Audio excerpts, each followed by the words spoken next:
Hello, we have Adrian back.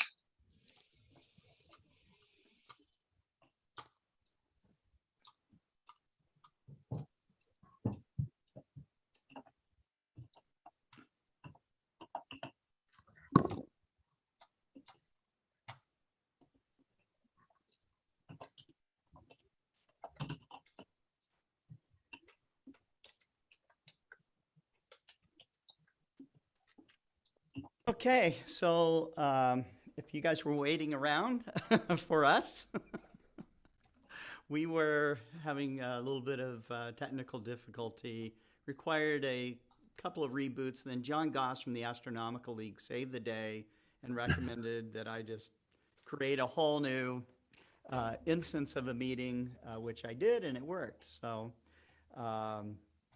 but anyhow, all of you that are chatting with us now, Mike Wiesner, Cameron Gillis, Martin Eastburn, Christy White, Bergman Scooter, and Harold Locke, who says that took forever. Yes, it seemed like an eternity to me. So, but we are we're happy to be here with the 41st Global Star Party, and we got a great program for you. So stay tuned.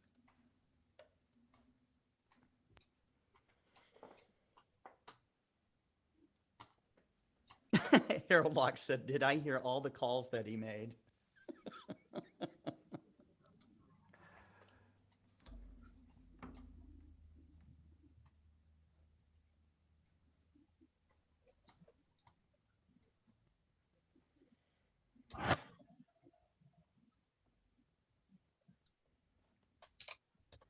All right, my obligatory sound check. Cool. Good.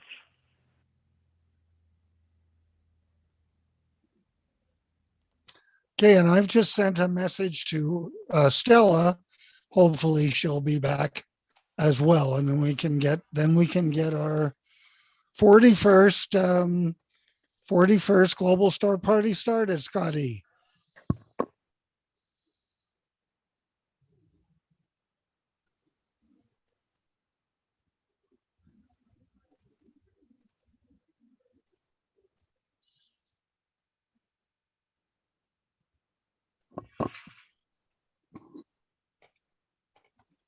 And I hope everybody can hear me.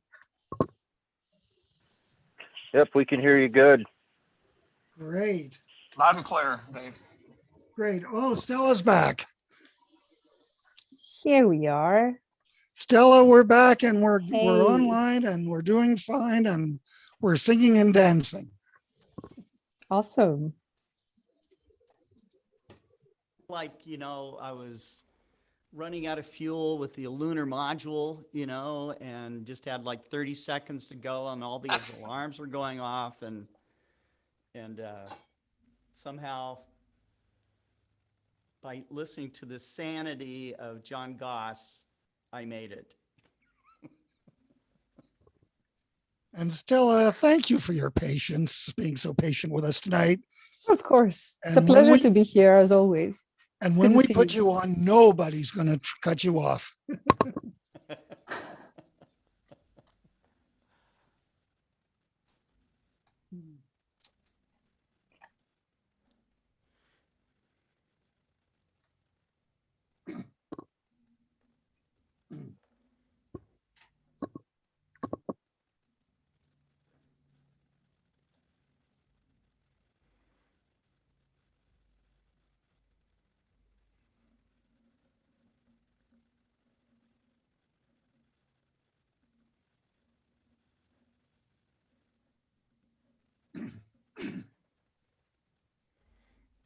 Are you there, Wendy? Good.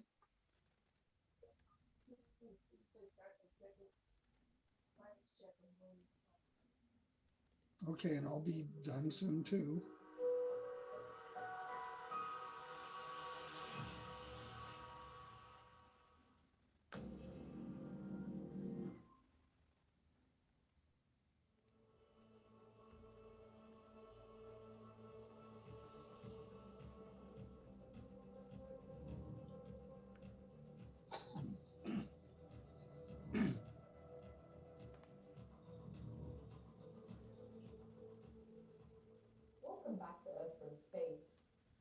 Thomas Pesquet's journey to the International Space Station, the Copernicus Sentinel-2 mission takes us over Cape Canaveral in the United States, in a region known as the Space Coast.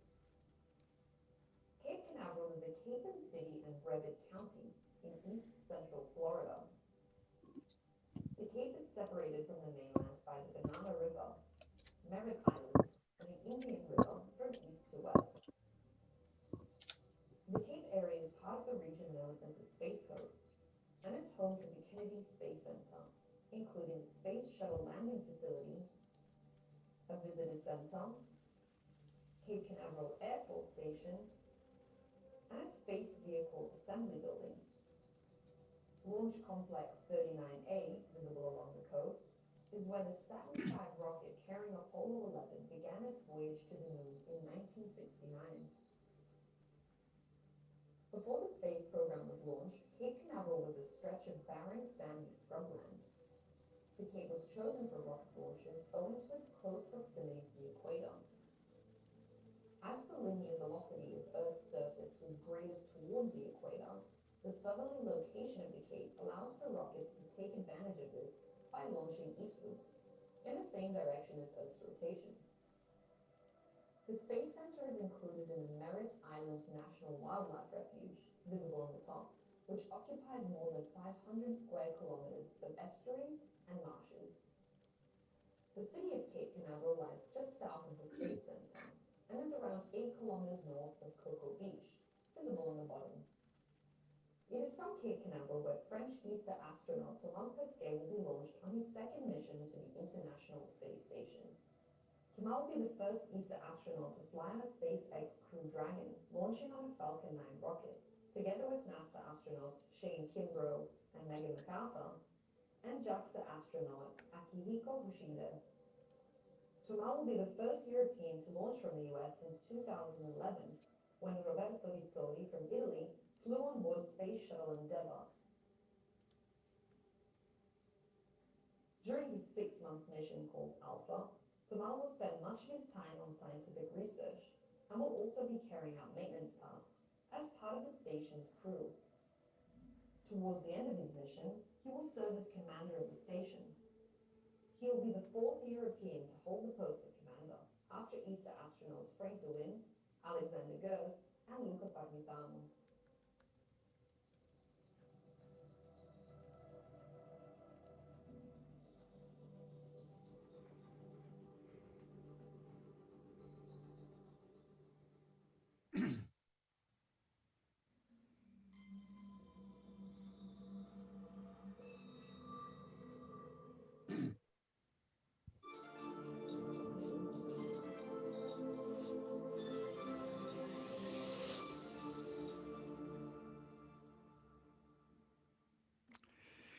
Well, hello, everybody. This is Scott Roberts with Explore Scientific, and thank you for hanging in there while I had some technical difficulties starting up the stream, but we're all here, and it's great to see all of you in the audience out there, and thanks for tuning in. We have a great program for you today with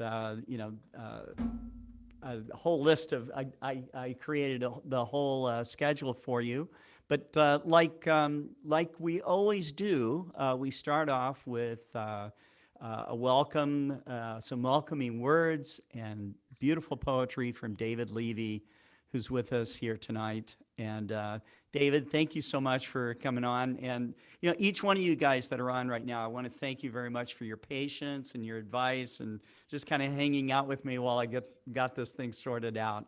But I guess if it was easy, everyone would do it. But so there you go. But anyhow, let's take it away, David. Well, thank you very much, Scott. And it's so good to that we finally got things going. We lost one a few weeks ago with a similar problem, and we were pretty sure we were going to lose tonight, but it turned out we didn't.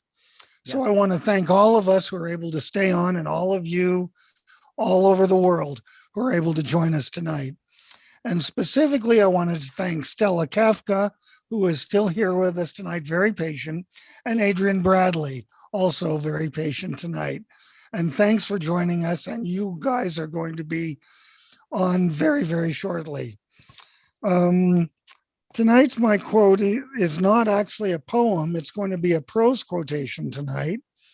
And it's from the book Middlemarch by George Eliot. And she wrote this many, many years ago in the early 19th century, I believe. And I remember when I was a student at McGill, Middlemarch was one of the books, and it was a great big doorstop of a book. And I really didn't read it then. It's probably one of the reasons that I flunked out of McGill back in 1967 and again in 1968. My doctorate at the Hebrew University, I stumbled over this book almost literally again, and I started to read it. And it was pretty interesting until I got to this quote that I want to share with you right now. Does it seem incongruous to you that a Middlemarch surgeon should dream of himself as a discoverer? Most of us indeed know little of the great originators until they have been lifted up among the constellations and already rule our fates. But that Herschel, for example, who broke the barriers of the heavens, did he not once play a provincial church organ and give music lessons to stumbling pianists? Each of those shining ones had to walk on the earth among neighbors who perhaps thought more of his gait and his garments than of anything which was to give her or him a title to everlasting fame. Each of them had a little personal history sprinkled with small temptations and sordid cares, which made the retarding friction of their courses towards final companionship with the immortals. So this is a little bit of a thought about the idea of discovery. You never know when and where you're going to find something new in the night sky. A new variable star. We're going to hear from Stella soon about that.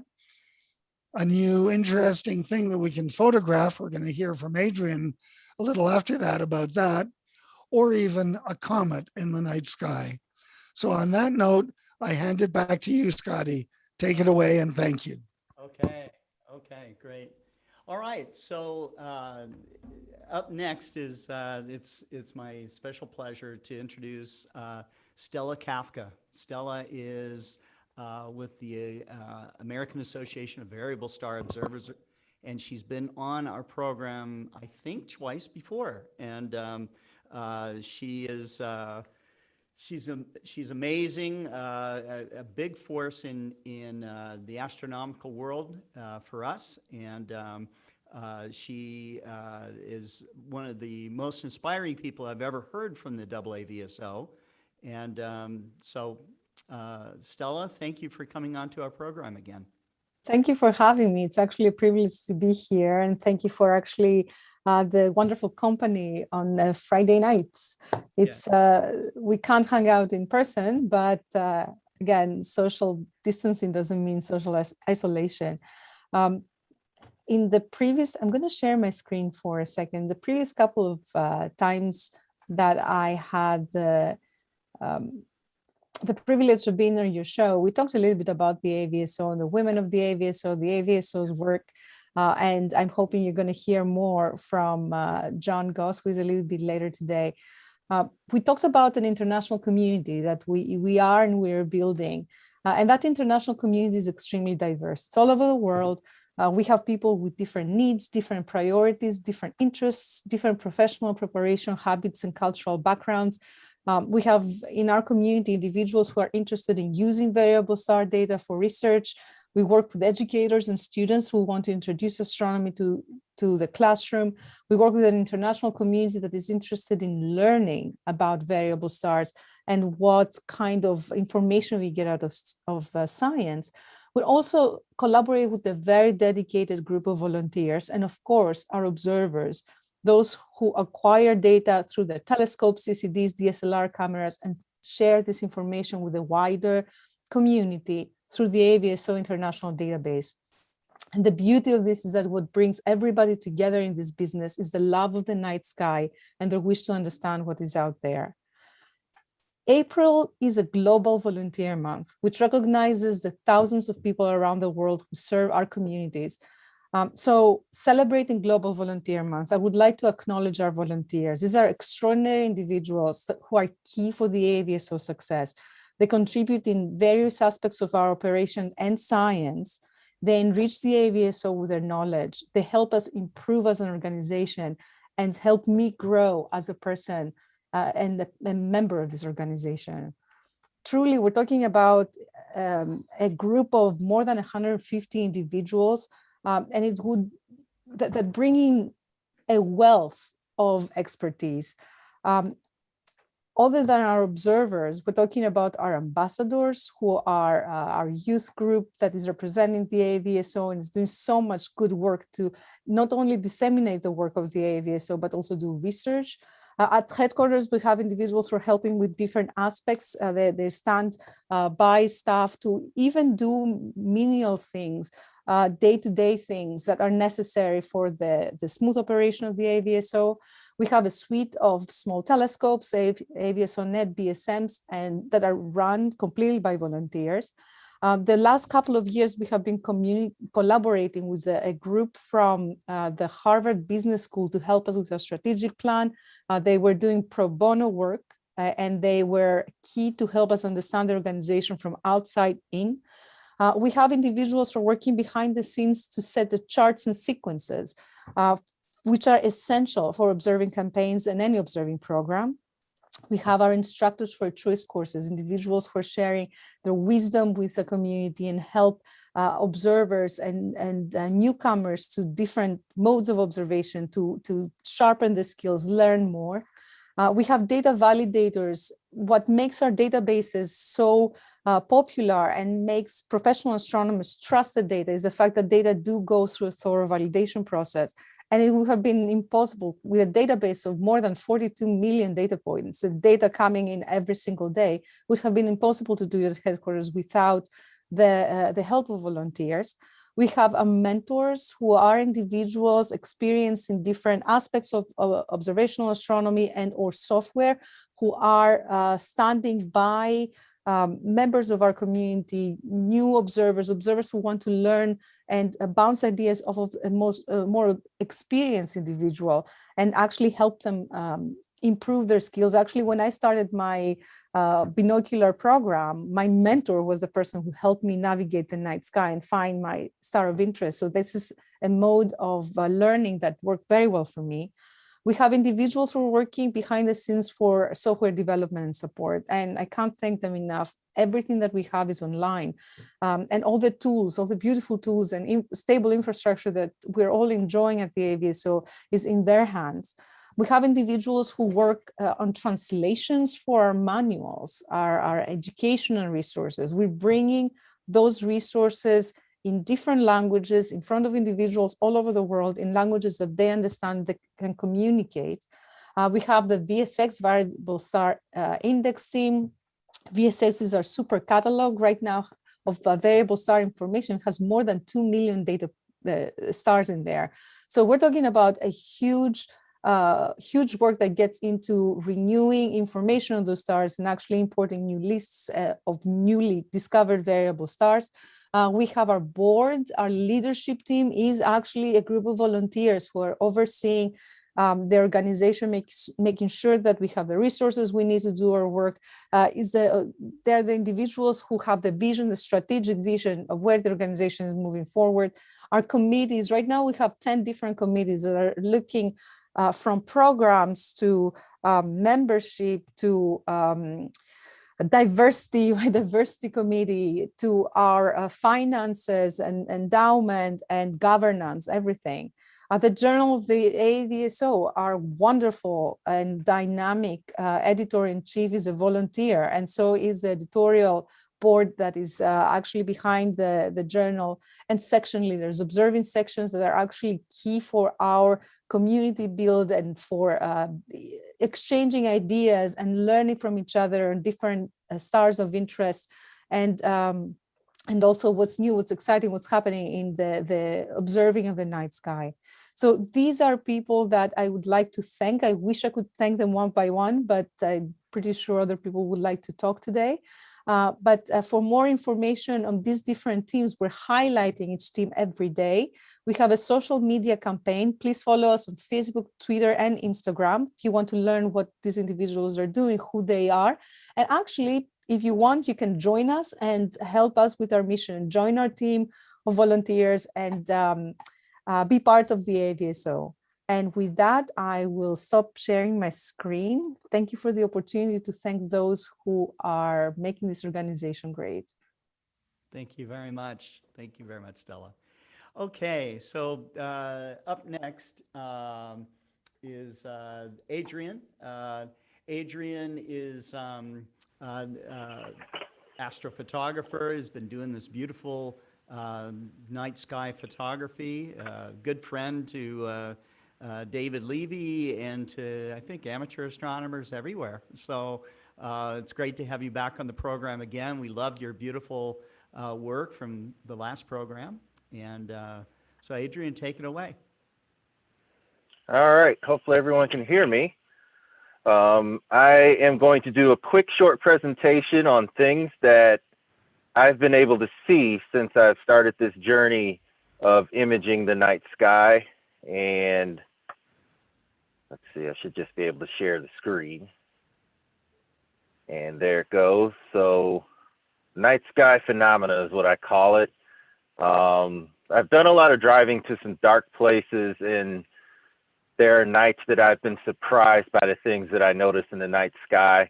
I may be going after Milky Way, which is like my favorite type of photography, but I'll end up seeing something else that I didn't expect. So here's a short presentation. This image was I took maybe 2 or 3 years ago.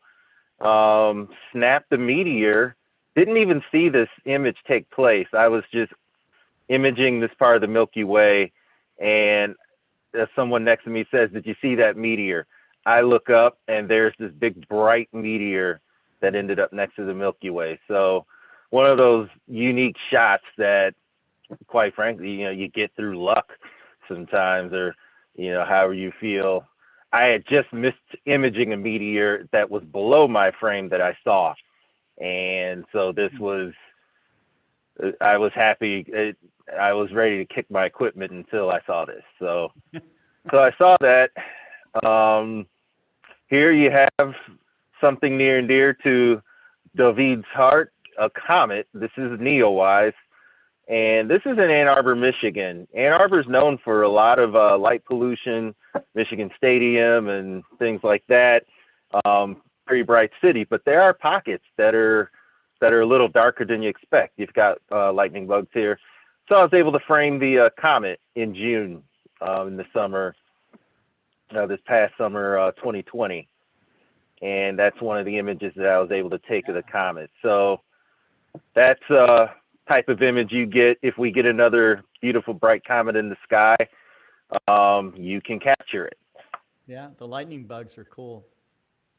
Yeah, well, we won't go back, but yeah, that was another. I like the fact that I kind of caught a lot of those. Yeah. Light pollution, we generally don't have use for it at all, except for if there's flat ice crystals in the sky, and and haze, and when there are, you get light pillars. They can resemble aurora towers. They're commonly called light pillars. The light is refracted in a column up in the sky, and it depends on the conditions. I took this shot in December of last year. It was pretty cold. It was up at Alcona, northern part of the northern lower part of Michigan, where I was able to take this. So it was I almost did not come up here to take the shot. I think I mentioned that in the last star party, that I almost skipped coming to this lake or this pond but I'm glad I did. So coming next, it'll be interesting to see if next winter I get a chance to see these again, because I don't know. I believe these are pretty rare, so I was happy to have an image of them. Real aurora, it's a little easier to see if you go to the thumb of Michigan or to the UP, but I picked this particular picture because of the light pillars that are part of watching aurora from a distance. The similarity to the last image with the light pillars. And now as a photographer, you frame your photos, you know, to make them look beautiful. This is Lake Huron, right there on the tip of the thumb if you picture the lower peninsula of Michigan. So far, the shots I've shown are lower peninsula Michigan. I think just about everything else, except for one or two photos that I'll show you, are lower peninsula. So because I happen to live in the state, there's some beautiful areas that we can go to and we can get these photographs. This is the same place. This light coming, looks like it's coming from behind the house. The zodiacal light usually happens right around the equinoxes. This is probably the last vestiges of the zodiacal light.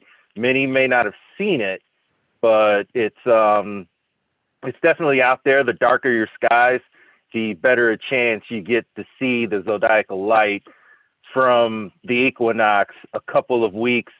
In fact, I'd say almost a whole month after the equinox, you see this zodiacal light, and it can be quite beautiful. I'll have another image of it later on. Here's something interesting for those that try catching the very moment of twilight. What you have, vestiges of the Milky Way and stars, but you have an increasingly blue sky. If you're watching, this is from the Upper Peninsula, that's Tequamanen Falls, the Upper Tequamanen Falls. It's amazing how fast the sunlight grows. About 5 minutes after I took this picture, these stars in this Milky Way were gone.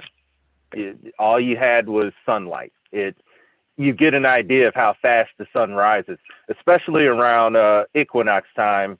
It's around one of the fastest sunrises you'll see if you watch sunrise around the equinox. Here's another view.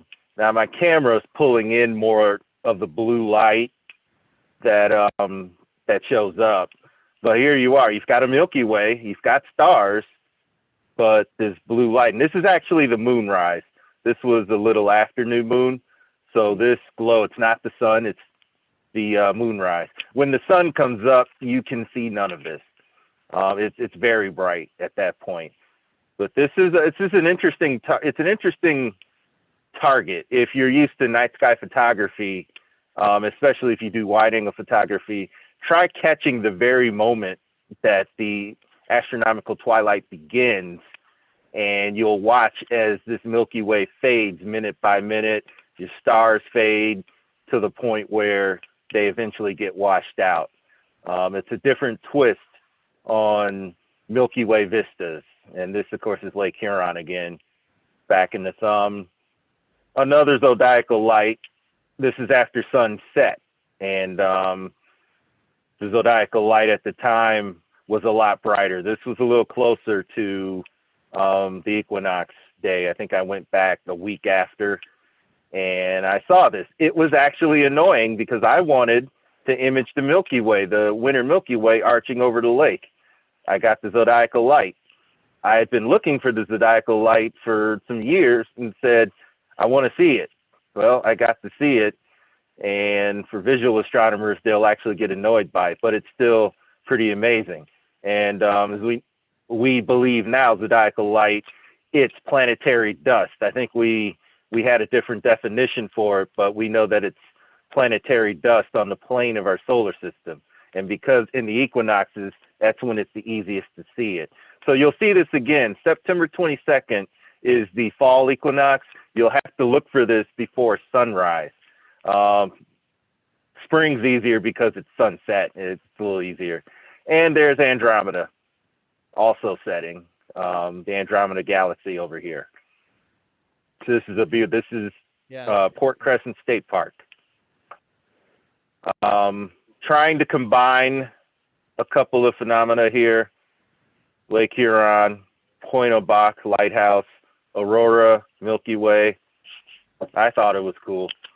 I always try to do something a little different. When you get to a Bortle 2 Milky Way, this is the Upper Peninsula, you can process and you can get really in depth with your Milky Way shots.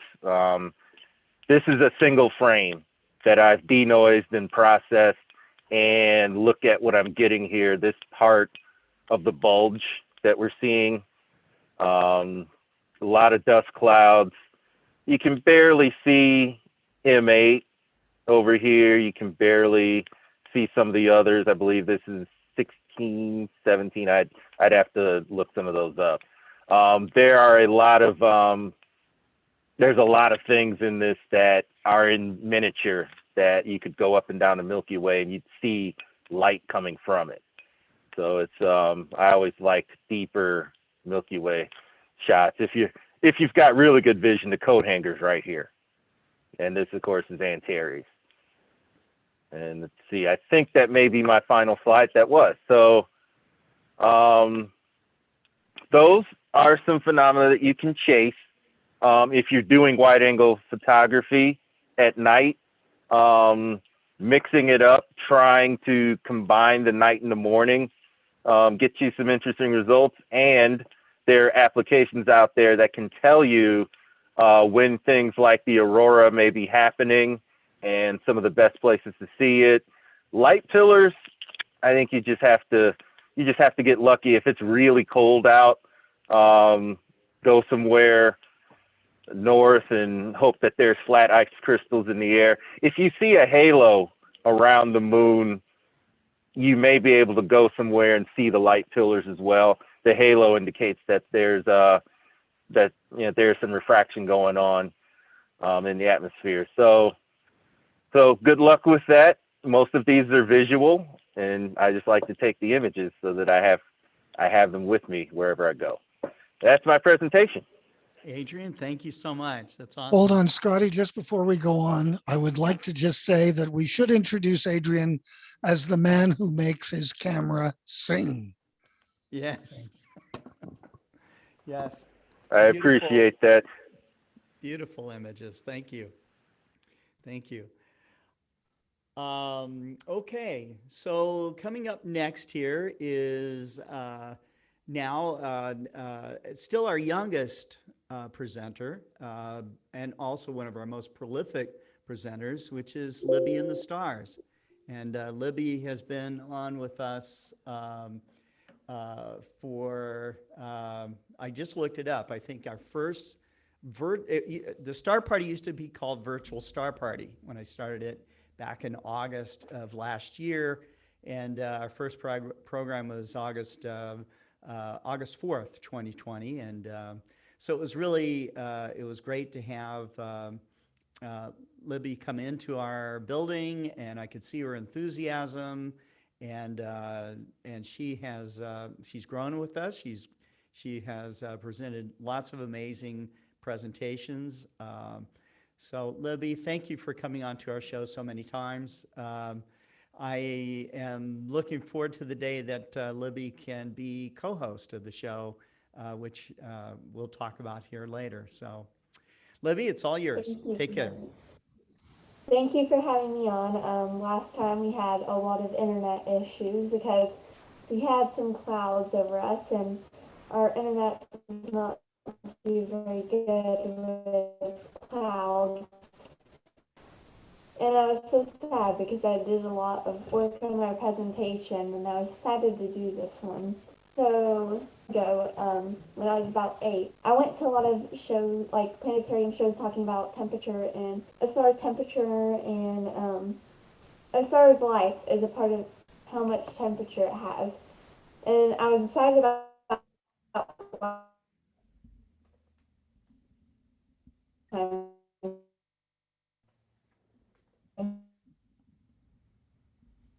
my own chart based on data from other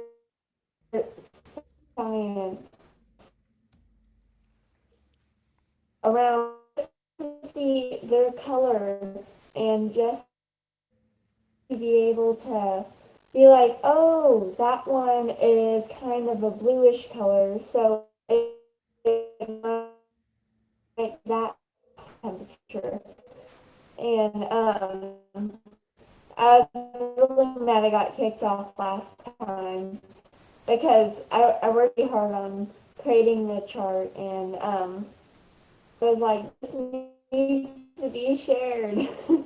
So down there on the right. Do we lose the Libby again here? Ah. Yeah. As soon as she began presenting, I think she hit a bandwidth bottleneck. Here she's back. So I say we give her another shot. Come on, Libby. Sure. Your internet's got to hold up for you. Yeah.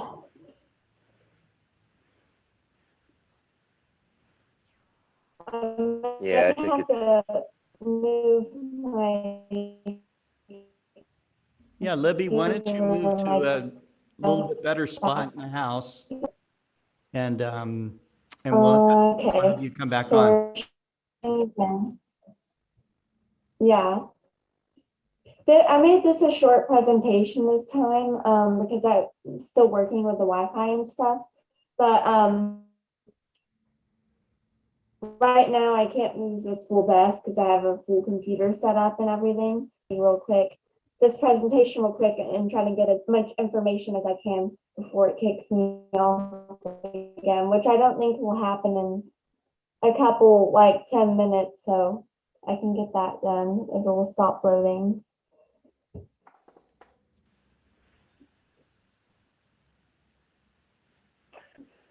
Yeah, I think you got clear again, Libby, when you had shut your video off.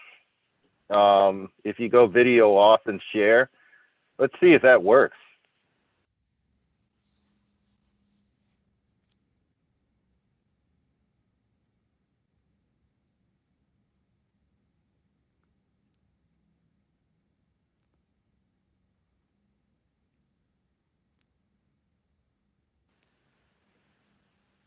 Libby, give us a sound check. Now we can't hear audio.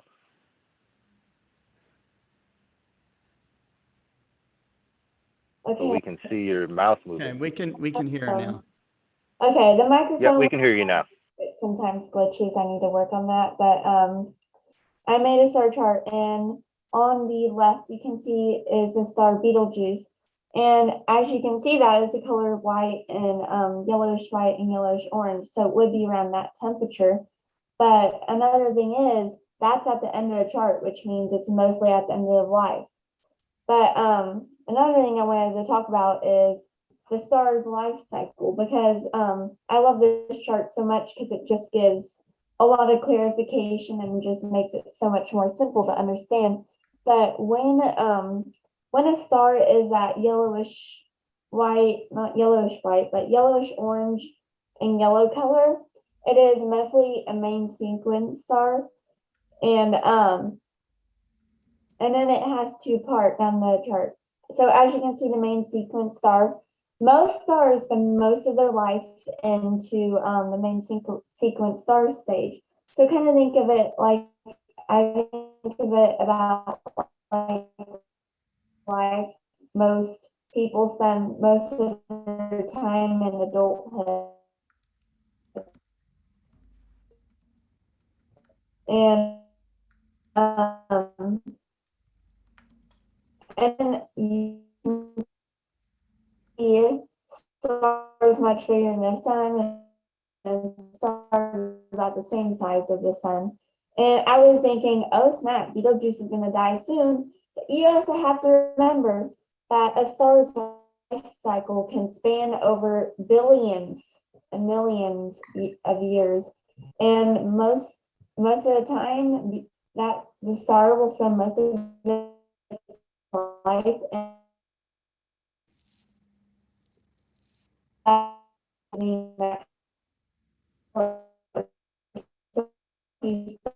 just started being.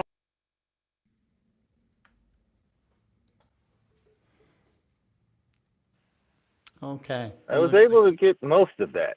I think we did. Yeah, it's a very good presentation. I just think I don't know if it's a router or just internet just gets flooded and it just starts chopping her up. It started to get a little better when she turned off her video, but it's still, Yeah. I think she needs to yeah. perhaps move to another part of the house where the Wi-Fi is better. But we're going to move on, okay? And Libby can try to come Hello. back later. Are you still there? Yeah, I'll just talk from what's on my presentation and I'll just read you guys that. So our sun is Oh no, even our that's not working. sun is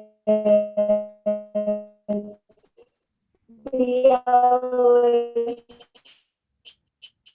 orangish color, almost even red. And a lot of that our sun is going to die soon, take that long, but and it will explode. Now, I don't think we'll be in the generation that happens, and I don't think there will be any more human life on Earth. A long time ago, you were talking about this, and I was thinking about this more.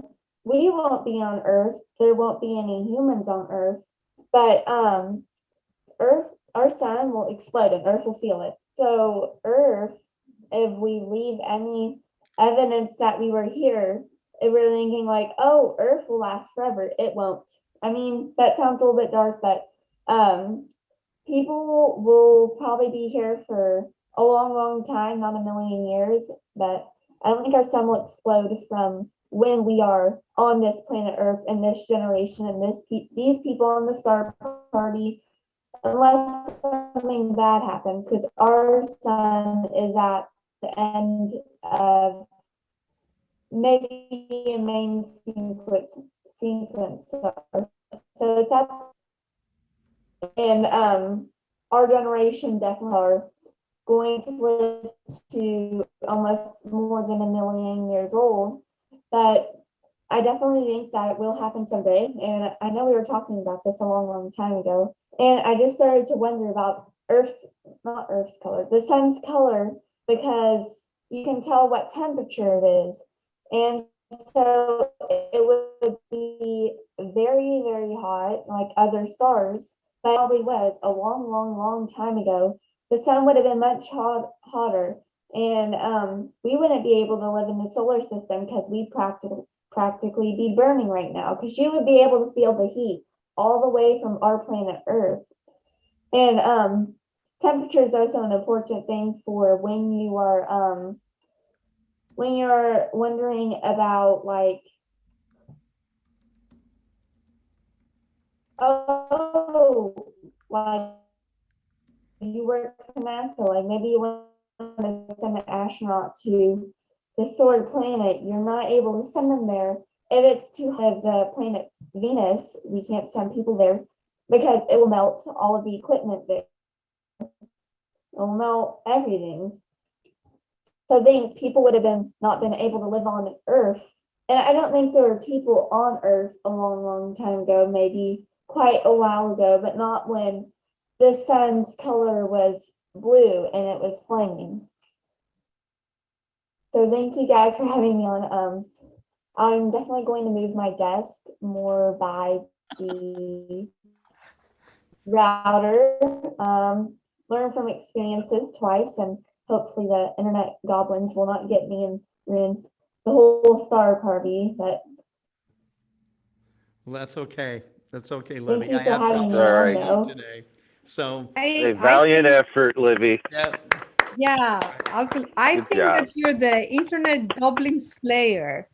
I love this presentation. Good job, Libby. Thank you.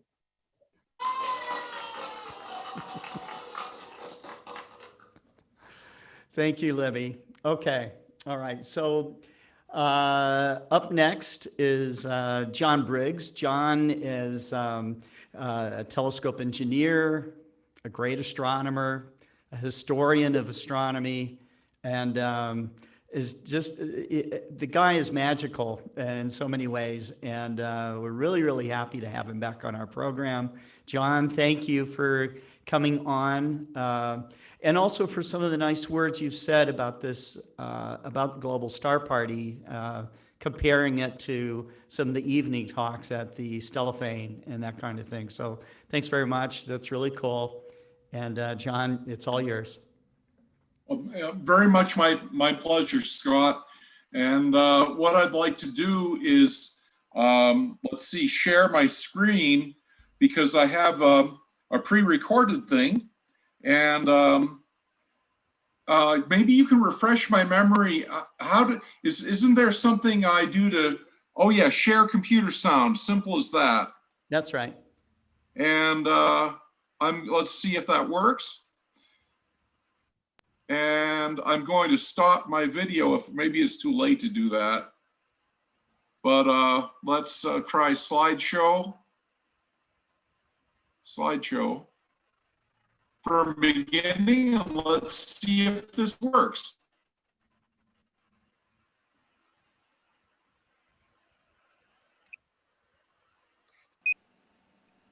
Hello, this is John Briggs speaking from New Mexico. I'm going to tell you a little bit about the American.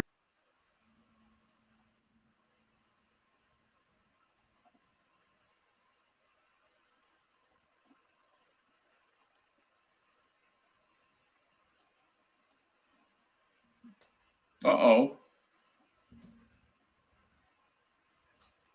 Did it die? Yes, sir. Sound died.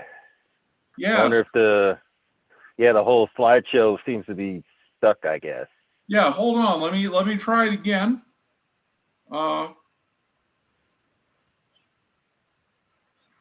Variable star observers and an introduction to observing variable stars. I'm lucky because here in New Mexico, I have a backyard observatory and my sky is very dark and beautiful. It's a wonderful place to be interested in astronomy. Some of my friends in Albuquerque visit my backyard. Some of them are expert astrophotographers, like Bob Fugate, who recorded this wonderful shot of the Milky Way. Isn't it great? Here's the same view recorded just a little bit more deeply. And doesn't a shot like this dramatize the wonder of the sky and the appeal of astronomy for all of us? Most people just don't realize this stuff is up there. We're lucky, those of us who even know a little bit about it. This is the same view of the Milky Way recorded by Bob Fugate when the Milky Way was rising above the Magdalena Mountains. Again, recorded from my backyard. Wow. It's not a trick shot. It's not photoshopped or anything like that. It's really conveying to us the beauty of the sky that's there, that's real, that's simply just beyond the ability of human vision. Now, many people think of the sky and the stars and the constellations as mainly static and unchanging. Of course, the planets move around, and then occasionally something dramatic happens, like this recent comet that many of us saw.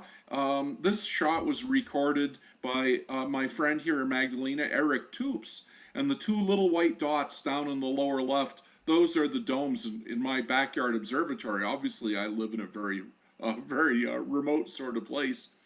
But the sky is actually dramatically changing in many ways. The sky and its phenomena are actually wonderfully dynamic if you take the time to tune in to these dynamic changes.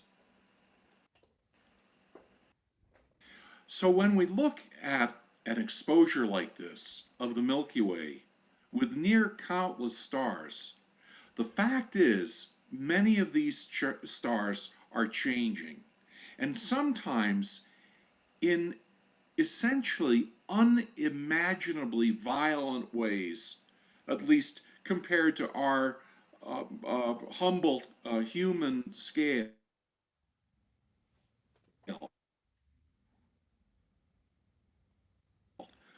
The stars may look static and unchanging and tranquil in their beauty, but there's violence sometimes. There are pulsations, there are explosions, there are all manner of things going on that if you stop and think about them, if you are aware of these phenomena, well, it's really pretty mind blowing. It's potentially very engaging if you tune into it.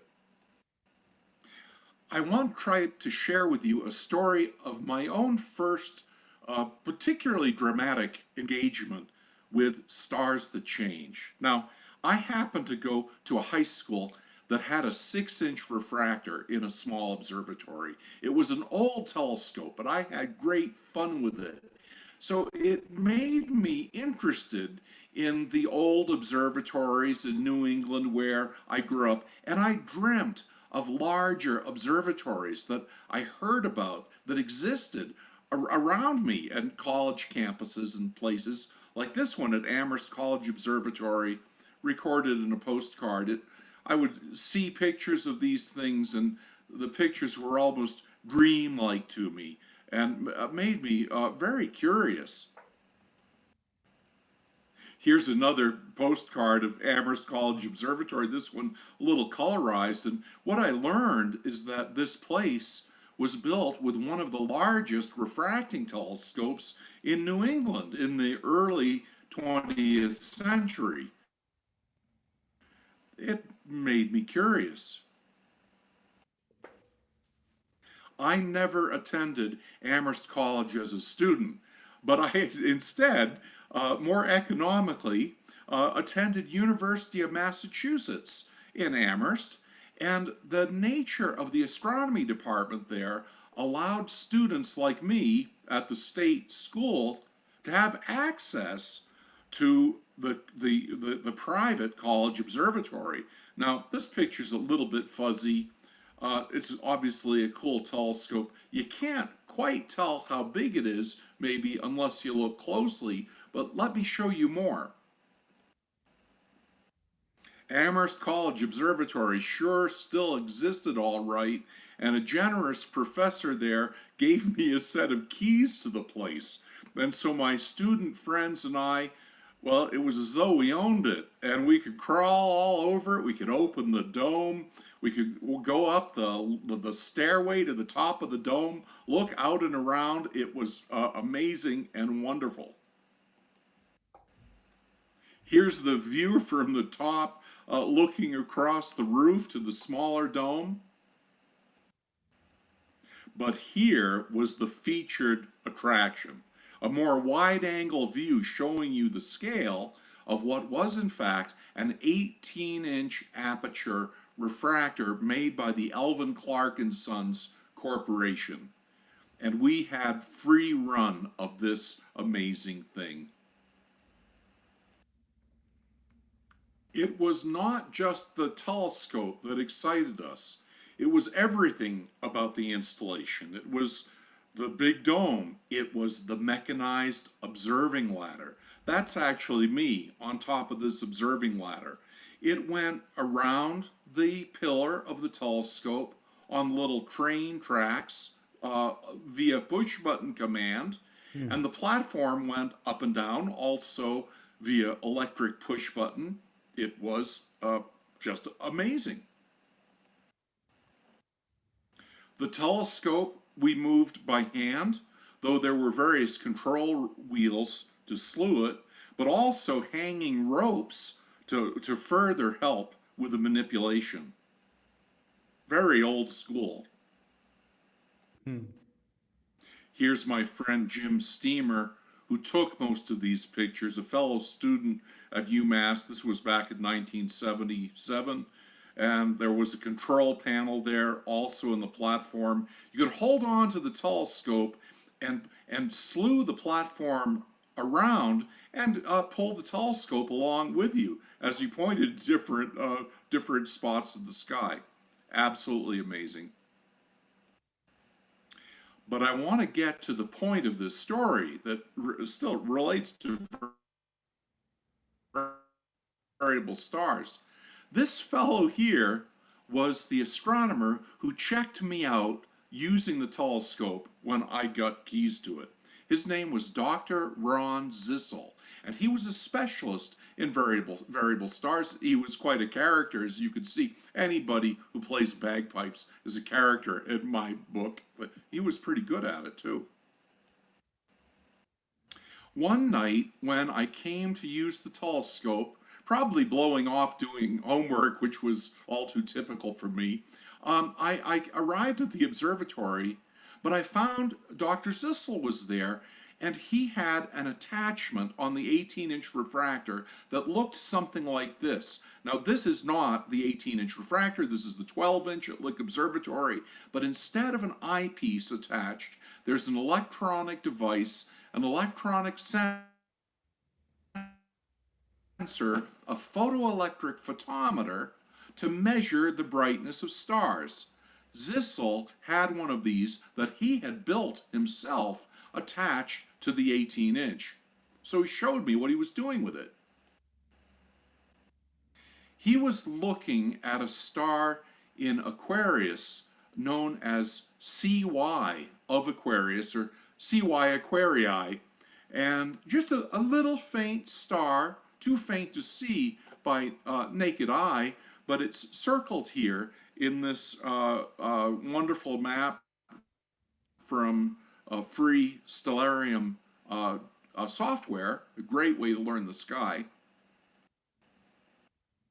Here's that same software zoomed in a little bit so you can actually see the star circled, CY Aquarii. This is what Zissel was looking at, and he explained to me why it was special. And I sat there and watched for some time that evening.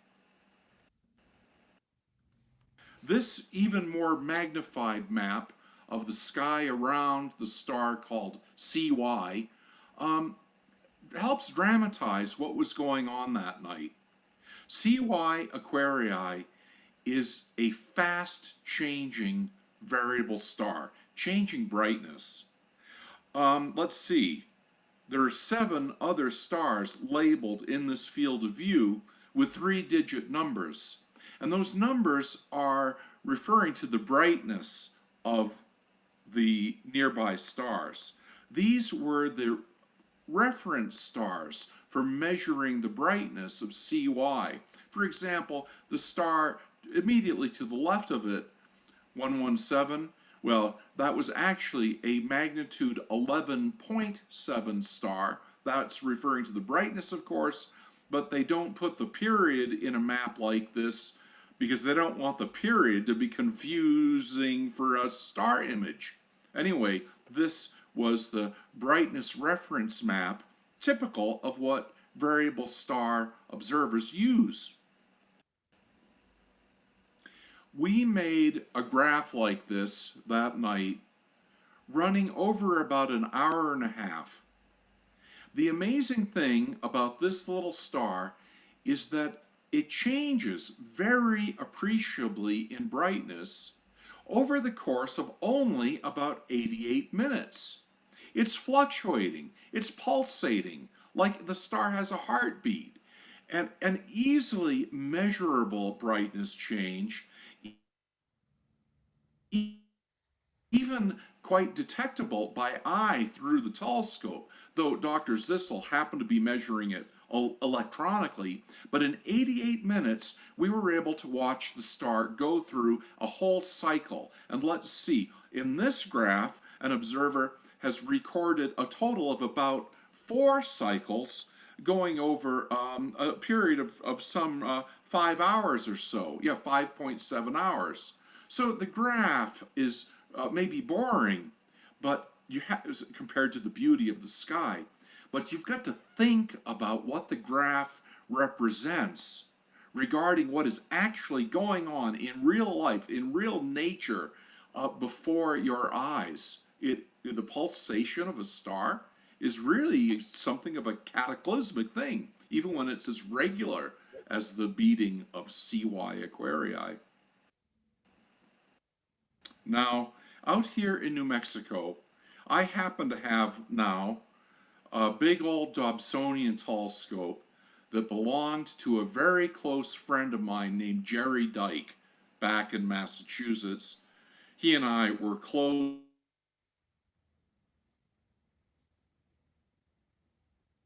astronomy friends. Jerry Dyke really got into measuring variable stars, but simply by eye. It became one of the most special, happy activities of his spare time life. Here's Jerry with that same telescope back in Massachusetts in a little observatory, like it was like a shed, but he called it his merry-go-round observatory because the whole shed rotated and made it really easy for him to sweep the whole sky standing there beside the telescope because the entire structure turned. The rotating observatory and nice Dobsonian telescope made it possible for Jerry to look at a lot of variable stars every clear night.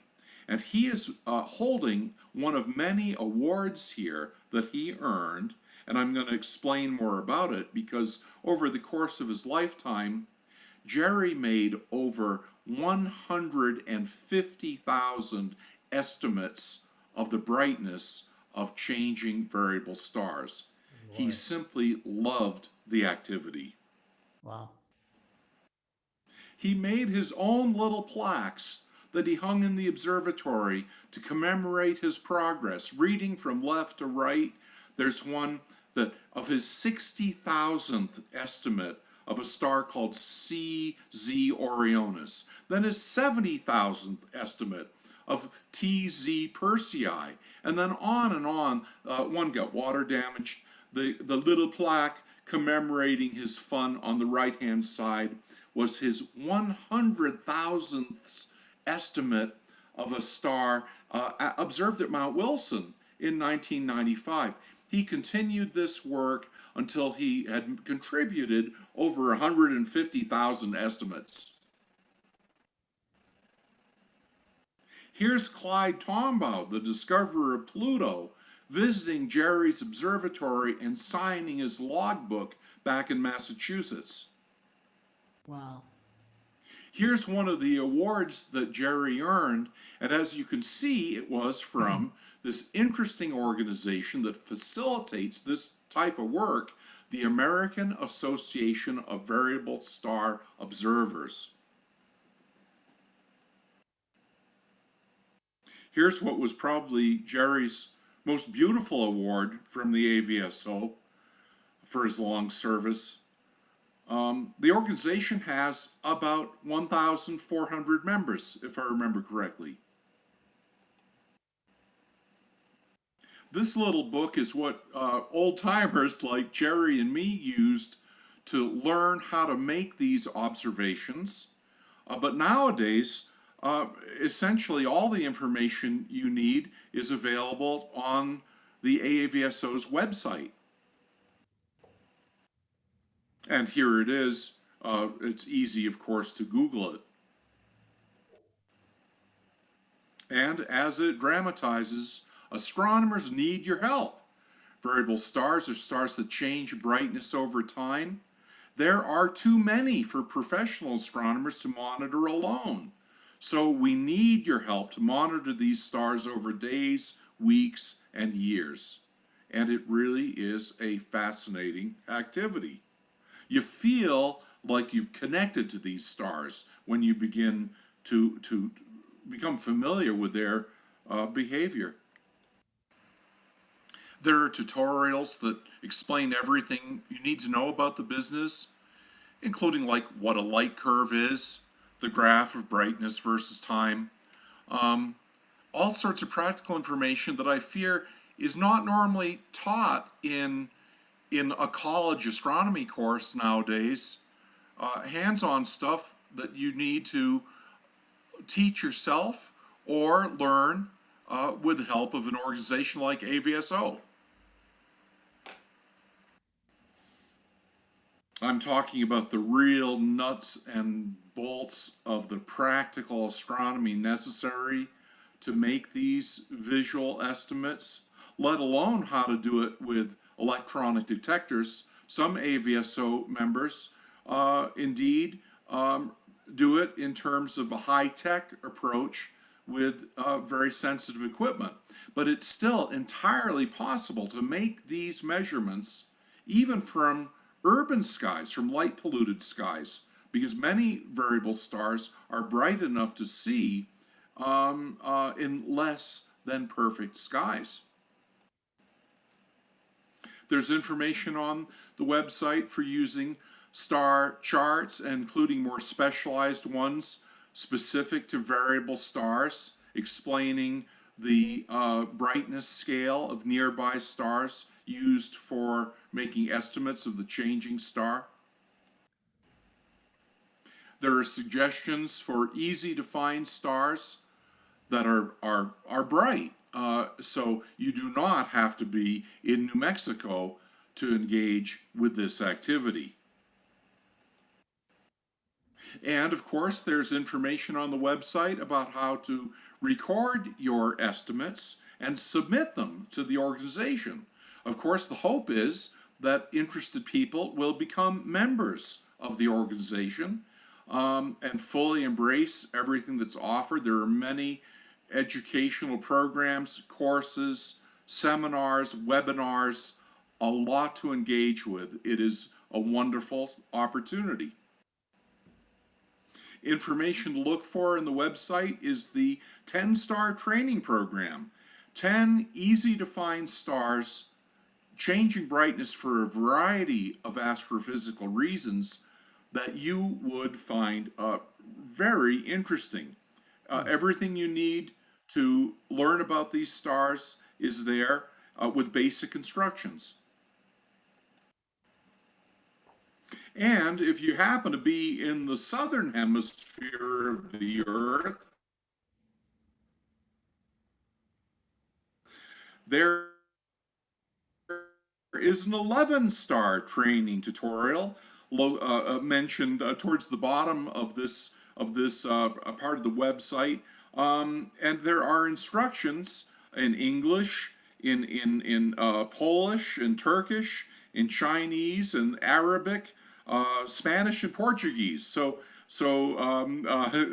Because although it's the American Association of Variable Star Observers, it is very much an international organization nowadays.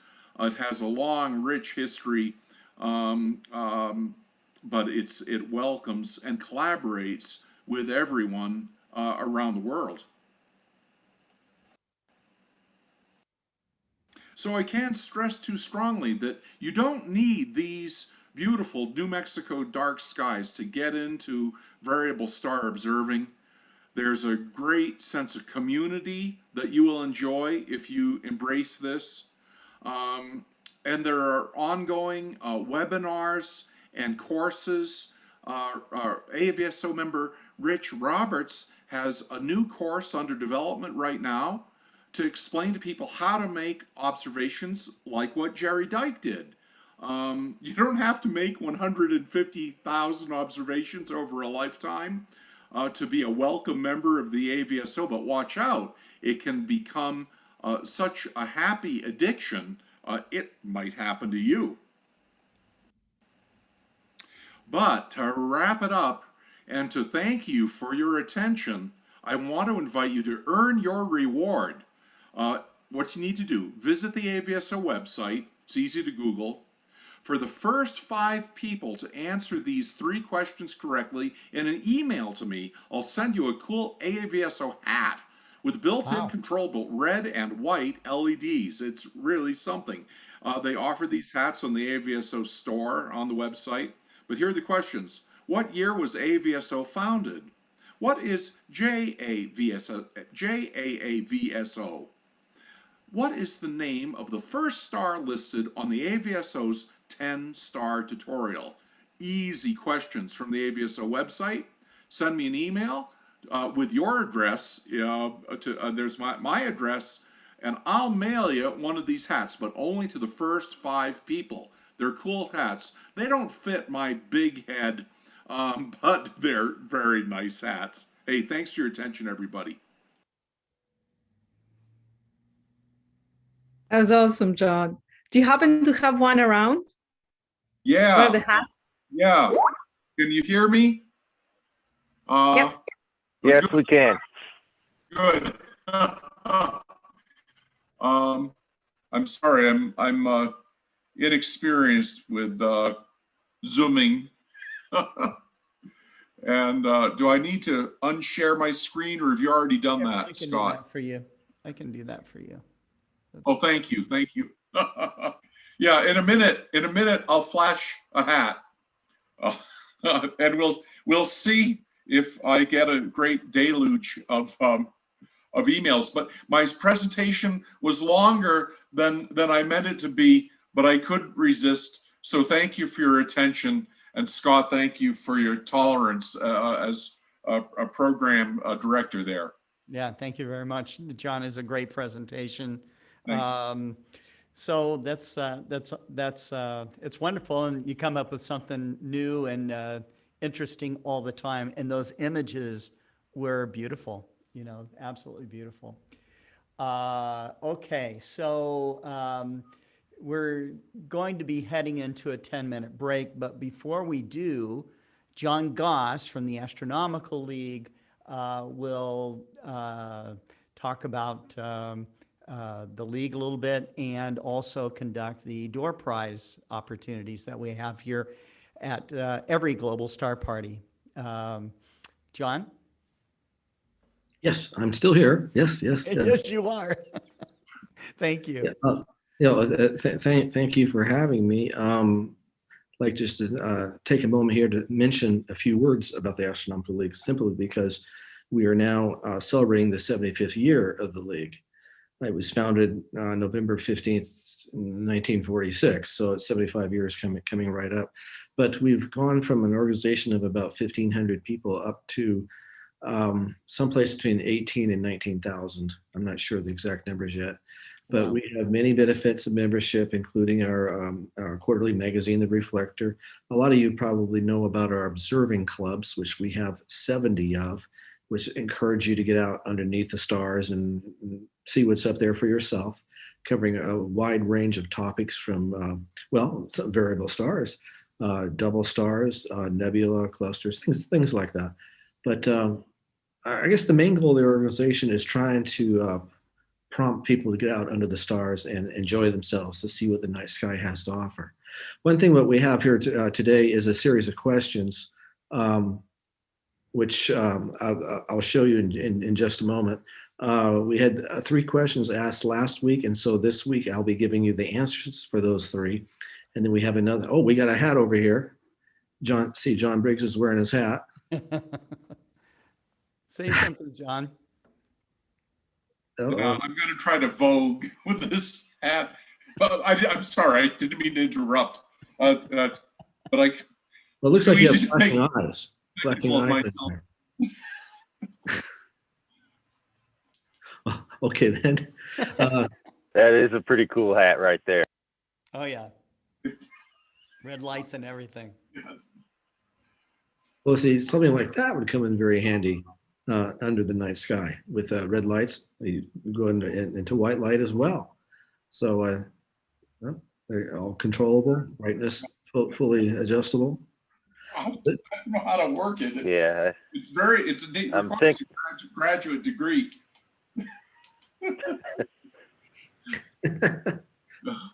Oh, okay. Yeah, there you go.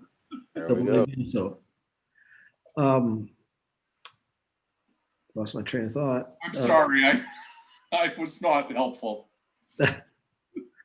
Anyway, I do have a few questions to ask, trivia questions, and if you know the answers, you can send them in to our league secretary at secretary@astroleague.org. I'll show you that in just a moment. do a little screen sharing. And I'm going to put it here in chat. There we go. Good. Well, it'll be on the screen here in just a moment. First thing we always like to do is to remind people that when they do look at the sun, even though this is not a topic about the sun today, but when you go out and look at the sun, please be very careful of what and know what you're doing with filters and all that. This is something that's going to come up more and more because since you're all astronomers, you know that in just 1 week and 1 day, less than 3 years from now, we will have the next solar eclipse come across the United States. So this is going to be more in the public eye. We got to make sure that that everybody understands that observing the sun, how to do it safely. Okay, from last week, we had 3 questions. The first one was, what year was the Hubble telescope launched? And of course, now you know, answer is 1990. That was question number 1. Question number 2 is, I guess it's kind of a history, bunch of history questions here. What was the date of the last Mercury transit? It was November 11th, 2019, which I have a story for that because I happened to be, as a tourist, touring through Arizona and visiting Flagstaff. And I happened to come across on this day without realizing it. All their telescopes pointed at the sun, and I got to see Mercury right out of the blue. I didn't realize what was going on.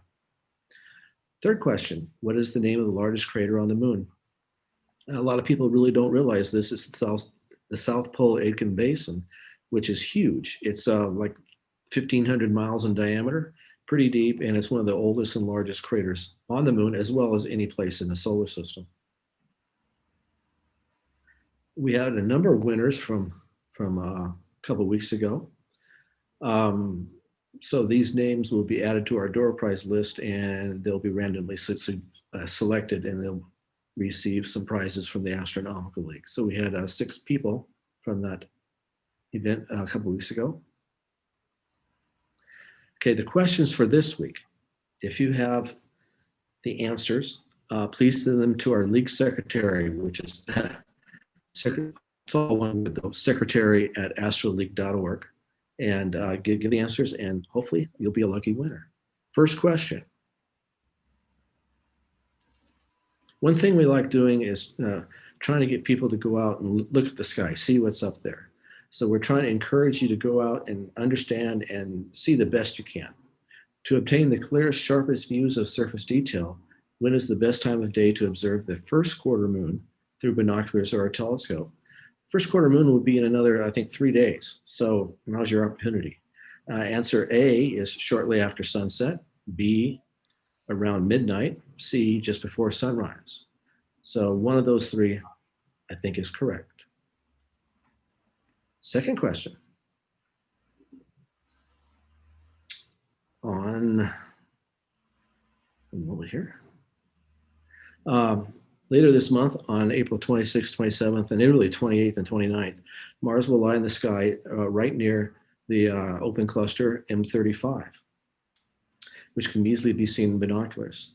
So this would be a kind of a cool thing to see on these evenings. You probably want to wait until the 28th to look at it, simply because the moon will be fairly bright. And on the 28th, the moon will rise after 10 o'clock. So you can see Mars in the dark sky before the moon rises. But anyway, how much farther from Earth is M35 than Mars? Is M35 100 times farther away? Is it about 1,000,000 times farther away? Big number. Or is it over 100 million times farther away? It helps you get an idea on how big space really is.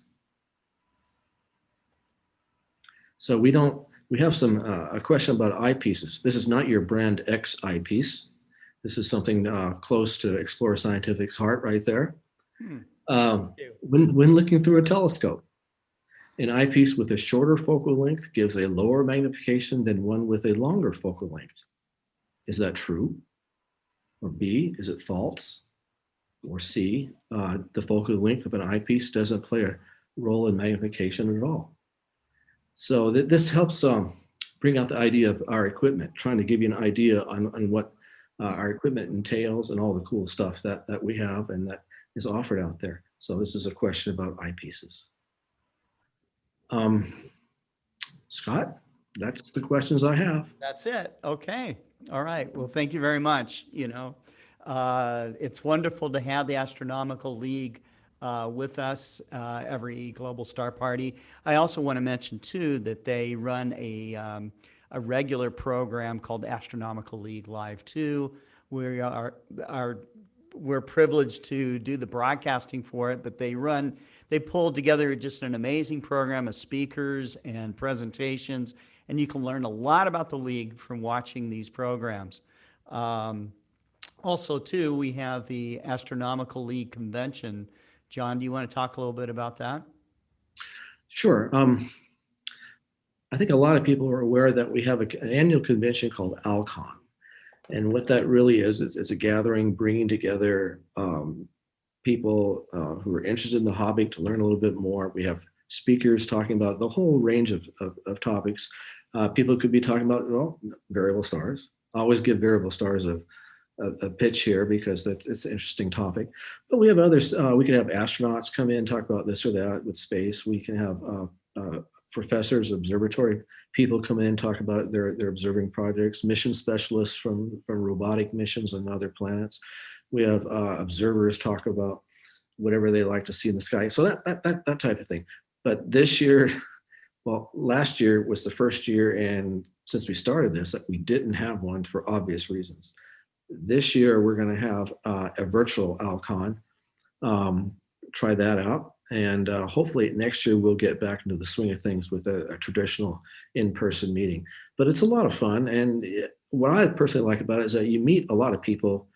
You meet a lot of people who you already know, but you also meet people you don't know. And that really enriches your experience under the stars and with the hobby itself. So you'll be hearing more about Alcon as it comes along. It'll be in early August. I don't have the dates memorized, but I think they have been finalized, but I'm not quite sure what they are. But it's early August. It'd be for a few days then. So I'll turn it back over to you, Scott. Okay, well, that's great. All right, so we're going to take a well-deserved 10-minute break here. We're running about 30 minutes behind. That's because of the technical difficulty that we had at the beginning of our program. That's all been solved at this point. I hope you're enjoying Global Star Party number 41 right now, and we'll grab a sandwich or take a little break, stretch your legs, and we'll be back in 10.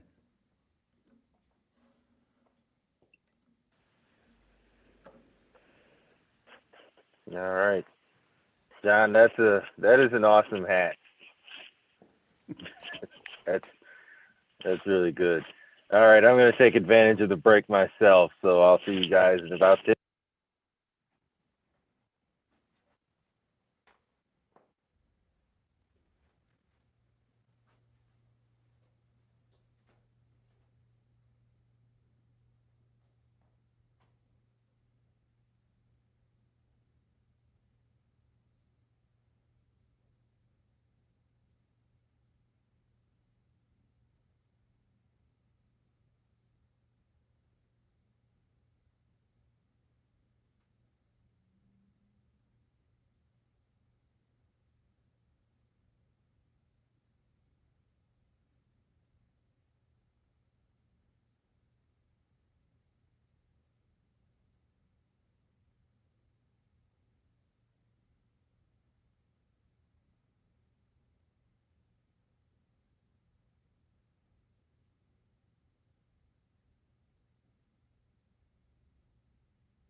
Well, hello, everybody. This is Scott Roberts back again from our 10-minute break here.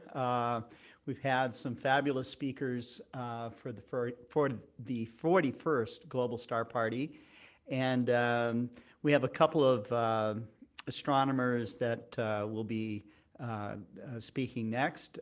First up is Cesar Brollo from Buenos Aires, Argentina. He's an optician. Scott. Yes? Hey, Cesar, how are you? Fine, Scott. How are you? Great. It's great to see you back on the program. Cesar has been on many of our programs before. He even took us live to the last total eclipse of the sun in Argentina. So that was just last year. That was fantastic. He braved the wind and even under some of the most adverse conditions, we still got to see the eclipse happen. So that was very nice. Absolutely. It was like a strange weather reporter. I remember a nightmare, but beautiful eclipse. Yeah. Right. Yes. And Cesar, before, I know you have a presentation, but you also brought on a PhD astronomer from Ohio State that now lives in Argentina. His name is Pedro Saizar. Saizar. Okay. Pedro Saizar. Yes. Mm-hmm. Yes. And so he'll be coming up next after you. Absolutely. So that's great. All right. Well, Cesar, I'm going to give you the stage and let you speak on your new presentation here. Yes, tonight I took many pictures, maybe 50, from an object, an area really in the Southern Cross constellation, in the zone very south hemisphere area, where you have in this area. The stars is one of the stars of Southern Cross. Let me share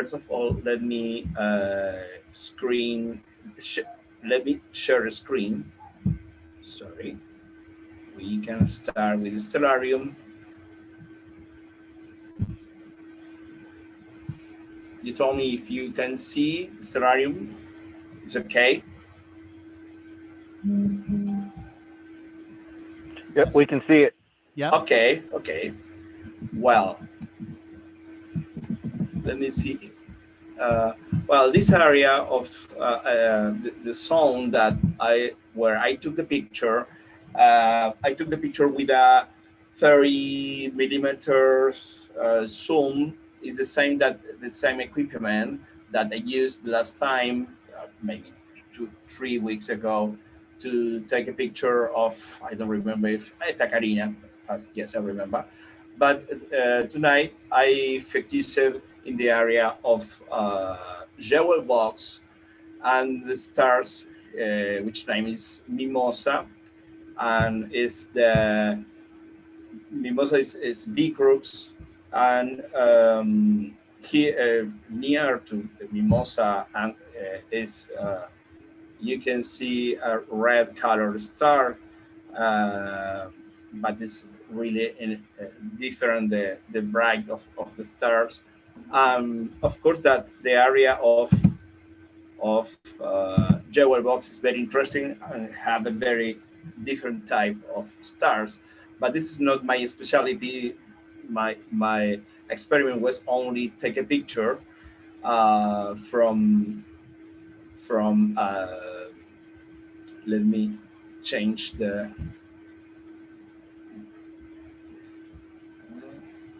stop share, and I show you the picture. Okay, I open now the same area that we have. We gotta start watching the wall picture. In the original position was this.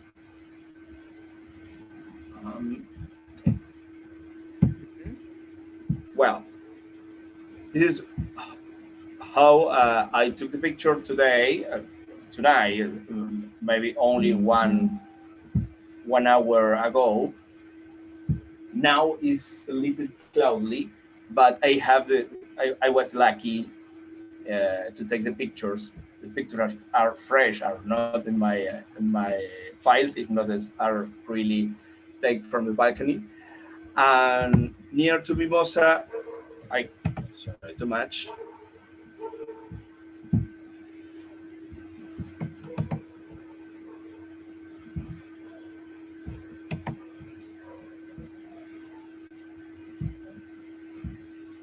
It's pretty tight. Here, yes, I'm sorry. Yes, this is the red one, star. And this is the shovel box. This is, of course, that I only took a really fast processing only with this. You can see, yes, you can see the this screen. I changed it to the processing program. You can see, because I don't know if I need to change any to be more sure about this. I prefer here. This is how I started to work in the image. I took only 50 pictures, and I have the idea to talk with the people that are starting with astrophotography, that this type of photography is not for only take a great picture. If not, is to understand the sky, especially in the cities. My idea sometimes is talk with the people that using some type, if for example, if they have some type of filter like red filter, blue filter, yellow filter, I don't know, to use to separate different colors of a star, read about the different kinds of stars, the different types. The idea is ever working something more interesting to see this picture. Use the particularity of each camera that the people can have, especially reflex camera, maybe sometimes old ones, and use this type of pictures to take a picture fast. Use, of course, a picture for stacking, maybe 30, 50, and in the city, if you have this picture, is first of all, don't over processing. Only use that thing that is a picture from the city, and use this to compare with the Stellarium or another programs. Of course, the people today, they can use programs or applications like Solve Plate, but sometimes the people have too much information in a picture. No, the problem with the Plate Solve is that sometimes they have a lot of information like a map. It's much better use the picture finished and starting to see the color of the stars and comparing the type of the star in another programs like Stellarium or another, any of programs that they can have. And it's very interesting. For example, well, this or Jewel box is full of different colors of stars. Oh, unfortunately, wow. In my pictures, I don't have a gray different of colors, but you can see maybe that you have different colors between the blue ones. Maybe this is more red, and and this is how kids, especially that are introducing for astrophotography, is not more for astrophotography, if not to use the camera like another tool, like another eyepiece, electronic eyepiece, to have an area to to concern, to have to ask about, or make question about they can see in their pictures. Not only a great picture, it's not something to start to are more interested. This is the idea. And is was you know, my sky is really have a very is very polluted area, but you know, is I took this picture with a reflex camera with a zoom objective. uh, Normally this zoom uses 30 millimeters of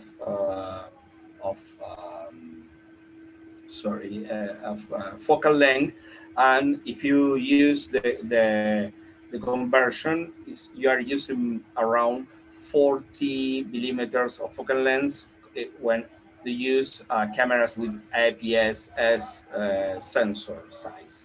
But the best thing is with a single equatorial mount with a movement and rect ascension, you can yes, crop sensor, very nice crop sensor.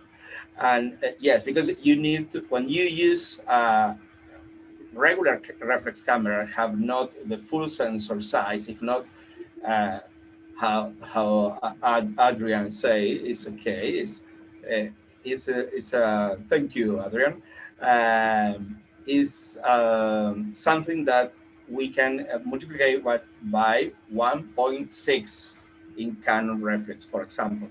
Um, the it's really interesting for kids, for to they know how many field they have in the picture, and start to compare. Of course, that plate solve is an excellent tool, but they need to start to compare between a celestial map and their picture, and understand all that they have in their picture. Who is the information? Who is the color of the stars? You know, I really I love these technical things for to learn to teach for the people, or talk about. Come on, do you have a reflex camera? Do you have a quadruple mount? Or you know, it's the best way. It's the best way. Yes. Great. Okay. All right. Well, thank you so much. It's a pleasure. Thank you. Every time it's a pleasure to talk with Absolutely. And we always love to have you on too. This team. Cesar, why don't you introduce Pedro Saizar to our audience, and then we'll let him give his presentation. Yes, I know to Pedro Saizar from the 96, I think. And when Pedro returned from his doctorate in Ohio, and he went to live to the south, very in the south of Argentina. And when he returned to Buenos Aires, to live in Buenos Aires around the 2000, we started to make star parties together with Pedro. Pedro, of course, that he helped me all time with the contents for the star party, and he teach to the people about astronomy, because he really is a great friend, and really is a great teacher, and really he loves spend time to talk with the people. Very it's very easy to understand him about astronomy. he wrote very nice book that is very interesting about an easy way to know astronomy. And in our third parties in Mendoza, he ever is concerned about if we have a barbecue in the at 4 a.m. barbecue, because the astronomers, professional astronomers, in the star parties for amateurs, really they enjoy the star parties, the amateur star parties, and really he's a great part of our star parties, really. It's a genius, Pedro. It's a friend. Pedro, it's your time. Talk with the people. Well, good night. Good evening, everybody. And thank you for the invitation, Scott. It is a pleasure being here. I didn't think of a topic just to introduce myself this first time, although Cesar did it badly. When I go to star parties, what I enjoy is the food, basically, and next, the stars. Just the opposite. Absolutely. Everything, the company, the food, the stars, the view, the beer, everything there is to offer there. To me, astronomy is like fishing. You enjoy fishing not only because of the fish, but because of everything that is surrounding it, like the company, the scenery, the river, the water, and in our case, the stars. So I don't know. Well, as Cesar said, I did my PhD in Ohio State back in the 90s. Then I came back to Argentina. I'm living in Patagonia now for the last over 15 years now, in the southern part of Argentina. We are so far south that when we leave on a journey, and somebody asks you, where are you going? You just say north. Where else? We just go north.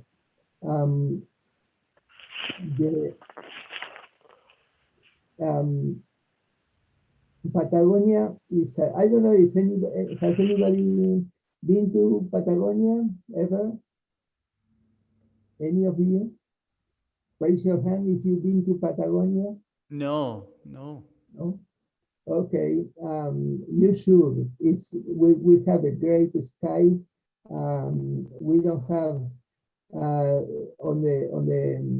except on the mountains, the land is very flat, so and there are no trees, no hills, so it's like living under a huge planetarium dome. The sky, the real sky, is like a huge planetarium dome.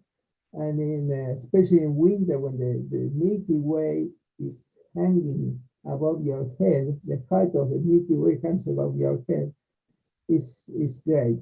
It's something that you will never forget. So you don't need a telescope in Patagonia, just your own eyes, and the view is there, 360 degrees all around you. So besides, we have the dinosaurs, we have the whales, the penguins, many natural beauties to see here. So if you ever come this way, just let me know, and we go on a tour. What else? Yes, I did join Cesar on several star parties. We had great times there. And as Cesar said, I began my career as a researcher. I worked for some time in Nova Stars, but over the years I drifted towards teaching and writing and communicating science with the public in general. I did work for about 10 years in a dinosaur museum in the city where I live, in Vail. helping the museum to deliver good information to the public about the natural history of Patagonia, which is extremely rich. So I did not work only in astronomy, but also on other topics as well.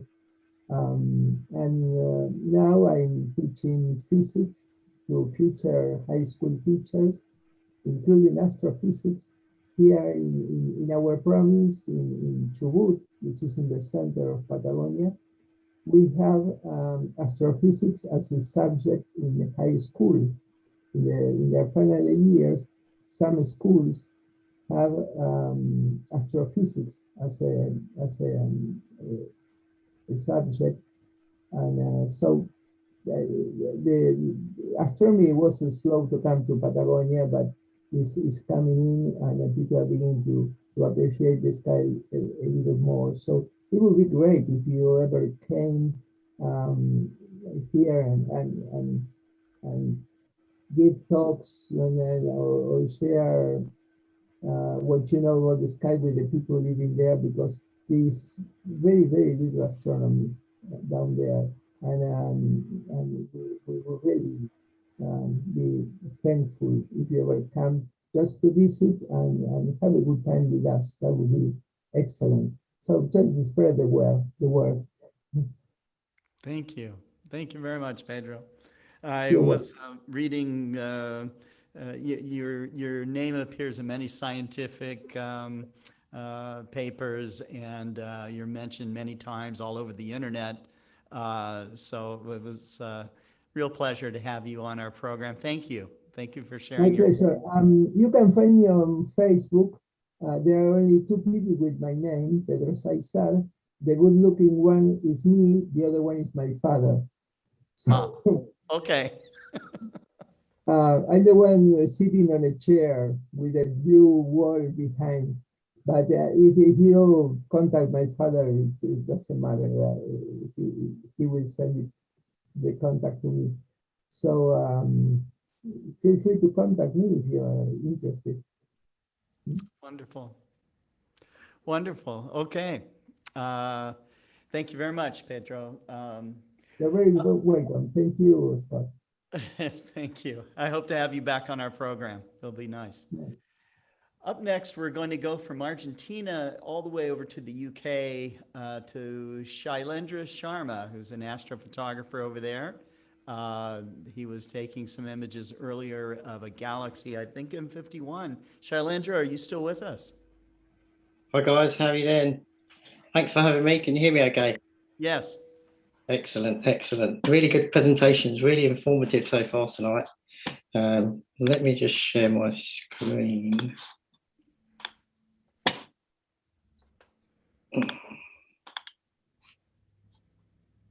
So I'll go through some of the images I've been taking recently over the last couple of months, just because what I've been able to get from the back garden. This is the Tadpoles Nebula, and just a couple of different iterations of what I've managed to do in PixInsight with it. A couple of zoomed in ones, and there's the Spider and the Fly Nebula. It was a little bit murky, I think, around the time. So since then I've cleaned the lenses. In fact, I'd never cleaned my telescope before. I'd never cleaned the camera lens. So over the weekend I gave those a quick clean, ready for this weekend. There's the Pac-Man Galaxy. I really like that one. That one looks really cool. Northern California Nebula. Very nice. NGC 6914. The last couple of months it's been a bit cloudy, so I haven't been able to get out as much. The Flame Nebula, again all in Auriga. The Fossil Footprint Nebula, a couple of the Eastern Vail that I've managed to get. And then I've had a couple of issues with the mount over the last couple of days. I think it's getting back at me for leaving it in storage for 2 months and not using it. And then the Cocoon Nebula, and then the California Nebula again. And then there's Andromeda. I managed to try out my LRGB filters. Still not great processing, but I didn't manage to get too much data. I managed to get about 40 minutes per filter. So tonight is where I've got most of the data, and I'll show you. I had one issue which I'm hoping Gary might be able to help me with. There we go, aliens flying around, as I like to call them. Is this live now? Yeah, it's actually just finished now. So these are the images that came from tonight. Which one was it? It was this one, I think. Yeah, this one. Oh, wow. It just all of a sudden happened, and I don't know why. Every other frame is okay, just that one frame. Have you ever seen anything like that, Gary? Yeah, it's just random. Oh, okay. What camera is it? 1600? Yeah, 1600. Yeah, it just looks like it's a random dead frame that's come down. Oh, okay. Yeah. Because I did see it and I thought, oh no, my camera's broken. But no, every other frame since then has been okay. You can get it. The camera can just trip over itself. Yeah, when sending stuff down. So. Oh, okay. Well, I'm trying to learn the processing for the LRGB now, but the frames have come out okay, actually. I think the stars around, they're all 5-minute frames. Cool. So I should process them tomorrow. And I know what you're going to say, Gary. Yeah, my train's out, my image train, but that's as good as I could get it for now. But yeah, I've got flats to go with it, so it should be fine. And so I haven't really been able to do much astrophotography over the last couple of months. So I've just been doing astronomy in other ways. I managed to get myself one of those Quest 2s that you were talking about, Scott, the VR headset. Okay. And they're outstanding. They really are really good. Some of the astronomy things that you've got on there, the ISS spacewalk, you can pretend to be an astronaut. And it's so realistic, isn't it? It's very realistic. I think that that Oculus 2 device, I mean, just for that one app is worth the price of admission right there. Yeah. So, you know, you've got the Mars experience, and there's the multiverse that you can walk around, and they give you talks in the planetarium and things. So yeah, no, there's another way to expand your astronomy knowledge. That's right. And you can hook the Oculus up to your computer while you're imaging, you know. So you've got huge screen in front of you, and it is a lot of fun. It's a lot of fun. Yeah, no, I've tried that, and it's really environment. Cool. It's just a bit odd with the controls for now, but yeah, we'll get used to it. And the motion sickness. It does get you on the motion sickness. That's right. I had it the first day. At least you can take them off before you throw up. Okay. So yeah. So, but no, thanks for having me, and it's been really thank you so much. Great as ever. Shailendra, thank you. Okay, so we're going to go from the UK all the way to Nepal to another young astronomer, Deepti Gautam. Deepti, are you still there? Yeah. Hello, everyone. Yes. And thanks for having me here. And as I said to Scott already, that in this global party, I will be expressing the different thought of people, that what the people thinks about the astronomy, general peoples. And I have done a kind of a survey that what the people think about astronomy, and what's the different aspect of astronomy. Here's the short presentation I have prepared. Yeah, and here's the part of my presentation that what the people thinks about astronomy. Okay. Yeah, as I have collected a lots of information, and I got many definition from the different peoples, and some define this astronomy, the science behind the realizing our own significance. And I asked one of my friends that what do you think about what the astronomy is, and explain that I think the astronomy is related all about us and formation of our human body. So I will he described that he would like to describe astronomy as the science behind realizing our own significance. And when I asked to another one, and he just the reply is like the branch of science which carries many mysterious and vast theories and information about the celestial bodies. Similarly, like that, I asked to other one that's about the what are the things actually about the astronomy, and they have said that the study of the space and space related stuff star, planets, comets, and so many space materials, meteoroids, etc. Part of physics. And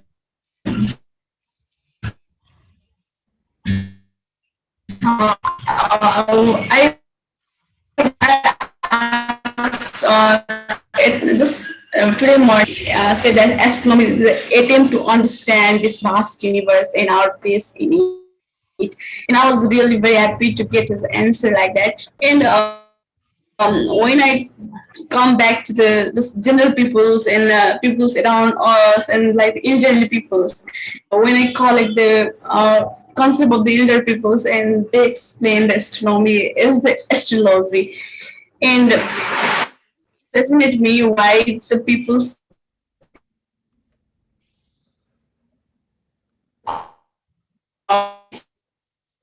astronomy,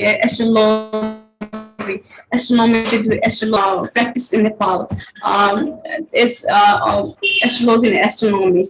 People believe in both astronomy and astrology, and like the examples are like palm and my stick start reading and predicting the future, so what will be going to happen. And when I explain, and people see me as astrologers, and my friends often used to say that when I talk about astronomy and this, and they used to say me, can you predict the futures? And they link me with the astrology and the department of astrology, and mostly they believes in the palm reading and mystic charts. And the story was just like one day, it was the no moon day that is in Nepali, it's called Ausi. And there is a no moon day. My grandma called me and puts the holy skirt tika, that is called, and she put it's because today is the no moon day and we have worshipped the god, and I frequently ask why we need to worship the gods just because of the no moon day. And she explained that like they have the belief that if they worship in this day, then it will be this something good will happen, or the power or this. And this, I want to go deep inside it, and I got to know that earlier when the people used to worship it, it's because the about the radiation and all this, there's no moon, and the full moon day is celebrated by earlier in the Nepal is because as they have believed that the full moon and no moon have different types of the energy and the radiation types. And it's like, and when I ask with one of my friends, she is very holy and believes in the culture.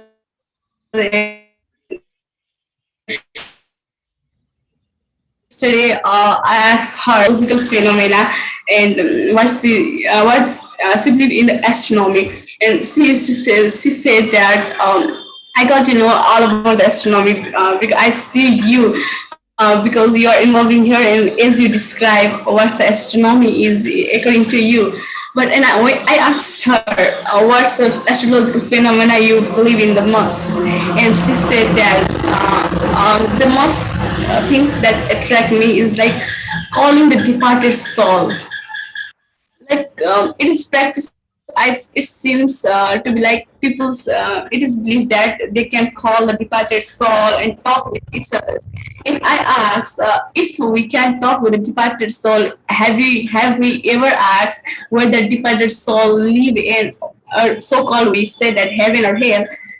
So have you ever asked that where that departed soul is resting or what happens after death? If we could actually talk with this departed soul, so if we can talk with departed soul, then actually reply this if where they are and what's happened after that, because as we are failures, we don't know about what happens after death.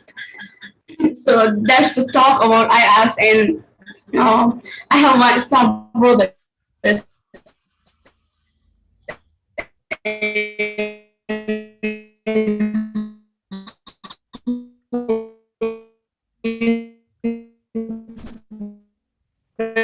Interested to astronomy, and say astronomy is fun, and that's all I ask for the people, and that's all I have done. I have gathered all the information by my survey, and I have one poem of just for the global star party. Okay. Here.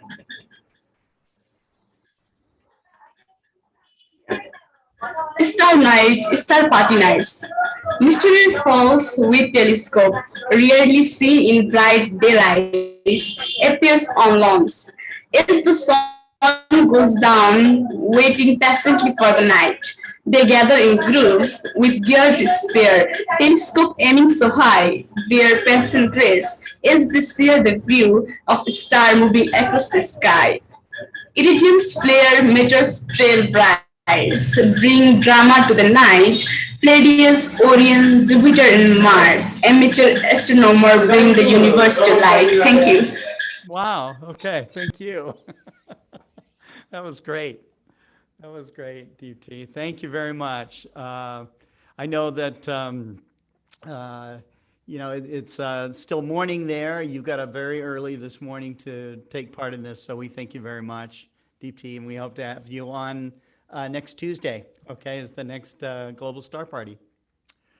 All right.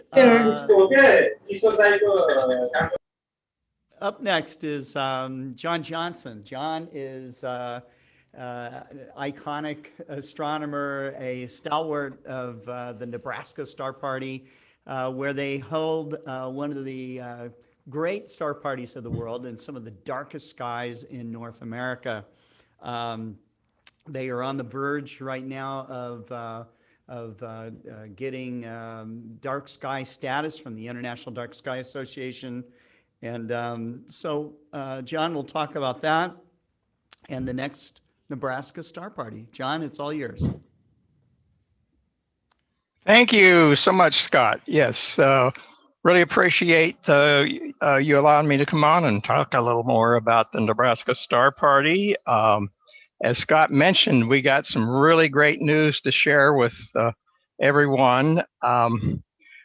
First of all, I'm going to say we are planning a full-fledged all-activity star party at this point. August 1st through the 6th at our site up in north central Nebraska at the Merritt Reservoir State Recreation Area. I have our website up. Can I try sharing that then, just to see if it'll work? You mentioned that you're going to do a full-on star party, all activities, right? Yes, one of the final things we had to resolve was we typically, is that up there or not? Not yet. Okay, it's there, share. Okay, there it is. How about now? Not yet. You have to, you press the green share button on there. Okay, now we're going. Now we got it? Yep. Oh, there we are. It's just a little slow. Okay. There we are in our best Sunday dress and our telescopes out there on the great sandhills plains of Nebraska. Yes, as Scott mentioned, yeah, we're going to have a full activity star party. And like I said, one of the things that we just got a resolution from the Valentine High School in Valentine, Nebraska, the closest town to our star party. They will allow us into the high school for a full day of talks and lectures, swap meets. We'll have an astrophotography contest there.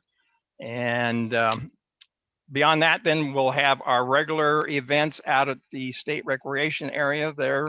It's about 40 miles southwest of the small town of Valentine. And as Scott mentioned, in one of the darkest spots that is easily accessible, I would say anywhere from the Mississippi. We're probably the closest to anybody that's coming east of the Mississippi to get to a really dark sky. We have Bortle 1 skies. In fact, we brag about it, but when we're up there and that time of the year, of course, the Milky Way stretches from horizon to horizon, and you actually can see your shadow cast on the ground by just the light from the Milky Way.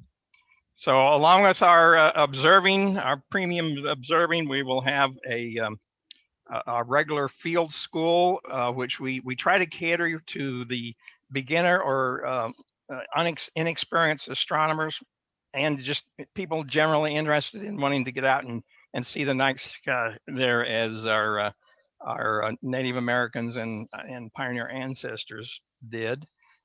We'll have that, and then we're going to offer what we call an advanced field school with a little more technical information, and those will be held on Monday and Tuesday out at the site. And then, like I said, our full-scale lectures will be on Wednesday at the high school. That's August 4th. We have a couple really neat speakers lined up. Let's see if I can switch to a bio about this gentleman. Mr. Rod Landis has graciously agreed to come do a talk on what he's doing with the Astromaterials Research and Exploration Science Center down there in Houston. I think currently he's doing some work with the Sophia. See if I can bring that the Flying Observatory. So he may be giving us some updates and talks on what he's doing with that. And then our other speaker we've gotten for sure is Diane Knudsen, and she is now president of the board of directors for the International Dark Sky Association. So we feel really excited about being able to have her come and talk to the audience, our attendees, about what the whole International Dark Sky Association is about. And apropos, we may have an answer from them by then as to whether they'll give us our designation. Our package, our preliminary package, and our notification of intent to submit went in, believe it or not, today. We'll have a quick review by some of the staff members down there at IDA in Tucson, and then if they're happy with it, then it'll go into the formal review process, which usually takes about a quarter. So maybe towards the end of August, or maybe we'll get word by our star party time in August. But like I said, Diane is just an amazing lady. She did stop by for a while last year when we had a non-star party. We didn't have an official, obviously, star party, obviously due to the COVID, but Diane will be there this year to speak. And if you hadn't heard Diane speak, she is just such a passionate person about the saving our night sky. I think she has a couple TED Talks out there on her efforts and everything to promote and raise the awareness of the natural resource of the natural dark sky. So like I said, we're moving ahead. We're really excited about that. We anticipate that package to, after maybe some tweaks and everything, here in another week or two, will be formally presented to their committee that reviews all the dark sky places, parks, whatever, worldwide. So we're looking forward to that. I think that's okay. The gist of it. If I can Okay, stop share. And Wonderful. Okay, perfect. anything else? If anybody, I guess if the group here has any questions, or Scott, Yeah, if you have. I think I should probably put up the link. Oh, yeah. The website there. John, what's your website? Oh, I'm sorry. It's Nebraska Star Party, all lowercase .org. Yeah, we are a fully registered 501c3 nonprofit. So. Okay, great. John, thanks for coming on tonight. Well, thank you, Scott. Good to see you again. And appreciate all your support. Okay, so we're going from the USA back over to the UK to Gary Palmer. Gary is a mentor to many aspiring astrophotographers, and he has made a name for himself both in solar astronomy, deep sky astronomy. His tutoring programs on Gary Palmer Astronomy are fantastic, well worth the time and the expense to really, he'll put you into the level that you want to be in astrophotography. Gary, thanks for coming on the program.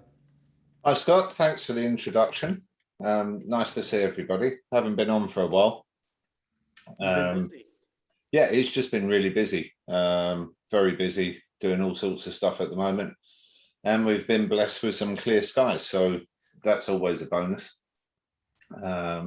Certainly after the winter we've had, where it was pretty quiet right the way through, to be honest. So I'll share the screen over. We're just about going into daylight now, so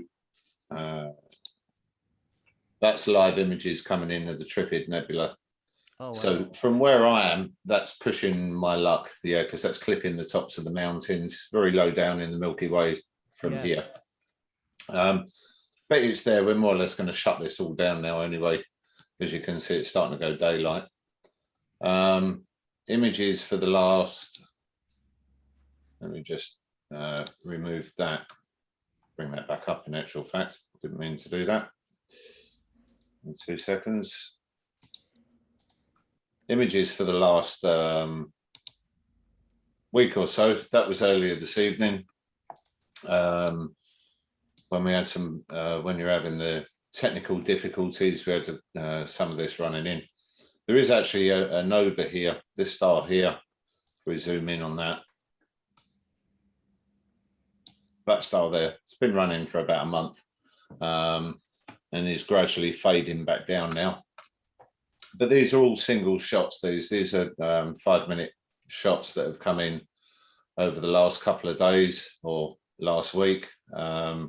M13, same again, another test image. All of these are test images for equipment over the last couple of weeks. Running back down.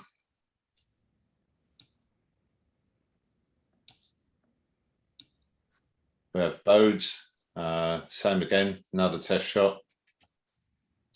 So we have got data stacks there. I just haven't had the time to go through anything. It's literally been every night. It's been out till 4 in the morning. So that, and on top of doing solar as well. M27. Another test image, same again, single shot.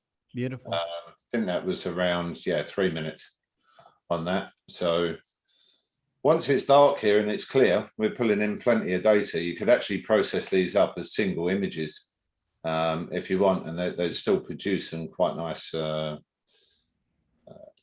images to look at. Part of the Vail, that was imaged last night. 5-minute shot on that one. Leo triplet. There's a little bit on the, there was some cloud around when this was done, some sort of high level cloud. So same again, all single shots on these. Wow. That's tonight. That was a little while ago.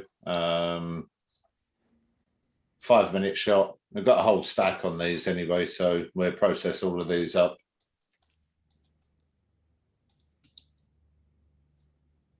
that's those. Solar, we had that day before yesterday. That was a really nice prominence. Same again, I haven't got around to processing this up yet. There's tons and tons of data sitting here. It was there 3 days ago. It's very, very faint. And as you can see, the seeing's not been playing us any favors here. That's mainly because we're getting the winds from the north and northeast, and we've had that for about 2 weeks at the moment. So it really upsets the skies in the mountains here on solar. But yeah, that was quite nice to see. And I'll bring that screen over. I actually started to put this together. So this was that Vail. So I literally just stacked it up and just started work on it, just a dynamic background extraction at the moment. And as you can see, these were all of the Starlink satellites that went through the shot. I did have a good moan about them. More on principle than anything, because they seem to be getting everywhere, and there's more companies looking at putting them up. Luckily, using PixInsight, we can remove them from the image, but it's still the point that I think we're going to get to an area where there's so many satellites up there that even the software is going to struggle. But it did manage to remove all of these out of that image. Can't see them at all in there. So from my side of things, that's really about it at the moment. Oh. Well, you've been busy.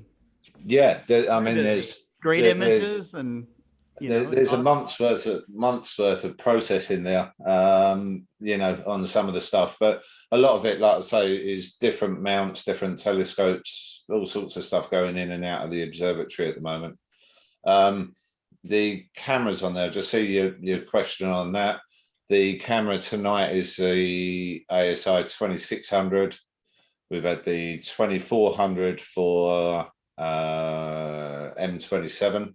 That was on the big RC 10-inch, the Truss Newtonian, Truss RC. 2294, we've had that up and running, and the solar was on the Player One Neptune M camera. So that's all your cameras listed there.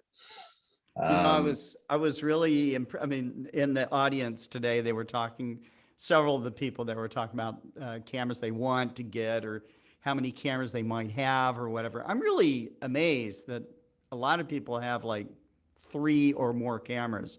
Some of them have 5 or more cameras. I've said this for quite a long time now.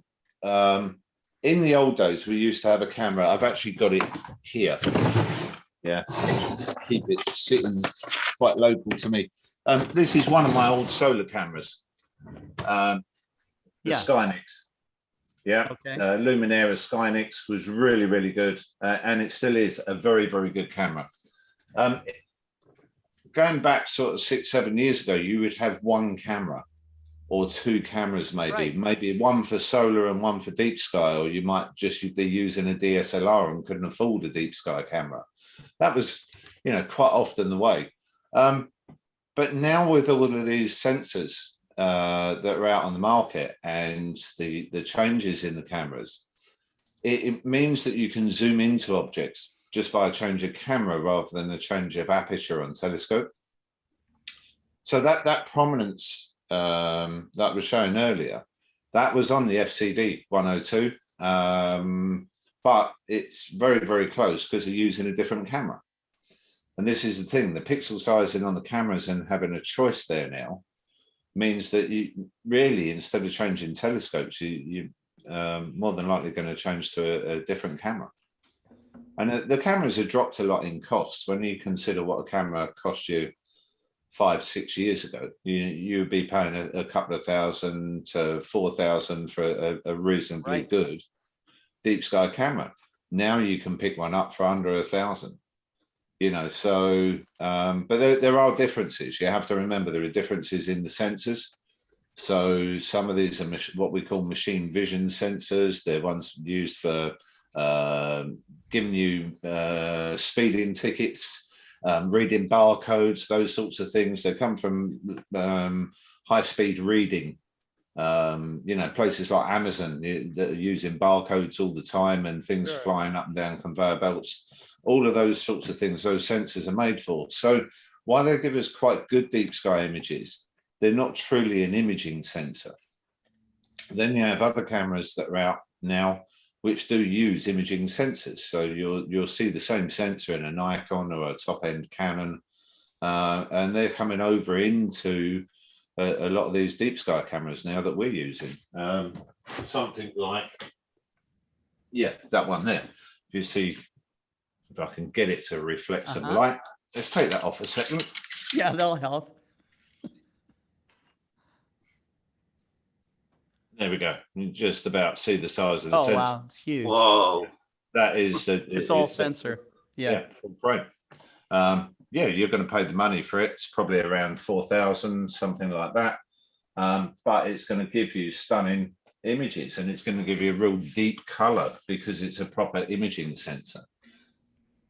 Lots of people say, well, the CCD's dead. I still like a CCD camera. I think they're slightly cleaner on the images. They look slightly nicer. They're not dead. You know, it's just a choice, really, at the end of the day. And some manufacturers only make one type of camera. Some manufacturers make both. And you're seeing all of these changes come along now. So, but you have to remember that sensors are changing rapidly at the moment. So Sony don't, or Panasonic or Aptina, they don't make these sensors for astronomy. That's the key thing to remember. Each of these manufacturers changes and adapts that sensor to their own cameras. And therefore, once those sensors are all used up, once a couple of companies have bought them all up, there's no more of them. The manufacturers will be bringing out new sensors. People go off and they buy them. So that's the big key thing. I think everybody's got a lot of choice in what's out there and costs. I wouldn't say that the stuff's outdated. You know, just because a new sensor comes out doesn't mean to say that the one you had last year is outdated. It just means that that sensor is probably not available anymore. Right. And you have to remember how many markets that sensor is actually going into around the world. Right. You think of all of these thousands of companies. Right. Yeah, that are all clambering for these sensors. There's only so many made. Right. So you will see the changes. And I think that's what makes it exciting.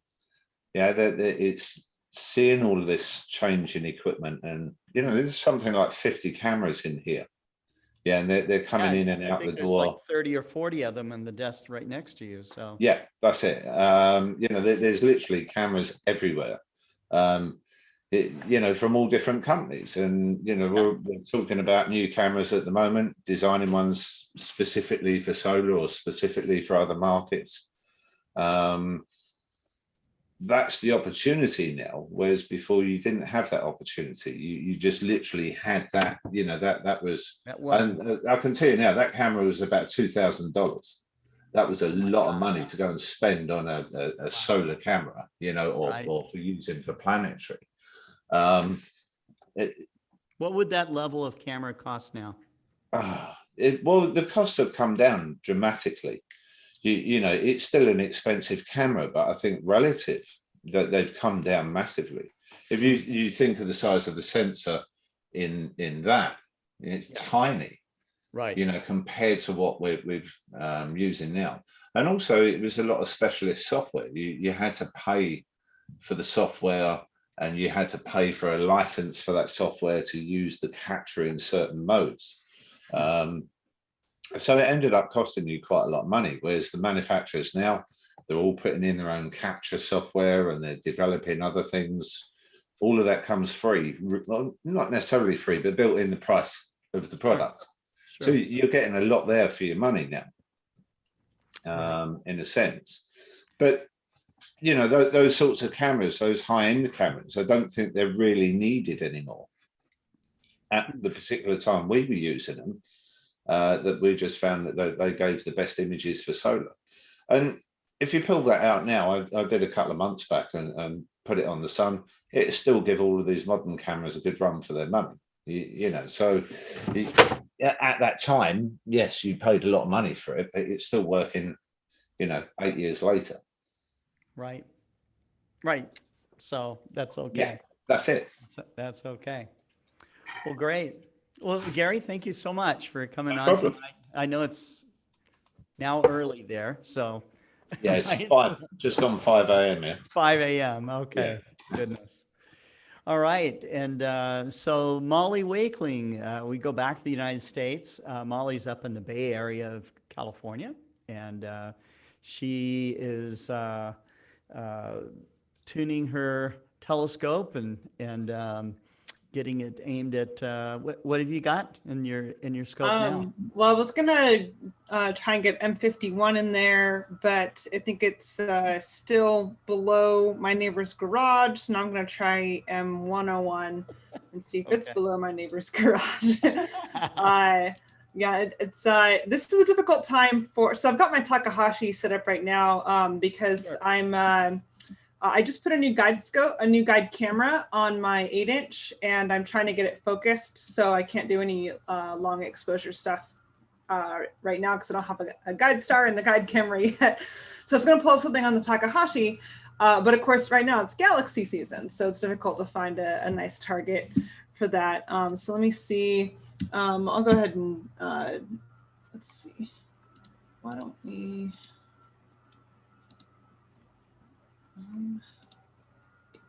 Let's do this. I'll share, what that process looks like while I'm doing it here. Yeah, okay, I definitely took the cover off the scope, so I must still be looking at my neighbor's garage. Let's see. Somebody think of something a little more southward. Oh, I know. Leo triplet. Let's go there. Let's go there. Which I already happen to have set up as a target. All right, so. Okay, so I'm using Sequence Generator Pro here, which is a non-free, but also it's not ridiculously expensive software that runs, I use it to run all 3 of my telescope mounts actually. And it controls all my stuff. So camera, filter wheel, focuser, telescope, it controls all the things. It'll even control your dome if you're cool enough to have a motorized dome.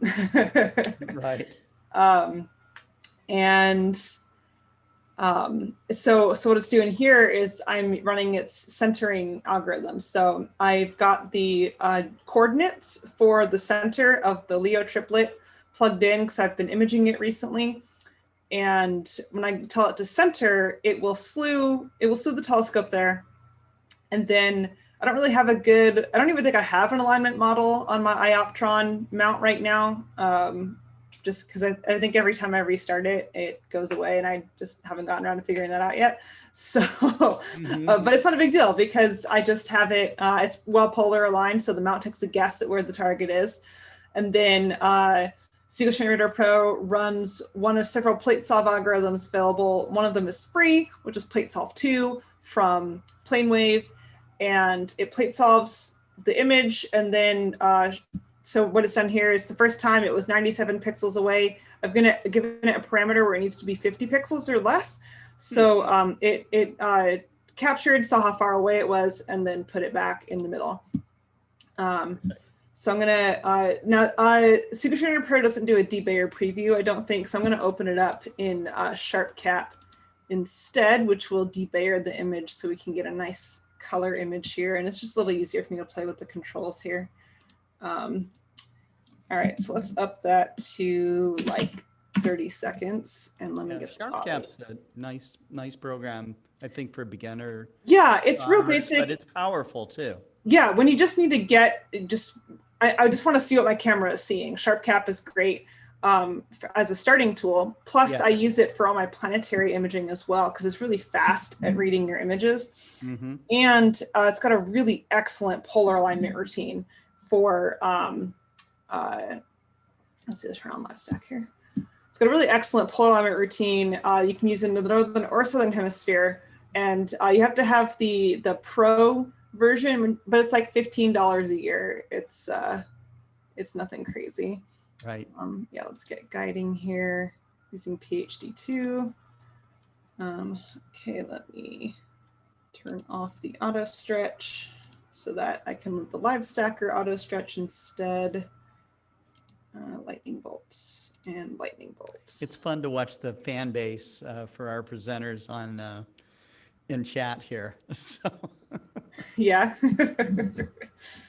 Yeah, SharpCap. So it has this live stacking feature where you can do live stacking. Now, I didn't get a chance to focus the camera yet, so it's a little bit out of focus because the Takahashi is very sensitive to temperature, but it's close. And I've hit the lightning bolt buttons on the color balance and the histogram, which it does an okay job. You can see it's a little bit on the pink side, so I'm going to bump up that blue a bit as we wait on the next frame to come in here. And yeah, my light pollution is, it's pretty bad. So as you can see, you can barely see these galaxies popping out from the background here, but they're there. So let me go identify those for you. What, 65, 66, and 36? Yeah. So let me tell you which one is which. Okay, so this one is M66. This one is M65, and this one is not a Messier object actually. It's NGC 3628. Even though it's really just about as bright as the other two, so I'm not really sure how Messier missed that one and got the other two. But you know, who knows? Right. Somebody brought a good glass of wine or something to him. Yeah, maybe somebody bumped the telescope and then he moved on to his next target area. Yeah, as more frames come in, it'll start to beat down the background some more, or if I took some longer exposures. Although I can't go too long. Do I have the right filter? Yeah, I do. Huh. Weird. Oh, I've got the gain up really high. That's what's going on. Molly, do we have to remember of everything of this you have shown us? I know I've gone through this like really quick. Just because you know, people want to see the good stuff, right? So yeah, I dropped my gain down, so that should help a little bit. But yeah, so if you're ever looking for some great tools to use, I love using SharpCap. It's got so much cool stuff in it. I use it for alignment because I can turn on some crosshairs or other types of crosshairs. It's got focusing tool where, like, if you have a Botanoff mask, it will actually go and find the Botanoff pattern and will tell you like how far you need to adjust and stuff like that and which way to move. Or you can just do it by full width half max, the size of the star, if you don't have a Botanoff mask. And I think there's other features on here I haven't really messed with, like scripting. I haven't done their sensor analysis. I have used their seeing monitor, which is way cool. So if you're imaging like the moon or Jupiter or a planet or something like that, it will actually estimate the quality of the frame, like the sharpness of it. And you can set a threshold to only capture frames above a certain quality level.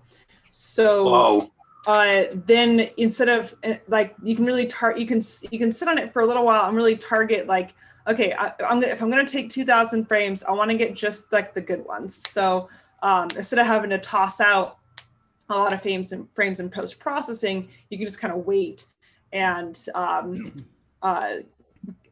wait for when the seeing is good and it will capture it. And you can't really do that on Jupiter because it rotates so fast, but you can do that on pretty much any other object. Or you can set a sequence of captures. Like if you're going to do the sun, you can say, you know, here's my threshold. I want to take 500 frames every 5 minutes. Like if you're doing like a prominence time lapse or something like that. Yeah, there's all kinds of, I didn't mean to turn this into a commercial for SharpCap. Okay. They need help too, so you know, it's all right. But yeah, here's kind of a dim view of the Leo triplet. And actually I have a preliminary process of it. I'll show, let me pull up that picture real quick. I'm working my way through Adam Bloch's video series right now, so I wanted to go back and reprocess after I learned, because like I've gotten pretty decent at nebula targets, but I'm pretty bad at galaxies. So and he's really good at galaxies. So I'm gonna see what I can learn from him. Okay, yeah. So here's what I have so far on the Leo triplet. I'm actually very pleased with how this has come out so far. I got a lot of great detail on the galaxies. I need to work on their color. Nice. I don't really. Wow. That's unbelievable.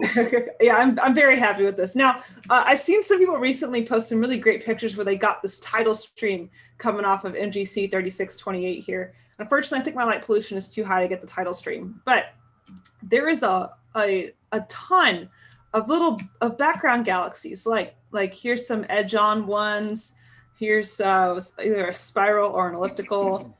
Here's like some kind of a regular looking guy. Here's a pretty galaxy pair. If you had a really long focal length scope, you could zoom in on some of these, but there's galaxies all over the place. In this galaxy season. That's right. Yeah. And it's really fun just to go through and hunt down, here's one, and this maybe a little cluster here. I don't know. I have to look it up. Because these also kind of look like galactic, because you can once you look at enough images, you kind of start to be able to tell the difference between what's a star and what's a galaxy, because stars have a particular kind of look to them, whereas galaxies, this is a JPEG we're looking at, so it's kind of compressed, but galaxies just kind of have a different look. Like this here is probably like an elliptical galaxy, because the shape of it is just a lot different than the stars. So that's really awesome, Molly. Thank you. No, I mean, for sure, when the visual part, getting the galaxies visually, and then when you get into imaging, you can start to go much deeper. It's beautiful. Yeah, thank you. And picking up, I mean, this is the most detail I've ever gotten on this target, and I'm really excited about it. This is not even with deconvolution. I think I just applied like a very light, unsharp mask. So I'm going to work on this one some more until I get the colors I like and learn some stuff from Adam Bloch. But yeah, I'm pretty happy with it so far. Molly, when like me, I'm trying galaxies and it's a large failure. But when I see your pictures, I can understand what work is behind those pictures. Those who have never tried to take a picture of triplet or any galaxy, they don't know what they are looking for. They don't understand the picture, what work and planning there are behind. Yeah, I mean, there's it's definitely there's a lot of learning to do in astrophotography, and I find galaxies to generally be more challenging, although some other people might feel differently. Let me show you one of my older pictures of the Leo triplet. This is from 2017, February 2017. Pull it over here. So here's one of my earlier ones. Wow. DSLR. Actually, this isn't too bad, actually. It's really good. These are some pretty bright galaxies. This is with my DSLR. So if you hear people poo-pooing DSLRs, I mean, definitely astro cameras like the cooled cameras and ZWO, QH2, stuff like that are better. But you can do really good stuff with the DSLR if that's all you can afford right now, or you happen to have one already. I've gotten a lot of really good stuff with DSLRs, and I get better stuff with my cooled cameras, but get decent stuff with my DSLR. So I have done some thinking work for a week now, and for me, those pictures you showed just now, triplet, they leave something to the viewer, to their own imagination. So like this, you leave something to them, they are deeping in this picture, and they are making up the rest. That's well, if you take a 110% nice picture, you don't leave anything to the viewer to imagination to think what could be there else. So maybe if you take a perfect picture in our language, that's it. There is the viewer have seen everything already that can be discovered. But if you make some little bit blurry, there is something left to. I think so. That was my philosophy. Interesting. That's an interesting way of looking at it. And I like to go back and look at where I've come from with my images. So here's a bad example, a good example of a bad example. That is a good example because you leave something. There is something to get. Yeah, and this one's it's actually not too different than how you might see M51 from a large telescope in a very dark sky. Not much color. You just kind of see that arm connecting the two. This was with my DSLR on probably my 11-inch Schmidt Cassegrain, probably back in 2016, 15 or 16. I'd have to go look at the data file. One of my very early astrophotos, and the stars are a disaster, and but this picture, it was still a really exciting picture to take because there's a galaxy in here, and I can see more of it than I can see with my eye from the Bortle 5 site where I was at, And the viewer, they get the feeling that this object is far away, but if you have a 110% perfect picture, they can't relate the distance to it anymore because it's so perfect. It can't be 10 millions light years away because it's too perfect for them. But I think so. Maybe somebody else thinks different, but I think those pictures are on that way. If you think that you leave something to the viewer to pick up something like this. It's part of the journey.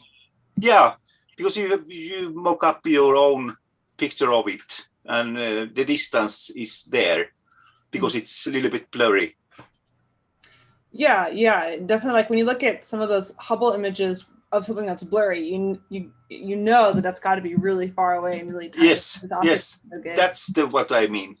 But I've learned a new technique recently on the Astro Imaging channel on how to kind of give depth to an image, and it was really interesting because the presenter talked about you basically if you make the larger stars, kind of leave them their same kind of slightly overblown shape, and reduce the dimmer stars, then it lends it a little more of a sense of depth. And I think that helps bring the mind into that these galaxies are floating in the vastness of space as opposed to being printed on some dome of the sky. And I'm kind of starting, this is one of the few galaxy images that I've done where I just start to finally get some of that depth that's the technique I've been working on lately, is trying to create depth in my images. And I finally feel like I'm starting to get a little bit of that with this image because it still feels a little flat, but you can kind of almost get the imagination that these things are floating out there in three-dimensional space. And that's what I think that's what makes the best astrophotos, are the ones that make you feel like you're there in space with that galaxy, Yeah. And my explanation was not that I have an explanation why my pictures are blurry, because I don't have the knowledge. I mean, it's taken me a long time to get to this point. You saw my Whirlpool galaxy from 5 years ago, Exactly, and find the right combination of your gears. And I am struggling right now because I have cameras and I have scopes, and right now I'm finding what scope to what object and what camera and what reducer or filter or Barlow to it. So it's a mess right now. So I'm getting headache.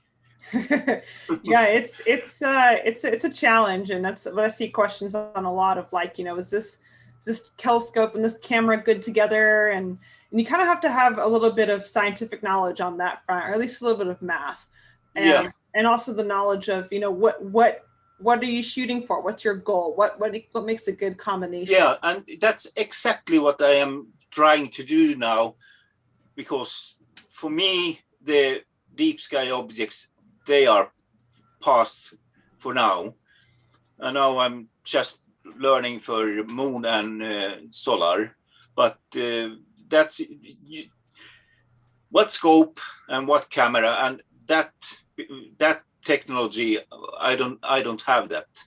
Yeah, but to be honest though, at the end of the day, you can put any camera on any other scope and you'll see something.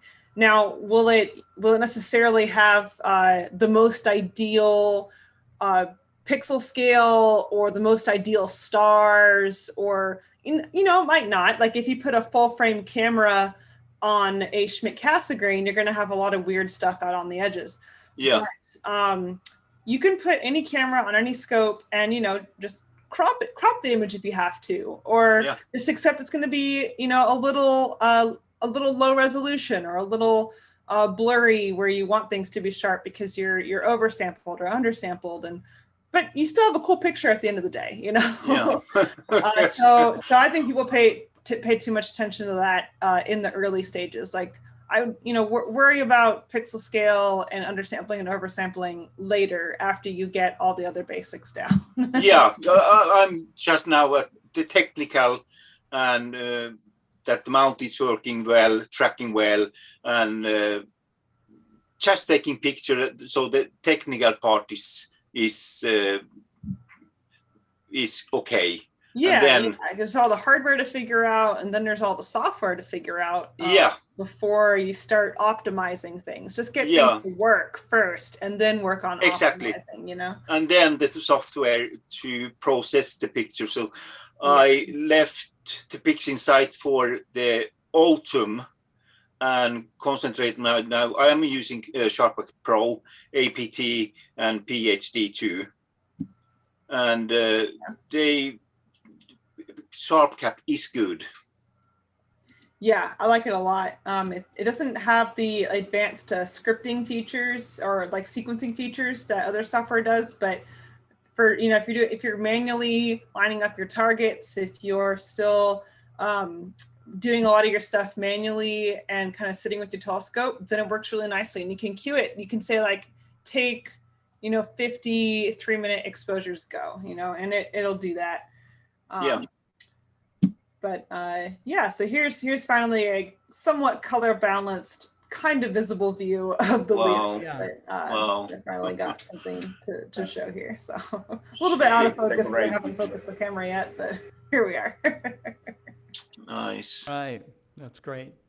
Well, Molly, I think we will take a 10-minute break. All right. And then we'll come back with the after party. Several of you have come on, including Pekka, and we've got Cameron Gillis on with us, and Simon Tang. And I'm only here for the after party. You're here for the after party. All right. Fanning joined. Yeah, after party is the best. But anyhow, you guys hang in there. We'll be back. Here, I'll share the gallery of people that are still on with us right now. So, including my microscope with a bunch of Euglena swimming around. So we're going to take a look at them. Yeah. All right. Okay, so we'll see you in 10. Yeah. Have you any guys tried to kill and fly with a green laser pointer? No, but I happen to have a 200 milliwatt laser. Because I had a fly in my room, and it's right down there. And I thought, how can I take it down? And I have a green laser, so I thought if I can use that and make it blind, if anything else. So I ordered a 5 milliwatt laser pointer, you know, the little ones you use for PowerPoint presentations and stuff, or for pointing, I got it for pointing out stars at public stargazes. And in the mail, I received a different laser, one that was 200 milliwatts, and which is a much more powerful, it's on the more powerful end of what's available to the casual consumer. As far as laser power goes. Now you can get much higher powers in the laboratory, but as far as what's legal for a person to own, it's up there. Okay, it's totally forbidden in Sweden. Sorry? It's totally forbidden in Sweden. Oh, lasers, totally. Yeah. I have spoken now with the authorities, many of them, and told them that we need it only for a couple of seconds, and because if you use them, we have to contact the air department of the airplanes and so on, and what direction, what height, what time, how long do I point, and I write to them that I never know, and it's only a couple of seconds. Yeah, we have to do that if we're going to shine more powerful lasers at the sky, like for atmospheric measurements and stuff like that. Yeah, it's for airplanes. But you can get in a lot of trouble if you point a laser pointer at an airplane. So I always tell people if they're going to use one at a stargaze, you got to check for airplanes first. Yeah, there are many good apps for that, so they can see in the phone where the planes are. Even Pipers and small planes and helicopters. I have one app for that, so you can see where the airplanes are. Nice. But they told me that they have to look for, because I told them that in Canada, Australia, they have a special, how do you say, that who belongs to an Australian astronomical association, they can use them. Okay. So they will look it for Sweden too now. So let's see if we can use them. Nice. Hopefully. Yeah, that'd be good. Yeah, because I have kids here. I have my telescope on balcony, and today I shot the sun, and they was playing on the playground and with their parents, and there come two children and asking, what are you doing? What are you looking? And I told them that I'm photographing the sun. Oh, wow. And then become their parents. And suddenly there was maybe 10 people under my balcony and asking questions. Oh my gosh. And I told them that after COVID, they are very welcome up and look for the moon, and even if there is a evening, so if they see me on the balcony, they just say, you can come up and look. Nice. So hopefully I can spread it a little bit. Yeah. Sometimes I would do some planetary imaging from my front yard because I have a better view of like the western sky from up there. So if some of the planets were setting, then a lot of passersby would ask me what this thing was and stuff like that. So if I had the eyepiece in, I'd show the eyepiece, or else usually just show what was on my computer screen because I was in the middle of capturing. But my neighbors loved it, and they are amazed. Yeah, when they see, because I think I'm the only astronomer here in this local total area. I never heard or seen, but my telescope, mountain telescope, they can see it from a long way. Mm-hmm. And they are, when they are walking by, they are looking up and asking lots of questions. Yeah, so that's really fun to explain. Yeah. So hopefully this COVID will Yeah. We'll, That'll be nice to be able to do yeah. public events again. Yeah. I gotta pop outside because my guide camera is just showing a lot of black, so I'm gonna make sure that everything is fine. So I will be back. Hopefully it will not happen like me yesterday. Last night I was shooting and doing polar alignment, and I have a bunch of cables on one like a sock, and DSLR camera cable is the longest one, and now I didn't have the battery on it, and it strangled on the leg, the fastening screw. Yeah. And I have this cameras that I can see what my mount are doing, Right. and I saw it going back and forth, back and forth, back and forth. Oh yeah. And I just run on the balcony and shoot it down. Yeah. I've had those moments. Jesus. Hey, Pekka, let Molly do her maintenance. Sorry. I'll be right back. Yeah. Okay. So how's it going, Pekka? It sounds like you're making a lot of awesome progress there. Yeah, I'm trying. I messed up my polar alignment yesterday. I had a very, very good polar alignment, and I don't know what I did, but it went off, and then I had a clear night, but there was a thin cloud cover. So and my guide scope was off. I usually have the main scope and guide scope aligned because I have a 50 millimeter, so I have a wide field view. And I couldn't decide because one of the alignment star was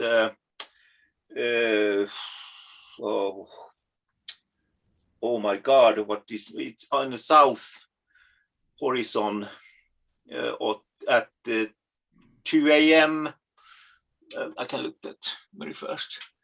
Let's see. But anyway, there is 2 bright stars, or 3, but the 2 are similar brightness, and I picked the wrong one. I can say what the star is. Let's see. The Neb, was it Cygnus or which constellation? Let's see. I can take the watch here. Go back. Let's see. It was. I must go closer. I think it was.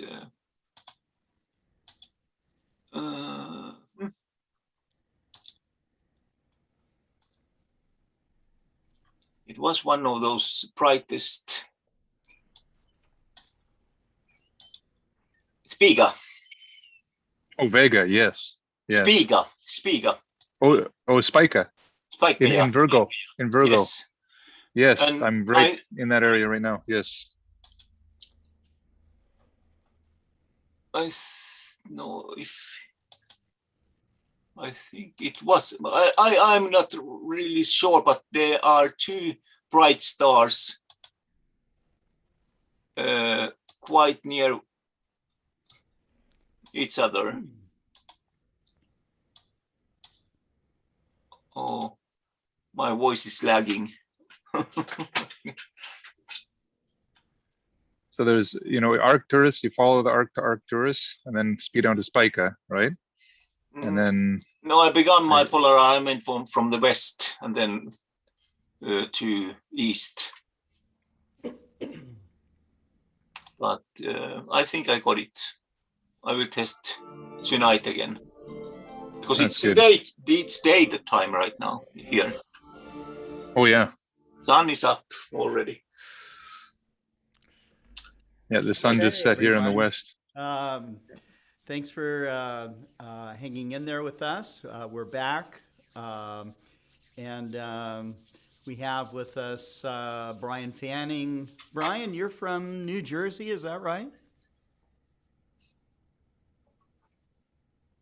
Yes, Scott. I'm from He's Southern nodding Jersey. his head, yes. Yeah, Brian, you've been watching the show for quite a while, so thank you for for coming on and being a part of the after party. We have Simon Tang here with us out in. Do you live in Woodland Hills, Simon? No, I live in Canyon Country.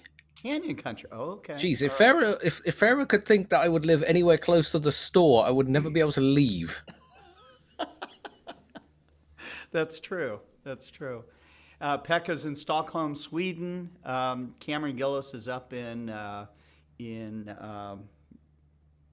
Seattle. Seattle, Washington. That's right. I always get Portland, Oregon, and Seattle mixed up for some reason, but yeah, we're in the upper corner here. right. And then I'm going to show you guys a view of these euglena. Okay, and they were described by very famous. Hey, Cesar. How you doing? Hi, how are you? Good, good. You just popped up when when Scott was walking away. I guess he's getting his microscope or something. How are things down in Argentina? Fine. It's today is it's the first lockdown night. People don't go outside. Yes, from 6 p.m. Sorry, 8 p.m. to 6 a.m. Is this happening because of Brazil? I don't know, but it's in Buenos Aires we have the second wave. I don't know if it's the second or the third wave of the COVID. You know, I have the first vaccine. Good, good. Yeah, it's great. Yeah. Yeah, that's, you know, it's next 2 weeks are coming hard. Yeah. Yes. Yeah, we're kind of in the same boat here. What we're seeing here is oh yeah, look at that. this is a colony of euglena. Wow. They are single cell animals. They have one nucleus and chlorophyll containing chloroplasts. Okay, what the size of this? They're roughly about like 0.02 inches long. Okay, very small. They do get larger, but these are young ones. I don't know exactly how long it takes for them to grow to full length, but they will get bigger, and they reproduce asexually, so they don't need males and females. They just divide. Yes, they look happy. They are. Yeah. They're very happy. Thriving. Yeah. They're dancing in a drop. This is just the edge, the very edge of a drop of water. They don't care about COVID. Right. They don't. Perfect astronomers. Yeah, microcosm. Yes. That's cool.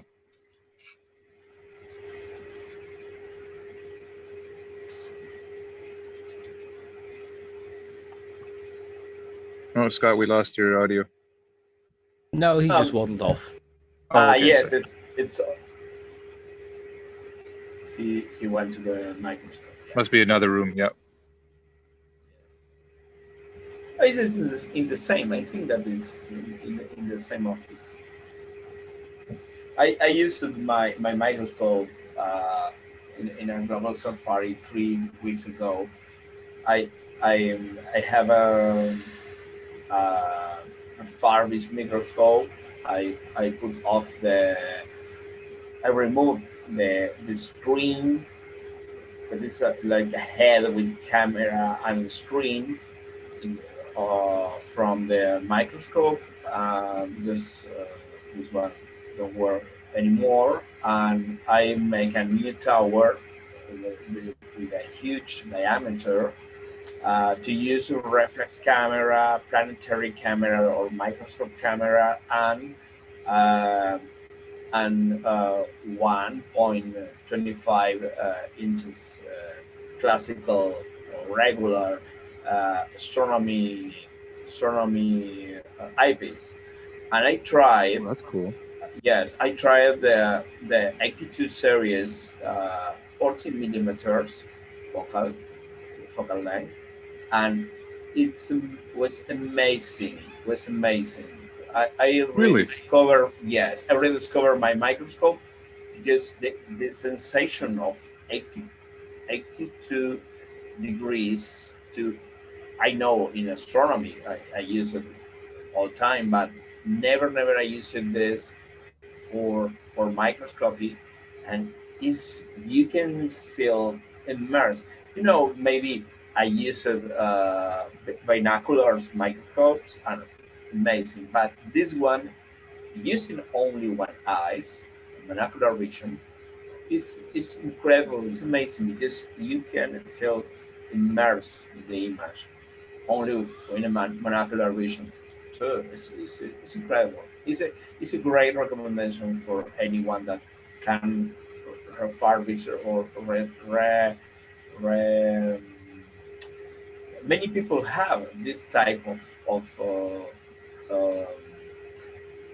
are not vintage, are from many 5 years ago, many very popular with a microscope and a good quality or medium quality microscopes for students with screen head screen, and you can remove this and make a new system for visual or reference camera.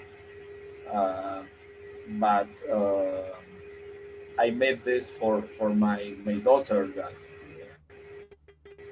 because she's very interested in biological image. And when we tried the 82 series Explorer Scientific eyepiece was an incredible how do you say it, incredible surprise. That's awesome that you can reuse that. That's fantastic because it's obviously excellent optics, and then to be able to use the same eyepieces, both a microscope and scope and telescope, that's really cool. Absolutely, yes. And you have in a microscope, you have a really huge field of view because you have a short object, very short object focal length, and a very huge comparing focal image length. It's very interesting, and you have a great field of view without vigneting.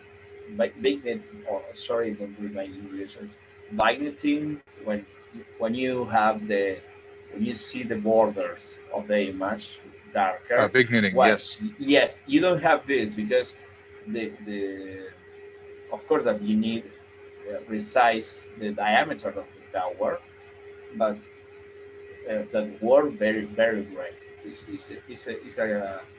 a nice reconverting something like remaking something. It's great reusing. So you have very sharp edge of field, so you can go right to the edge, and it's nice high contrast. Absolutely, yeah. That's cool. Yes. Did you try which? You said the 82 degree series. Did you try other eyepieces as well? I used the 82 series, but I think that all work properly because if you have film for 82 series in 14 focal length, I think that 18, 14, 12 work very good because of course that I can send you the size that I use it for because I thought in in the diameter of the tower. Sorry, Scott, that we are talking about. Do you remember the microscope that I showed you? Yeah, 2 weeks ago. I don't remember. 2 or 3 weeks. In a rainy night in a global solar party, I showed the microscope. that I rewish I rewill that. And or I don't remember when you say, okay, you reform something, you make a new design, or I only change the tower and I make a tower thinking a diameter for the M42 T-ring for the reflex adapter. But I make the an adapter for the eyepiece for the 1.25 inches, but I never thought in use that. And when I tried this eyepiece that I tell you, it was fantastic. Awesome. Yeah. I am optician, and I'm happy making these things. Oh, I love good quality optics, Cesar. It's really fun to see, including the sharpness, the transparency, the flatness of the field, eye relief, all those things are just, it's a very wonderful feeling. To look through good quality optics. I just love that. And thanks to Cesar for the tip of the cleaning for optics. Yeah, waterproof eyepieces are awesome. How was your It's a whole different story, if you compare, I can show. It's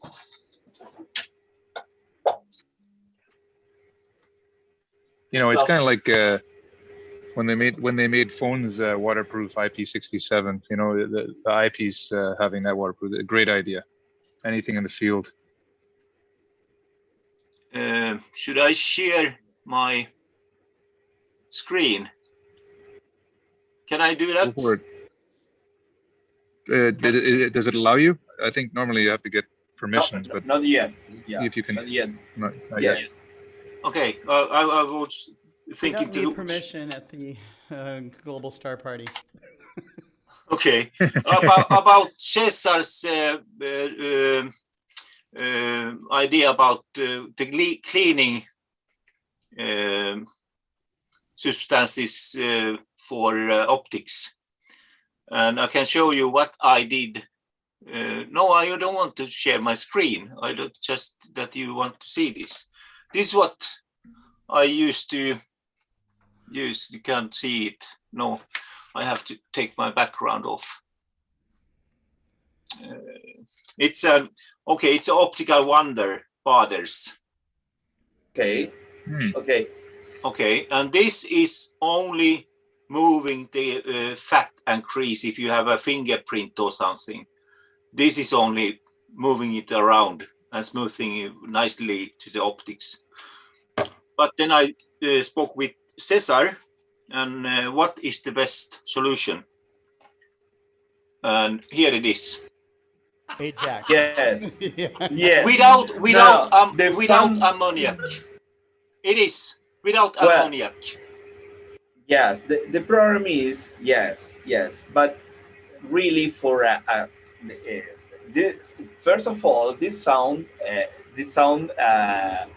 like a shock that the regular glass cleaners or window cleaner can be a great solution to clean properly Schmidt corrector plate in a telescope.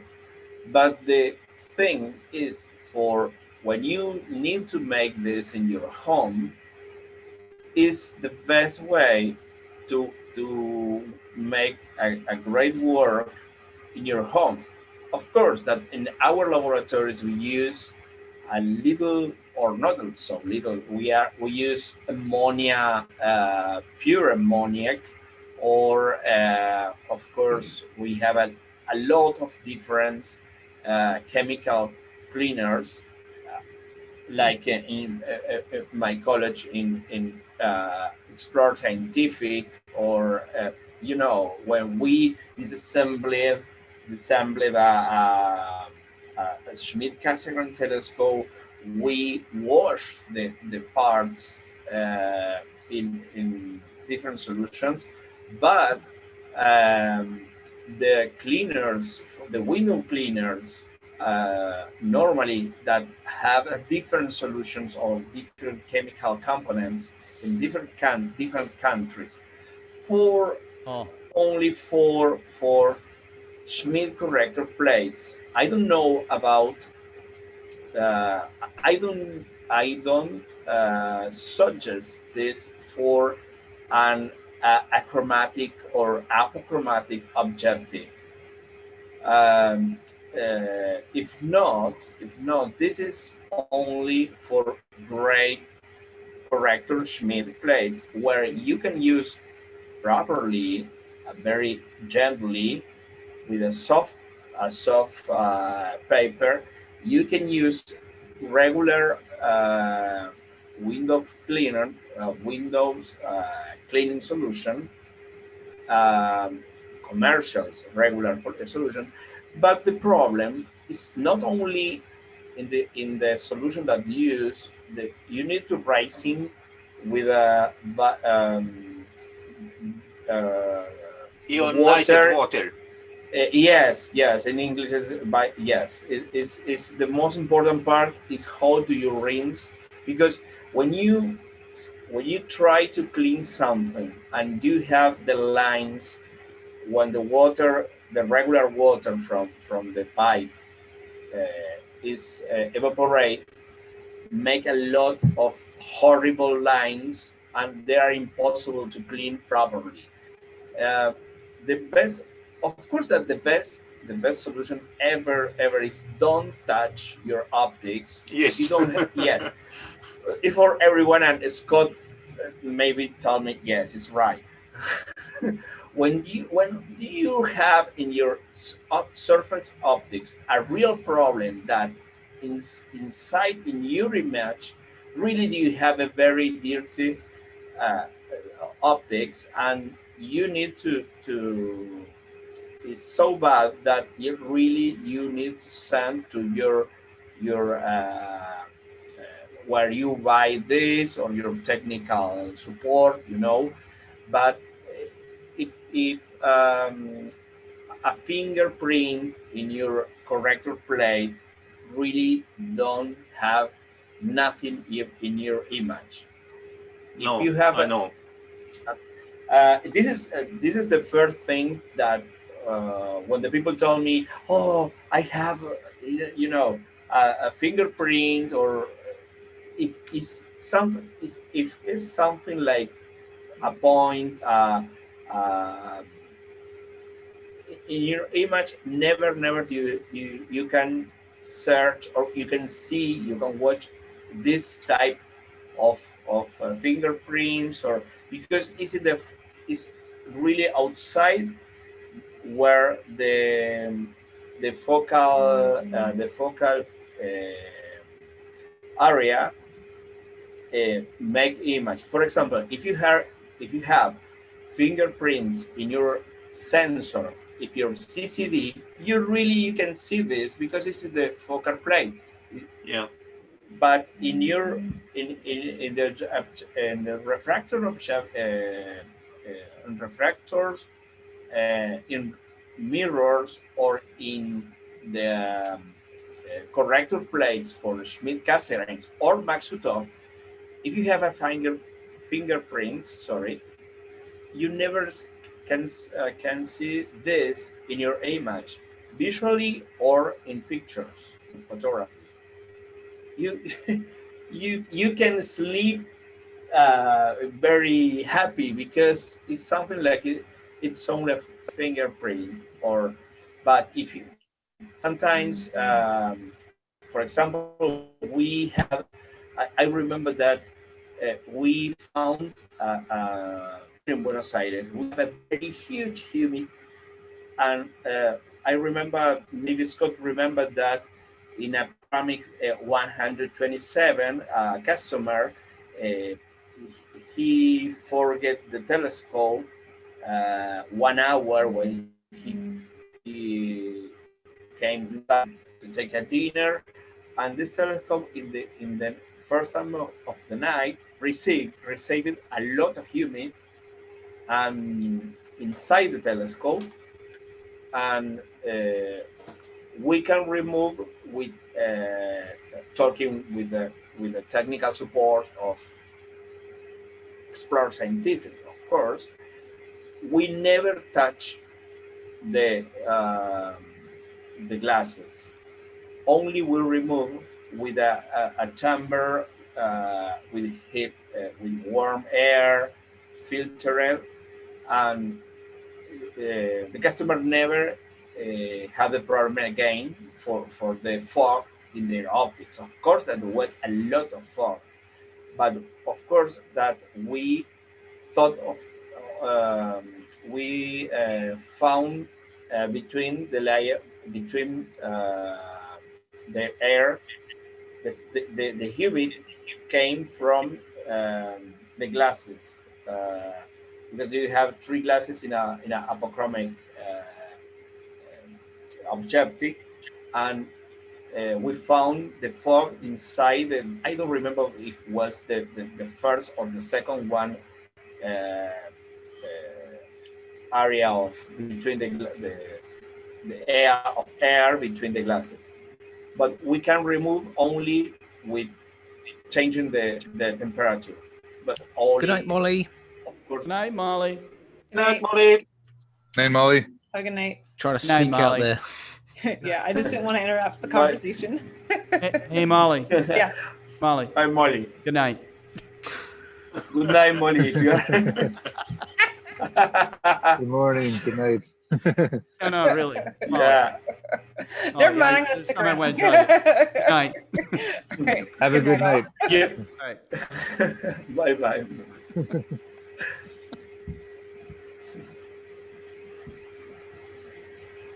Yeah. But thanks anyway. It's solved my problems. But you have to be very, very careful with these window cleaners, and it has to be Ajax ammonia free. Definitely ammonia free. So the original Windex, original glass cleaner, which I know some guys in the industry actually use, okay, has let's see, it says 2 dash, I can't even pronounce it all, hexoxyethanol, okay, isopropanolamin, okay, that's a cleaning agent. First one's a cleaning. Yes. Next one's Yes. ammonium hydroxide, cleaning agent. Then it's lauryl dimethyl amine oxide, wetting agent. Then it's sodium dodeoxylbenzene. Wow, I got through that one. Sulfonate, which is another wetting agent. Then Yes. there's fragrance, okay? Okay. And then there's something called liquidant, which is a sky blue dye. The most important, yeah, it's for make the color, yeah. And this type of regular or commercial window cleaners, it's only solution in your home when, and if you have be distillated water, of course, to rinse. But the most important is how do you make the mechanic movements Yes. with your hands? Because if not, you can make a disaster. Because if you don't remove first of all particles of dust or small ones, stones, microscopic stones that make a disaster in your coatings over the corrector plate. Scott Roberts knows a lot of this because he worked so many years in meat. Yes. And it's a nightmare clean and make it. It's a nightmare to clean a corrector plate in a Schmidt Cassegrain and get ready like a new. Yes. Never return like a new. It's difficult. There are people who are very skilled at doing it, and they can take your scope and make it really make it look production new. Yes. And they're just very good at it. One secret to that Mead Instruments always used right at the very end was acetone, and they would use Kleenex Softique unscented, unlotioned tissue. The Kleenex was actually originally developed, I believe, during World War II as a filter material for gas masks. Okay, this tissue has no fiberglass in it. Okay, so it's very very soft. So they would take one wipe, they would spray down a pillow of this and do one wipe and then throw it away.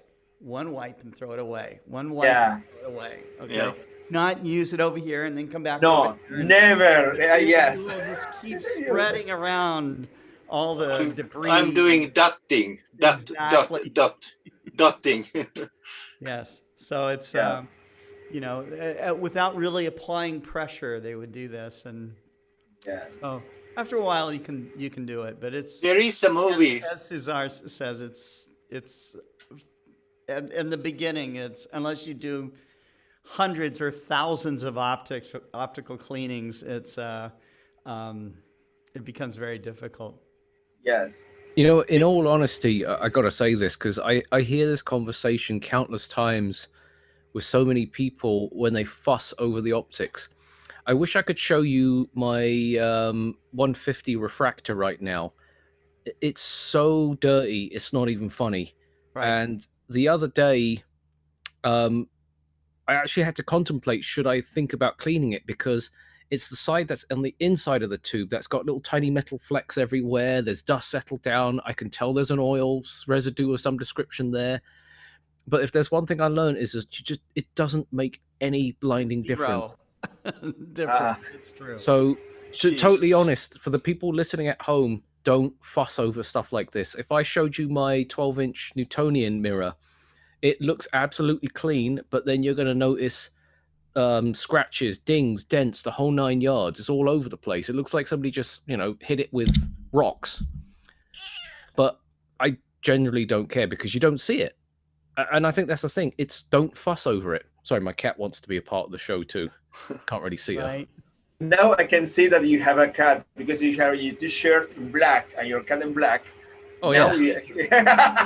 That's why she's a space cat. Here. These photos right here show the large telescope. I think it's 108 inch at McDonald Observatory. Yes. Right, and you can see the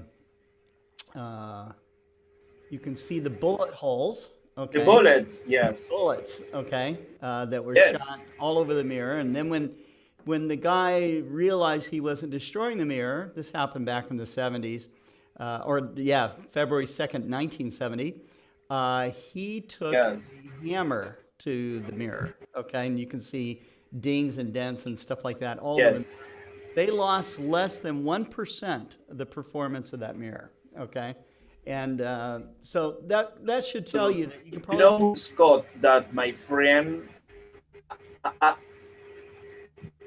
I know his history that is incredible because one time, I know the history of the McDonald Observatory of the bullets, but I have a friend that he worked like an operator of the McDonald Observatory, and one time he told me that his name is Big Striker. We can invite next time because he can talk in the first person.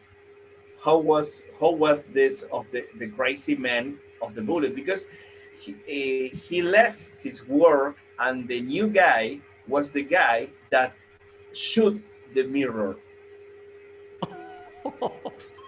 I can't believe his name. Yes, my friend is a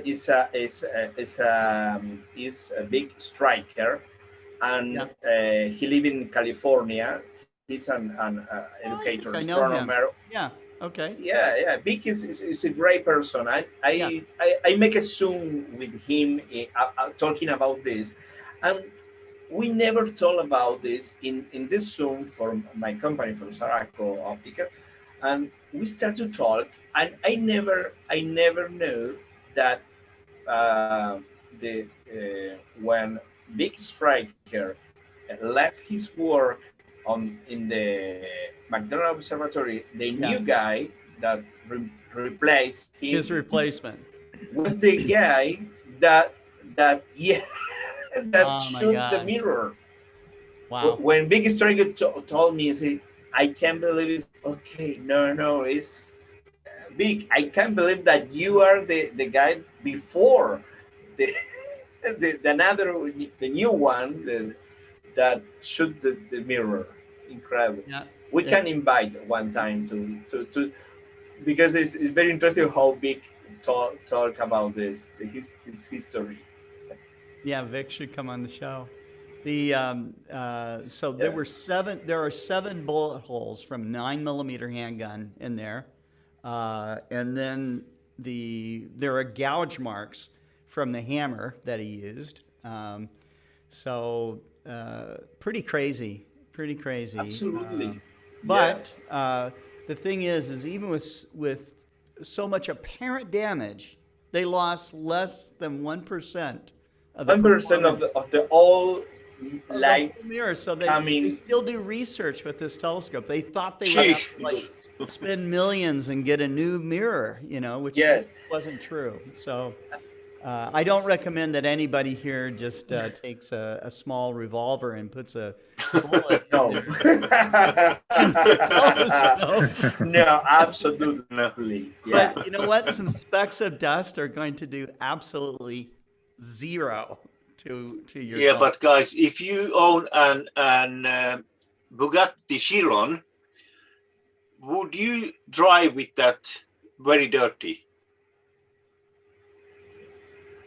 If I had Bugatti Chiron. Oh, the Bugatti. Well, yeah, Chiron. And it was very dirty.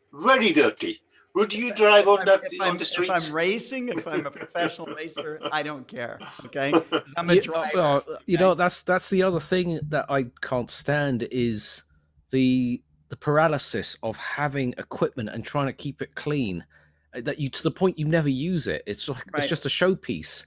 Right. And what's the difference between people who are users of gear? Okay. I'm an abuser. You're a big user. Me too. It's in the dark. You can't see it in the dark, so it doesn't matter how shiny it is. One of the dirtiest telescopes I ever saw was Don Parker's 16-inch Newtonian telescope, which stayed on his patio. Okay, wasn't really covered. Stayed on his patio all the time. It was rusted. Oh. Dirty. It was nasty. Okay, but the images he made through it were incredible. I can show for the audience that does not know who Don Parker was.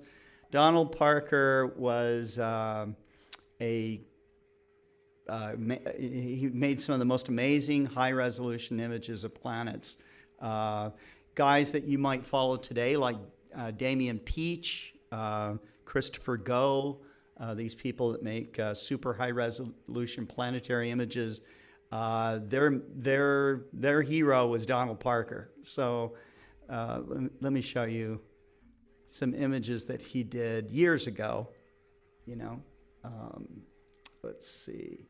Yes, it's really a real fact that dents and scratches don't make nothing in the final image. Yeah, but it's a very expensive piece of equipment. Yeah. If you put the $2,500 for a tube, you like to have it. I understand that you have you cannot see a scratch or something. No. Yes, because it's a piece of. If you clean back, remember. These wow, Jupiter wow. images that he did. He also did look at the moon. Look at that moon. Yeah. Right there. You can definitely see my God. diameter to it. Just incredible stuff. Okay. It's like marbles. Amazing. Here's his telescope on the right here. That's Don Super Parker cool. right there. And this telescope stayed outside all the time. All the time. Just sitting on his patio, ready to go every night. And this is in Florida. So, you know, it's moist air, salty air. Absolutely, yeah. The mechanism is totally plotted down below on the picture. You can see the gears. Yeah, you can't see the this is all rusted. His counterweight. Oh yeah. Just a big rusted thing down there. We are complaining about the dust. And, yes. incredible. Becca, now you can see. Yes. now I can't complain anymore. Cameras. You can see his camera setup up here. That would stay out exposed all the time too. So. Wow. All good days. Yes. I mean, I have an $8,000 mount that just sits outside all day, every day, throughout the year. I used to have a CG Pro that sat outside forever. And now I have an EQ8RH that just sits outside, just stays there. What about the rain? I have a cover for it, but to be honest, it doesn't really do that much damage. So if it's not a big rain, you just let it go. Yeah, it's not the end of the world. Right. But I mean, it sits under a cover, so it's more than enough. Excuse the lights, because my screen just turned off. But otherwise, it just doesn't do anything.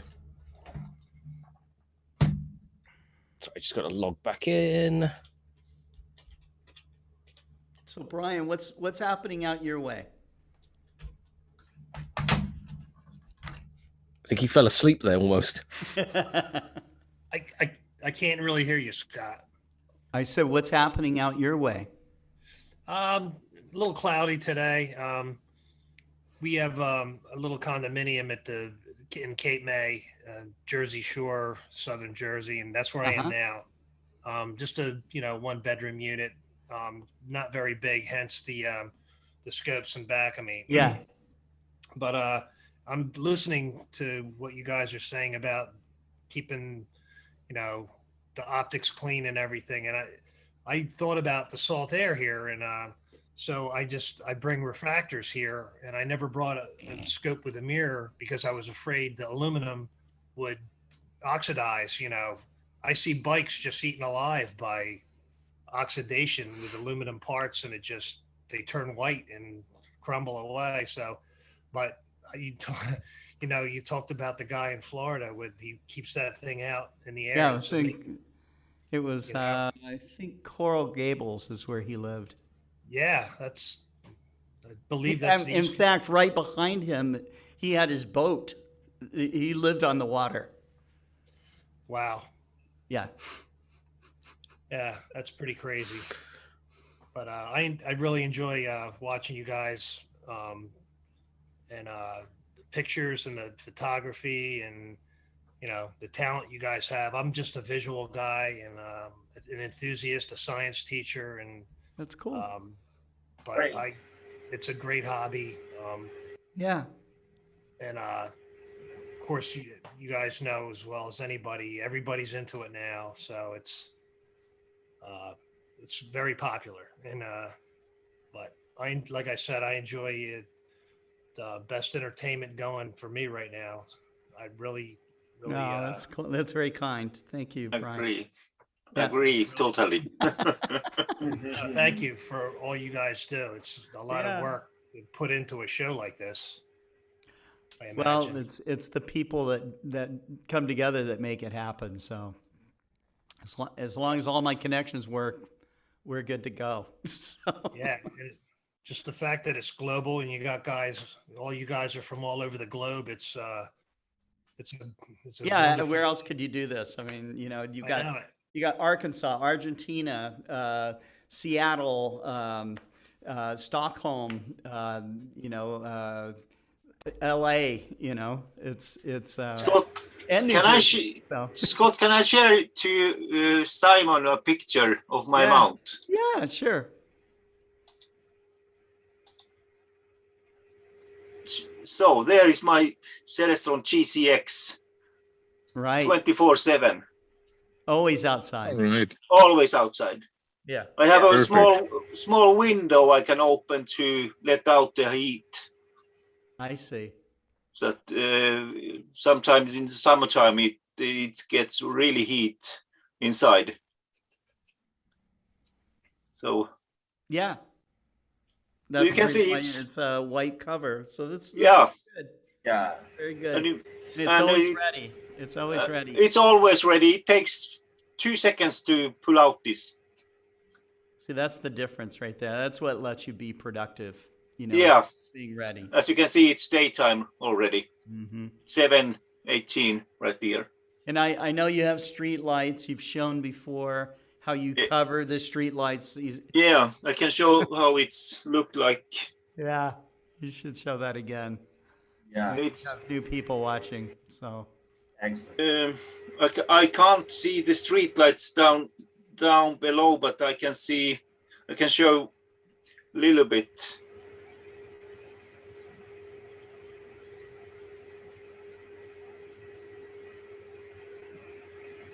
It's great. There is one right ahead in the middle of. It's the high one, and that is something that that is really bad. That one, because it's totally open. You can see the bulb, and it's LED. Pekka, is this light? Does it have a automatic on-off switch? Like no, they are unfunction. They like don't. Because they just in the beginning of last year, the landlord was changed, and it's a new how do you say landlord who owns all these buildings, and they can't find that computer system that controls the lights. So it's 24/7 on. All the time on. Yeah, and for 30 years ago, when they built this area, I was working as a householder, or what do you say, this, is it landlord who fix everything in your apartment, and if something breaks? And I was working for this old company as landlord, and I know where the computer system and all these sensors are, and I have told them 3 times where that they are. They are on the roof of the office building. But they won't go. They won't do anything about it. I think they are so dirty that because they are sensors and they are reacting for the sunlight. When the sunlight comes, it's like sun. You know. When the sun comes, the sun can't get through the dirt. Yeah, all dirt, right? Yeah. So the sensors thinks it's nighttime all the time. All the time. So yeah.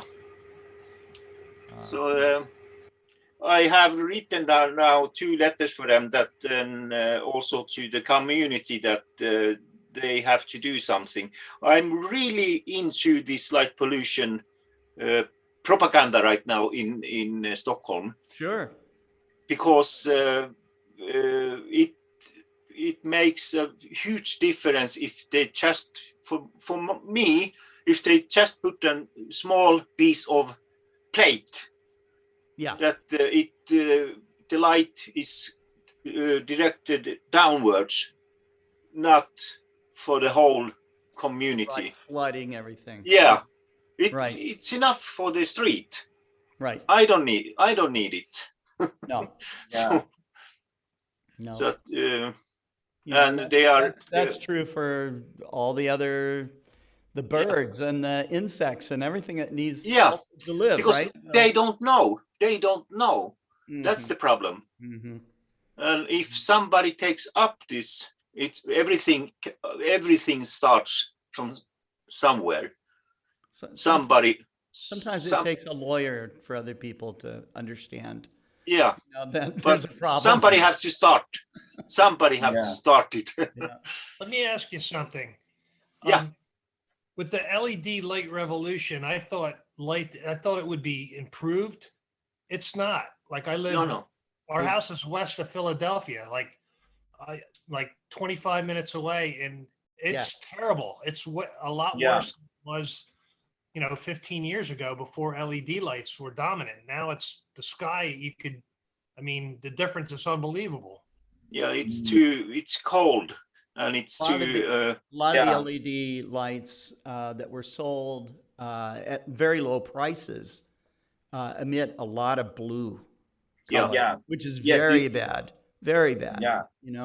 It's bad for your health. And I haven't slept in 2 days. They're going to be there for a long time. Because they last so long. It's not like they just burn out like regular lights do. So look at me. I haven't slept a minute today. Yeah. It's 7 o'clock and I haven't slept. Yes. Well, because for the circadian clock that all we have, the blue color of the light is a wake up signal for our instinct biologic mind. It's something like something that it's very interesting because for example in Buenos Aires city we can see more stars signs. All lights was turned to LED, to LED. Sorry, it's stranger. It's something that we don't expect of this, but people that really watch the stars in the sky here inside the city, they look more stars now with the LED like in the past, maybe 10 years ago, with a mix of neon, mercury. Why? Because something that is more work properly, the system of LED is that optically is more efficient because don't spend light on the sky, because optically each LED,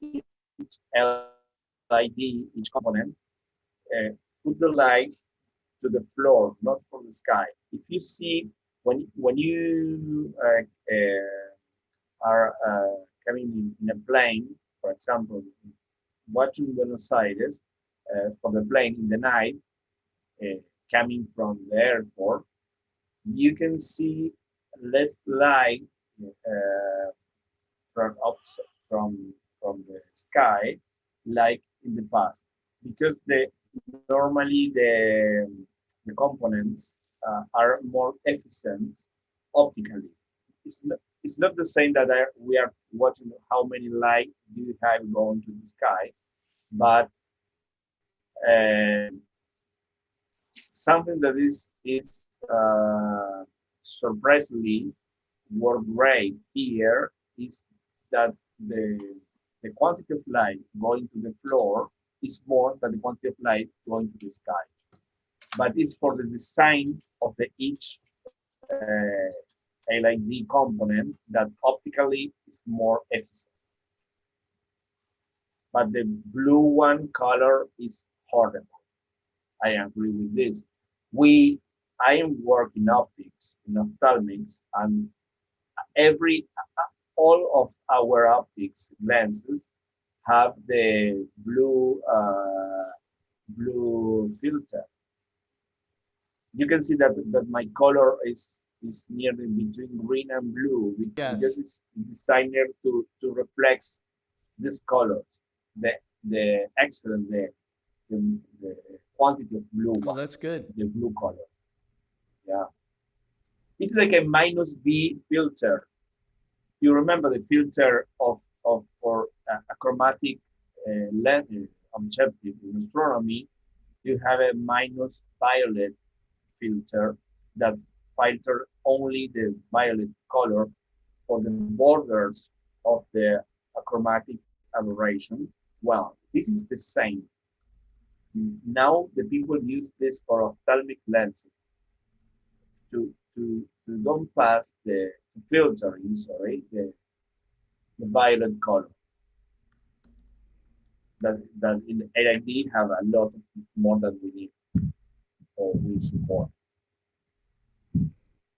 Cool. All right. So yes, speaking you of, use the same. I was going to say, speaking of light, so I'm going to cut in and actually show some pictures and a story to go with the whole thing. So this is a setup. Okay. So let me start with the screen share. Just going to share the entire screen so I don't have to bounce around. So, didn't want to click on that. Something's going to be loading in a second, probably. Yep, there it goes. Okay, so I'm just going to show you a quick picture.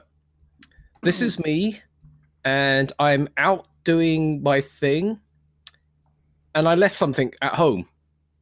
Oh my God. Can you all guess what it is that I forgot? Counterweight. Counterweight. And what makes it worse is I don't even have the shaft with me. Right. Oh, so you have the weight, but you don't have the shaft. Your mount gave you the shaft, right? Literally, I got shafted. Yeah, you got shafted. So, what I was doing is I was imaging the ISS. So, the thing is, though, it's just like nothing stops me. I will just go no matter what. And this video is handheld. Okay, just to give you an idea of how crazy this all is. This is me trying to hold the telescope still to catch the ISS. That's brave. All right. Yep. So I'm just going to fast forward it a bit. You'll see that I kind of settle down. And in my head, I've got a countdown. And then any minute now, the ISS will go whoop. How long does it take? Oh yeah, I saw it. Wow. Whoa! That's cool. Awesome. Yeah, So, it's only for a couple seconds, right? So do you have like frames of that, or? Oh wait, so this was 130 frames. So now I play this back at 130 frames as the rate, so it's nice and smooth. Okay. So you can actually see the ISS going past. Beautiful, awesome. Yeah, amazing. Makes it worth it. That's persistence, perseverance. And then obviously here's the still images from all of that. So you get an idea of it. There's a nice little close-up of it. It's passed so high for you guys. It's the highest in Sweden. It's, I think, 15 degrees from the horizon.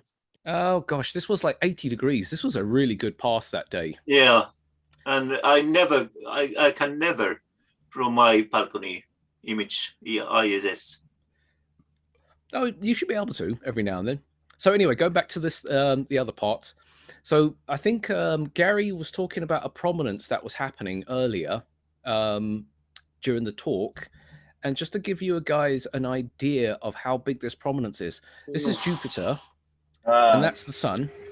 And you're going to watch this prominence grow on the bottom left-hand corner of the screen. That's how big this prom actually was. And then you'll see it'll arc across. Have you taken this? No. This is NASA SDO. Okay. So just a close up, a little bit slow down, just so you guys can see how big this prominence was. Jeez. Wow. And it actually goes off the screen. Yeah. Wow. Throwing the debris. So I managed to get a small portion of it, and I did an animation. So this is basically what it is. Wow. So it's basically an image taken every 30 seconds. So it's 1,000 frames every 30 seconds stacked together and then to create an animation. So for those of you who've seen my stuff before, you guys will know that I do a lot of these animations. So it's just some of the stuff that you can see that's going on. And then I have a higher contrast image. What was interesting on the last one. Wow. I mean, yeah, and there's almost like there's filaments that are actually almost like an upper atmospheric. like they're kind of suspended, just hanging out there. Yeah, they're just hanging out there. You've got spicules. You've got some of the plasma just hanging around in the sky. I mean, it was quite an active couple of days. Wow. Yeah. Oh, this is gonna be so expensive for me. So, just this is a couple of other pictures real quick. So this was taken today, and I haven't had seeing this good to show granularity in white light imaging as clear as this. So Wow. couple of sunspots happening. I took those two today. I can show you afterwards. Yeah. We can compare. We can compare an amateur and Simon.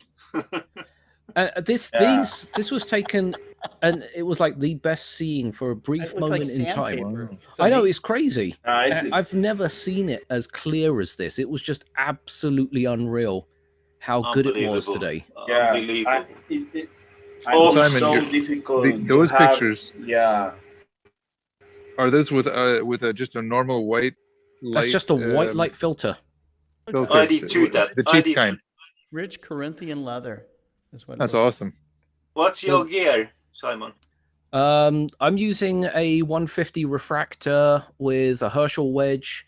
I also have a Daystar Quark solar filter, which is what this is. This is hydrogen alpha. Prominence or chromosphere? Well, this is chromosphere right now. So the pictures that you just saw earlier on, these. Let me go back to this. So these are the photosphere. Okay. So that's the photosphere, and now these are the chromosphere. Okay. So that this little sunspot here is actually what the reason of these giant flares that we had. This was actually not in view at the time. So when it was out of view, all of those eruptions that we were seeing earlier on is actually because of this. Yeah. It popped up today. No, it popped up 2 days ago now. It's actually quite far in. And this is a multi-panel mosaic. I got 3 different series. It's 23, 14 to 16. Yeah, there's a couple of things going on right now. So you've got the active region over here. This one here is actually AR12814. So this is probably going to get designated 815. This one here is actually still part of 814. There is something else that is starting to form up here, but I don't think it's going to gather strength because it's going to come and go just as quick as it appeared. And there up you have the 14. Let's see, I think we have a different maps. Well, this is the H alpha gong map, so it's basically part of NSO and all their data, just situated all over the world. So this particular shot is in Australia, for example. Okay, because I am looking for Space Weather Live. Oh yeah, that's another website that I go to as well. Oh yeah, that's Tony Phillips's site. Really a great site. Yeah, and there they call it 28, 14 to 16. Those groups. Yeah, I think it's just going to go to the site right now. The biggest one is 28, 16. Yeah, so it's 14, 15, and 16. Yeah. Yeah, 16 is the newest one that's come across. Yeah, it's that you saw the first one, the big one. Well, here's the interesting thing. So 16, which is the newest one, has a 20% chance of C-class flares. So this thing might flare up again. And I hope it does, because I want to be there just to see it. Yeah, good. Simon, every time that I see amateur astronomer or astronomer that shoot the spatial station international, I told to the people to say, okay, we are lucky that he's an amateur astronomer and he's not a sniper, because if not, well, I don't know if the joke is easy to translate, but we see that it's so difficult to shoot to take a picture of the international space station. Sorry, that I compare with the snipers, and say, okay, is it great that you are an amateur astronomer and not a sniper? Because the precision that you have, fortunately for us, yes, yeah, you are, every time that people show me the pictures of this, it's incredible. Really, the timing that you need to have, and the solar pictures are amazing. Well, you know what? I'm going to tell most people who want to image the ISS, there's two ways to do it. Either you wait for it to come to you, or you go after it. And 9 times out of 10, I normally advise people to let it come to you. What I mean by that is, you know where it's going to be. All you have to do is get there. So there's a couple of websites out there. The one I use specifically is Transit Finder. Just do a Google search for Transit Finder and you'll find it. No pun intended. And the idea behind that is you look at the list of all the possible transits or near past transits and just basically be at the right place at the right and time. You prepare, yes, in the field. Right. Yes. So at that point, you're just waiting for the thing to fly past and just hit record, a minute ahead of time, and just go from there. I mean, there is an experiment that we're going to do at some point. So there is one particular pass that we're looking at, which goes from Los Angeles to San Francisco, for lack of a better description. And the idea of what we want to do is, first of all, see how accurate the time is, or the timing prediction for it is, and then how long does it take for the ISS to get from LA to San Francisco. Now, needless to say, I could just look at the numbers and figure that out, and I don't need to do all of this useless nonsense just to find that out. But it would be amusing to do it while I'm on the phone with him, say, I just saw it, and he'll go, oh, yeah. And then, the distance between Los Angeles and... Right, and where he is. Yeah. You can count the distance. Right, so it's a, we wanted to make it fun and put a little bit of science behind it, because, it's all great taking the pictures, but there is still science with it at the end of the day. I don't just do this for the fun of it, just for the sake of pretty pictures. I do like to understand some of these things and learn more about it. I mean, when I posted this stuff on Instagram, somebody actually sent a question, and it was an interesting one, asking me, how big is each one of those cells? And the funny thing is I sat there, I thought, I never really thought about it. I mean, I know the image scale in my head, and I was like, now that I think about it, it's like North and South America combined. Some of them are the size of Asia, and then some of them the size of the Earth. So it's a really hard one to fathom how big these individual cells are. On our screen, they look like tiny little pieces, but in reality, they're just huge. They're bigger than most of us, or half the planet, some of the size of the moon. And people just don't quite fathom that, how big really is. And I think that's the thing that I've always been intrigued about, is watching the Solar Parker probe doing its close-up flybys. What do you see in between the two cracks of each cell? Kind of like Scott looking at the microscope. Yeah. You see a blob of water, but you don't know what's in it until you get the microscope up inside it. Speaking of which, didn't you say you had another slide prepped up in there? Well, Scott? What I did is I put my dark field on. Okay, it's still the same Euglena, okay, but shown in dark field. So let me adjust the lighting just a little bit. I'm kind of intrigued what he's doing because I noticed that the screen was different. Yeah, you must have it set it up in an adjacent room. No, he's just behind him. Oh, it's behind the camera? Yeah, so you see the scope, his desk, behind the desk, that's where Scott is right now. Yeah, that's where it is. Yeah. That's where his microscope's hiding. But he moved away from his desk, so... Oh, yeah, no, he just goes around the desk. Yeah, he's Well, in the same I see office, now, but yes. around the desk. Yes. Oh, I see Because now, he's yeah. a CEO and he have a big desk. He has a big office, yeah.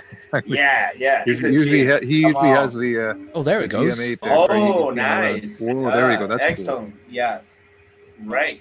Hey, that is cool. You can see how the dark field, makes the background just black, and you have scattered light coming up. It's and the light's being reformed through a lens at the top, but there's just a disc. There's like an occulting disc, almost covering all the light, and it makes edge lighting on the specimen, and absolutely. Yeah, it's cool. Crazy. These things are just completely oblivious to you even being there. They're in a drop of water. Right, but the thing is, though, I mean, I don't even know if they have eyes, to be honest. I mean, there's no way for them to perceive you being there. And even if they could see, for argument's sake, they couldn't even see us because we're so damn big to them that we just fill up the entire field of view. Yes. Yeah. It's they have to use the microscope. Yeah. It's like astronomy in the daytime, and this is its own universe. Yeah. It's the same. It's the same universe. You know what? One of these days, Scott, you're going to put a sample down on that thing, and then you're going to look at it carefully, and there's going to be some guy that looks just like you, but it's an amoeba with a telescope looking at you going, oh, this is awkward. I have some amoeba. Oh, you do? Yeah. You guys want to see amoeba? Yeah. All right. Yeah. Although it has Scott's face on it, I'm going to freak out. Have you guys seen an amoeba before? What's Long amoeba? time ago. I have to check what that is in Swedish. Oh, it's another single-cell organism. It looks like a fried egg, for a lack of a better description. Okay.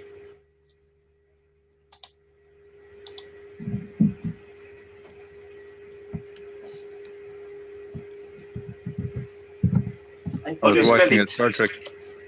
How do you spell it? In Spanish, we say Amoeba. but amoeba. Yeah, I think that's the same. Amoeba. Because That's maybe the it's same, from they are Okay. Latin words. Oh, it's like a slam. It's like it's nothing. Yeah, well, the size is nothing. Yeah, but it's like a drop of water. Microns, yeah. Maybe 5 microns. I don't know. Jesus. Can we crank up the magnification, Scott, on this one? I don't know if you can hear me.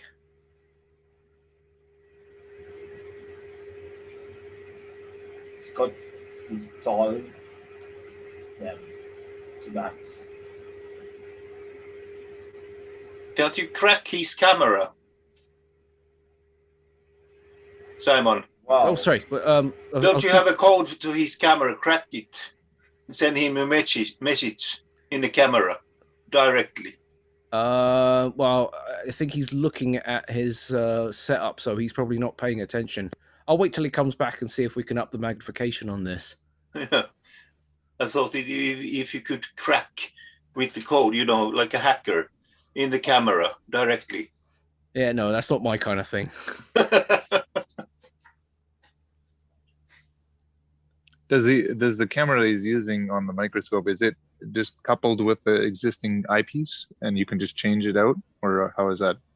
I think it's a direct insert, so it replaces the eyepiece completely. Ah, yes. The funniest thing is, though, a lot of these microscope cameras are the same as the cameras that we use for astronomy purposes. Yeah, that's interesting because Cesar, we were just talking earlier about we can use an astronomical eyepiece, right? An 82-degree and so why not use an imager? Yeah, exactly. Yeah. And I think Scott's microscope has an outlet for camera. He has the 2 for eyes and 1 in the middle for the camera. Especially for camera. I mean, with microscopes, I think plossels would work the best with some of these things, like more so than other types of ones. Well, maybe orthoscopic eyepieces would probably work really good too.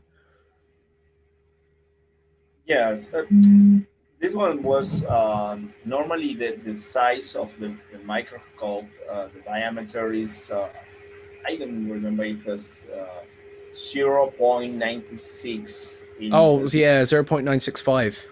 Or 95. Yeah, yes. that's old eyepieces. Yes. Yeah, the old Kellner eyepieces. Yeah, I remember those ones. Yes. And maybe eye relief. This is something that maybe in the microscope industry,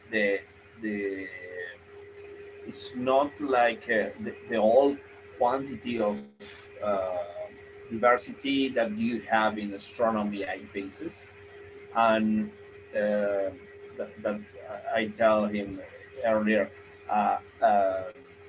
It's something that I refurbish a microscope. I changed the tower, I removed the camera and a screen all in a one piece, like a head, because like the screen don't work anymore. It was impossible to repair, of course. I'm changed only. I use it optically the microscope to use for a reflex camera or a planetary or microscope camera, and of course that the one change the size of eyepiece to 1.25 millimeters, but I never tried at science, not science, at 2 weeks ago when I told about this in the global cell party two weeks ago or 2 weeks ago, and was interesting thing how you can improve your vision in a microscope and monocular vision with a great design eyepiece, especially in 82 degrees field of vision. It's very interesting. And he might be getting close.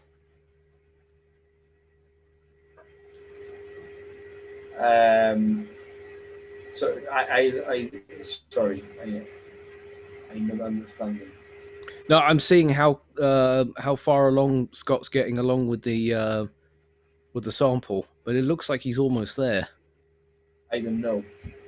It's hard to tell because I'm looking at the corner of the screen and I know what he's up to, so he's getting pretty damn close. Yes, I can see in another. He's searching now. He's moving the blade in another camera.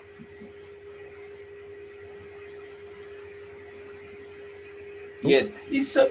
This is something that is incredible because it's so hard find something in a very small area.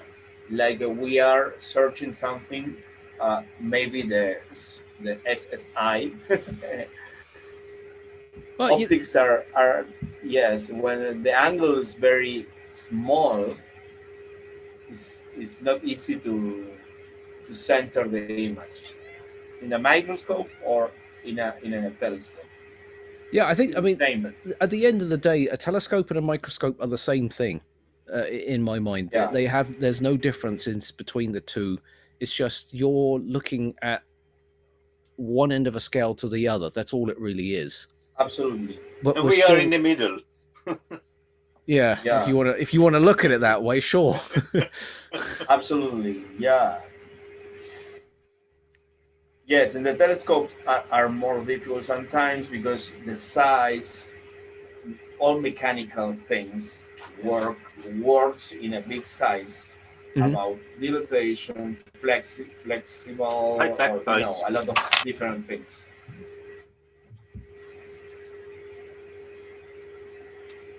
We are awaiting the amoeba. Oh, here we go. Wow, yes. Oh, yeah. So you see that? Yes, yes. That's an We can amoeba. see. He's very small. This one's very small, but you can see there's a lot going on inside of it, and Wow. it's almost I mean, it's totally transparent except for these. Absolutely, yeah. Oh, what's that going past? Oh, there's all kinds of stuff in there. Yes. There's actually, you've got 3 amoebas there, haven't you? Perhaps. Yes. 2 is 3, yes. I see. 3. Down at the bottom, there's another one. Yeah. Yeah. I'm telling you, Scott, it's like all this stuff that's just going on. They're just minding their own business. They have no idea what is going on. I know. It's that often occurs to people, when they either seeing a live view through a microscope or they're doing it themselves, and you wonder, you're looking at this little, 3 or 4 millimeter drop of water, and there's this whole universe there, so this whole microcosmos. The overview effect, Scott.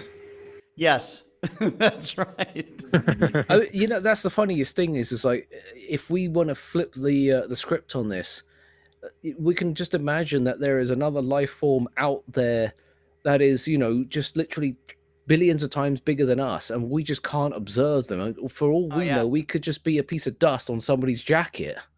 Right. Yeah. Very possible.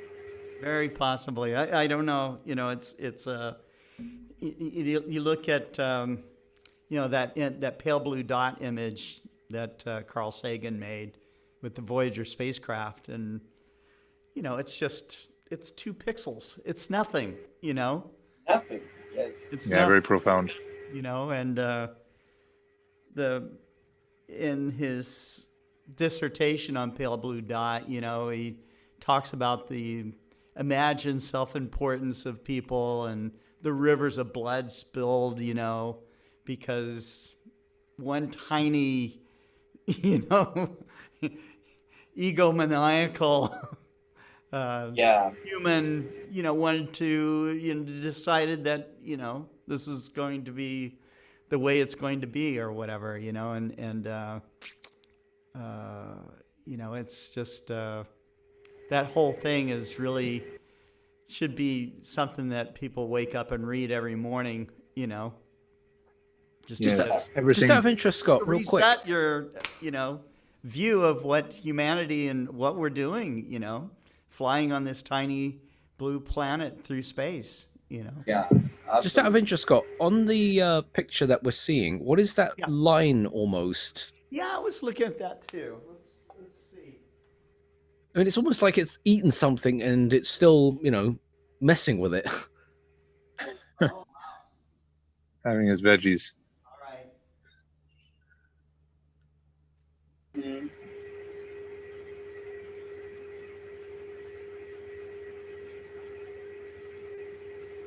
It's like a building, and people. I believe it's a piece of vegetation of some sort.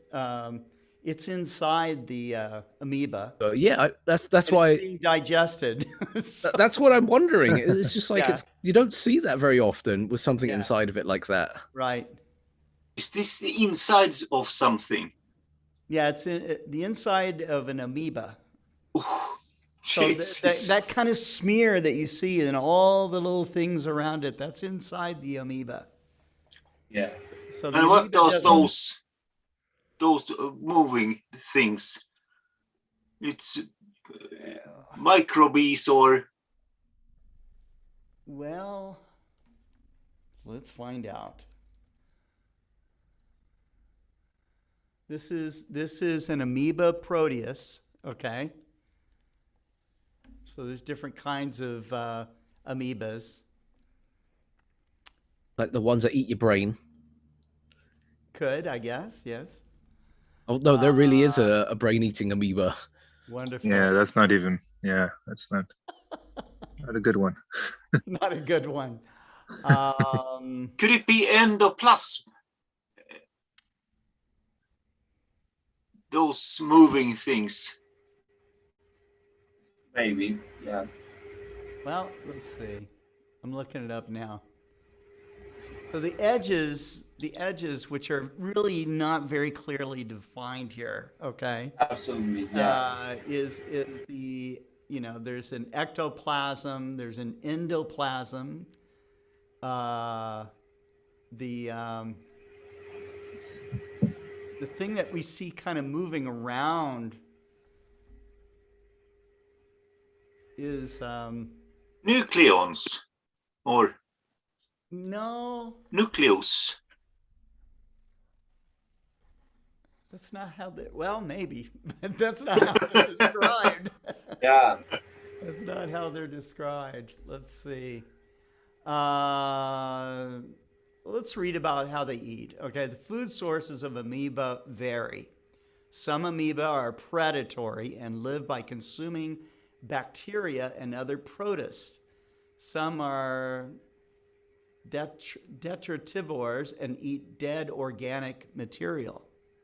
Amoeba typically ingest their food by phagocytosis, extending pseudopods to encircle, so it kind of comes around, okay, and then closes it off so it can't get away, and then they engulf the live prey and then they make it one within itself, which is kind of what we're watching here. They're eating that. It's like his entire body is like a stomach. Yes. Sometimes it is phagocytosis. Yeah. I think because I have a picture where there is three kind of vacuole. Yes. There is a digestive, food vacuole, and contrastile vacuole. Three kinds of. So I think these are those moving things, those small. Right. Three different kinds of vacuole. Oh my God. And we have those inside us. Oh yeah. Well, when you listen to biologists talk about the human body, for example, we are, thousands of different organisms. We're just kind of the host. Yeah. Okay. Of all those. Because those things make life for us possible. Okay. Yeah. I have read. We're not any one thing. You can't just say, okay, that's a human being over there. He's separate from everything else. That's not true. Okay. Scott, if you want to read something very interesting, read about our cells. Yeah. What really happens inside each cell. It's like a factory. There finns messengers, there finns deliveries, there finns door gardens, there are people are doing that, and somebody starts waiting what they should do, and they are things that delivers messages that you should do this one and that one. Right. Only inside our cell. That's amazing. Right. I think the whole, all the surface of the skin and all the dust mites and all the whole ecosystems that exist at different parts of our body is very fascinating. Yeah. Like what's on your fingernails versus what's on your arms or whatever, around your eyes, all different types of ecosystems. Yeah, it's amazing. They are devouring whatever that is. Hey, Scott, before and they you run protect away, you too. Yeah. Ah, damn. I was actually going to ask him, what difference does it make with a color versus a monochrome camera in this case? Because we can almost see the debayering pattern happening here. This is a color camera, and I'm getting a better camera. I'm getting this is a 3 megapixel camera. I'm getting a 20 megapixel camera, which I hope arrives in a couple of weeks. But yeah, this is just the raw image coming down. You would you would process the image, by subtracting dark frames and all kinds of stuff. Very, very similar to making an astrophotograph, and processing the image is very similar to astrophotography. So if you're really good at image processing, like yourself or Gary Palmer, or if you're practiced, you could make stunning micro photographs. Well, I was just curious to see what the difference would be on a monochrome camera. I'm sure you can use different filters, right? I mean, there was the dark light filter, and then, like you said, the monochrome camera should give you really good resolution because it doesn't, like you said, Simon, they wouldn't have the Bayer matrix. So the pixel size must be extremely small. I don't know, man. This is a 3 megapixel one. He's at 1920 by 1080, and I don't know if that's the native resolution of this camera. I shot my son. Scott, I mean, we have the concept, Scott, of resolution, right? Like the diffraction limited, for example, in telescopes. How does that apply for microscopes? I mean, how far can the optics be limited? How do you measure that? Because we measure it in arcseconds, I guess, or whatever for. Yeah, like in microscopy, it's measured in microns, and it's all very, very similar. So we do a full width half max match of a star with spread over 2 pixels. You're also, to get the very best images in micrography, you are also matching the resolution of the optics to the camera itself as well. But that's determined by aperture. I'm a beginner. I'm just like slapping a camera on there. I'm learning how to work with these different specimens, and I'm still kind of learning. It's like you're learning constellations or something, when you're a beginner as an amateur astronomer. That's kind of where I'm at with a microscope right now. I know how to basically operate it. I know how to basically prepare specimens. But the more I'm learning about it, and by the way, I think yesterday or the day before was World Microscope Day. So, there's a huge community of people that have amazing microscope setups at home. Okay. Like, multi-$1,000 lab, full-on professional lab microscopes as a hobby at home, and this one right here that we're looking through, the microscope's about $1,000. Camera's a few $100s, so not. You don't know which. I was going to say, you don't know which sensor is in there, do you? I don't. Yeah, because I'm looking at the specs on this thing, and it's 2048 by 1536 at 3 megapixels. So it's going to be a 3.1 megapixels as well. Oh, sorry. Yeah, 3.1. So it's going to be what, 3.2 microns in size per pixel? I suppose. Give or take. Okay. But I guess you don't have to worry about atmospheric conditions.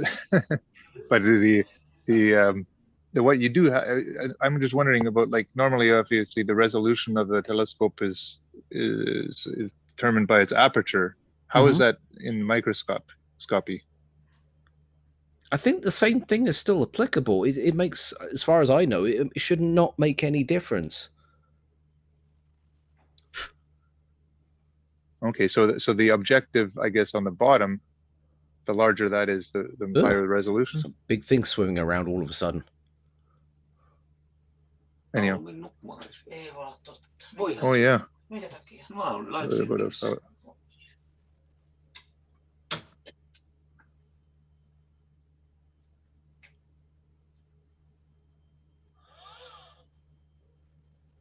Oh, someone's messing around with the scope.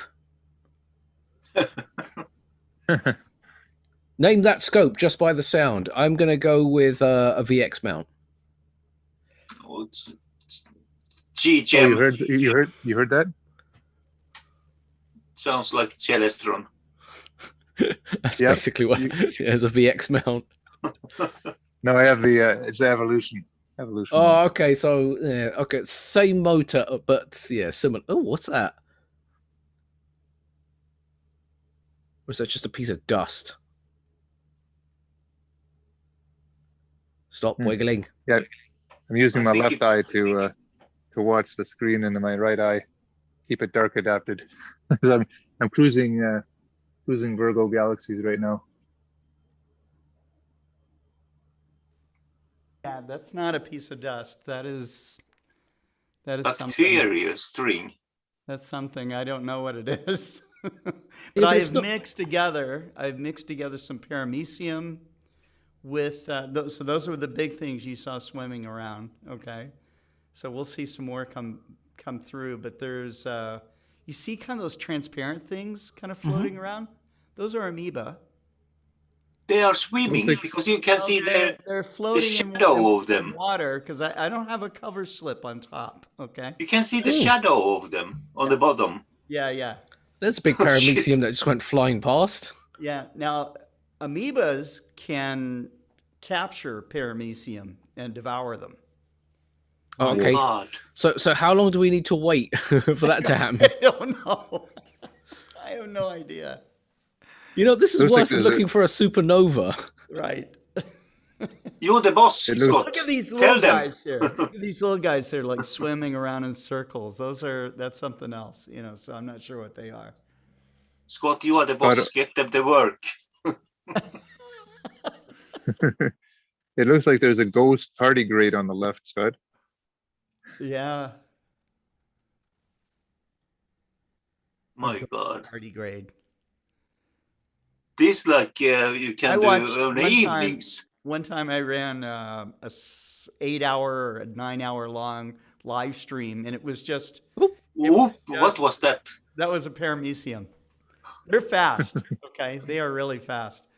This is the right magnification to look at them, where you can see details. But I watched a paramecium like get very, very still one time, and I didn't know that paramecium will hunt down tardigrades. Okay, so I had some tardigrades and I had some paramecium in the same environment, and this thing, you know, this tardigrade was climbing out of its exoskeleton. Okay, so he had dried out. I had refreshed I put some water in there, you know, with paramecium. Okay. And this thing he waited. You see how fast they're swimming right now. They're hunting. Oh, look at that guy go. They are hunting. Okay? It's like a shark. Why shark? But this thing just like stayed, like a cat, you know, just waiting. And then this tardigrade climbed out of its shell and everything. It was like you're witnessing something beautiful. And this thing came down and just ate that thing. Just boom. In one bite. What? In one bite. I was like, oh my God. Gee. Wait, do you have this on film? Did you record that? Where? I do. I'll find it for you. I gotta see that. There was a similar skit where they had a butterfly or whatever just came out of its cocoon and it was flying. I was like, oh, and a pigeon eats it. How beautiful. Pigeon eats it, exactly. Yeah, exactly. Yeah. Short life, yeah. You know what when I went and shut my camera, because I forgot my on counterweight bar, you know, the knob, the screw, and I left it on the balcony, and I saw this big bird, because they love everything silver. Mm. You know, this big black birds. Yeah, magpies. They love everything that's silver. Yep. And I saw it on camera that they were standing one and looking for my bolt for my counterweight bar. I ran and took bolt inside. So it could be taken. They are sampling silver. Oh, don't mess with it, Scott. It's just got really active all of a sudden. No! It's like, look at all these things just swimming around. Wow.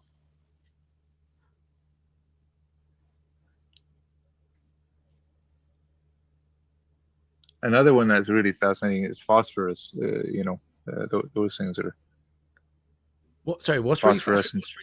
Oh, The phosphorescence. Yeah, and all the little bugs that are in the ocean. I forgot what they call them. All those little round, and then all sorts of different glowing. They just it's just amazing. You know, the worst part is if you're swimming along, you're not paying any attention. You get a mouthful of that water, and you're like going, Yeah, exactly. Oh, what's Scott found now? Is this like an insect leg or something? Ew. That is not something living. But it almost looks like a scratch on the glass, the slide stuff, because that's what all those pits and scratches are, I think. Mm-hmm. It could be a human skin fling or something from Scott's fingers. I was going to say, because it looks like the imperfection from the slides.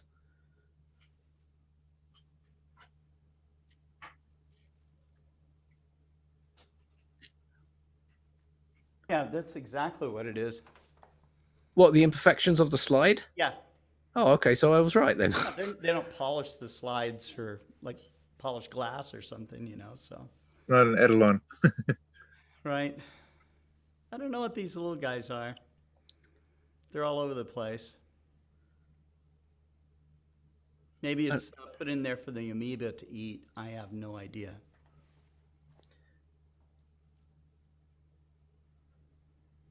But anyways. Can I, Simon, show you my picture of the sun today? Yeah.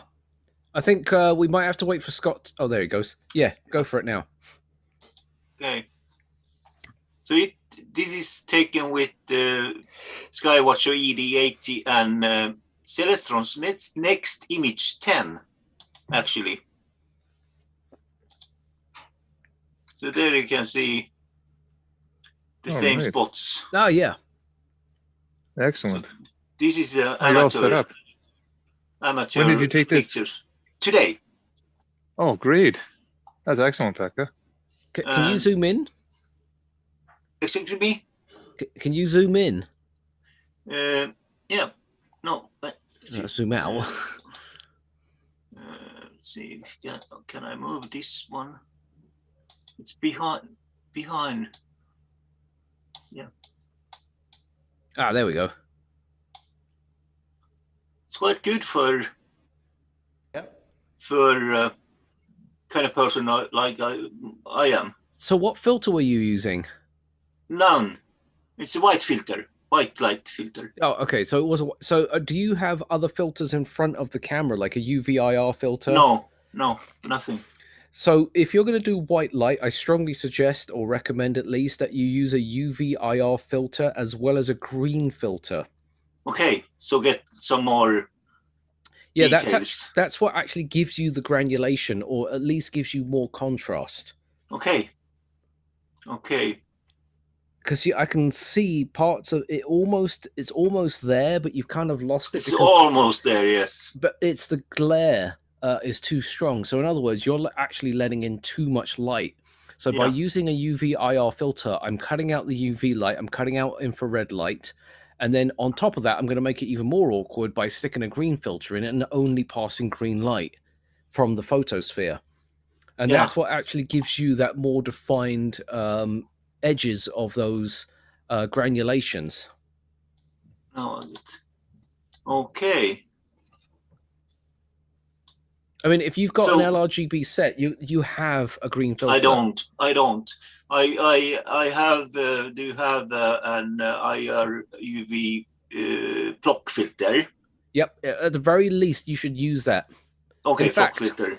In fact, when you do any type of solar, and I recommend this for everybody else who's watching this, always use a UV IR filter, regardless of the size of your scope. I don't care if you've got an 80mm, 72mm, or 150. You should always use one.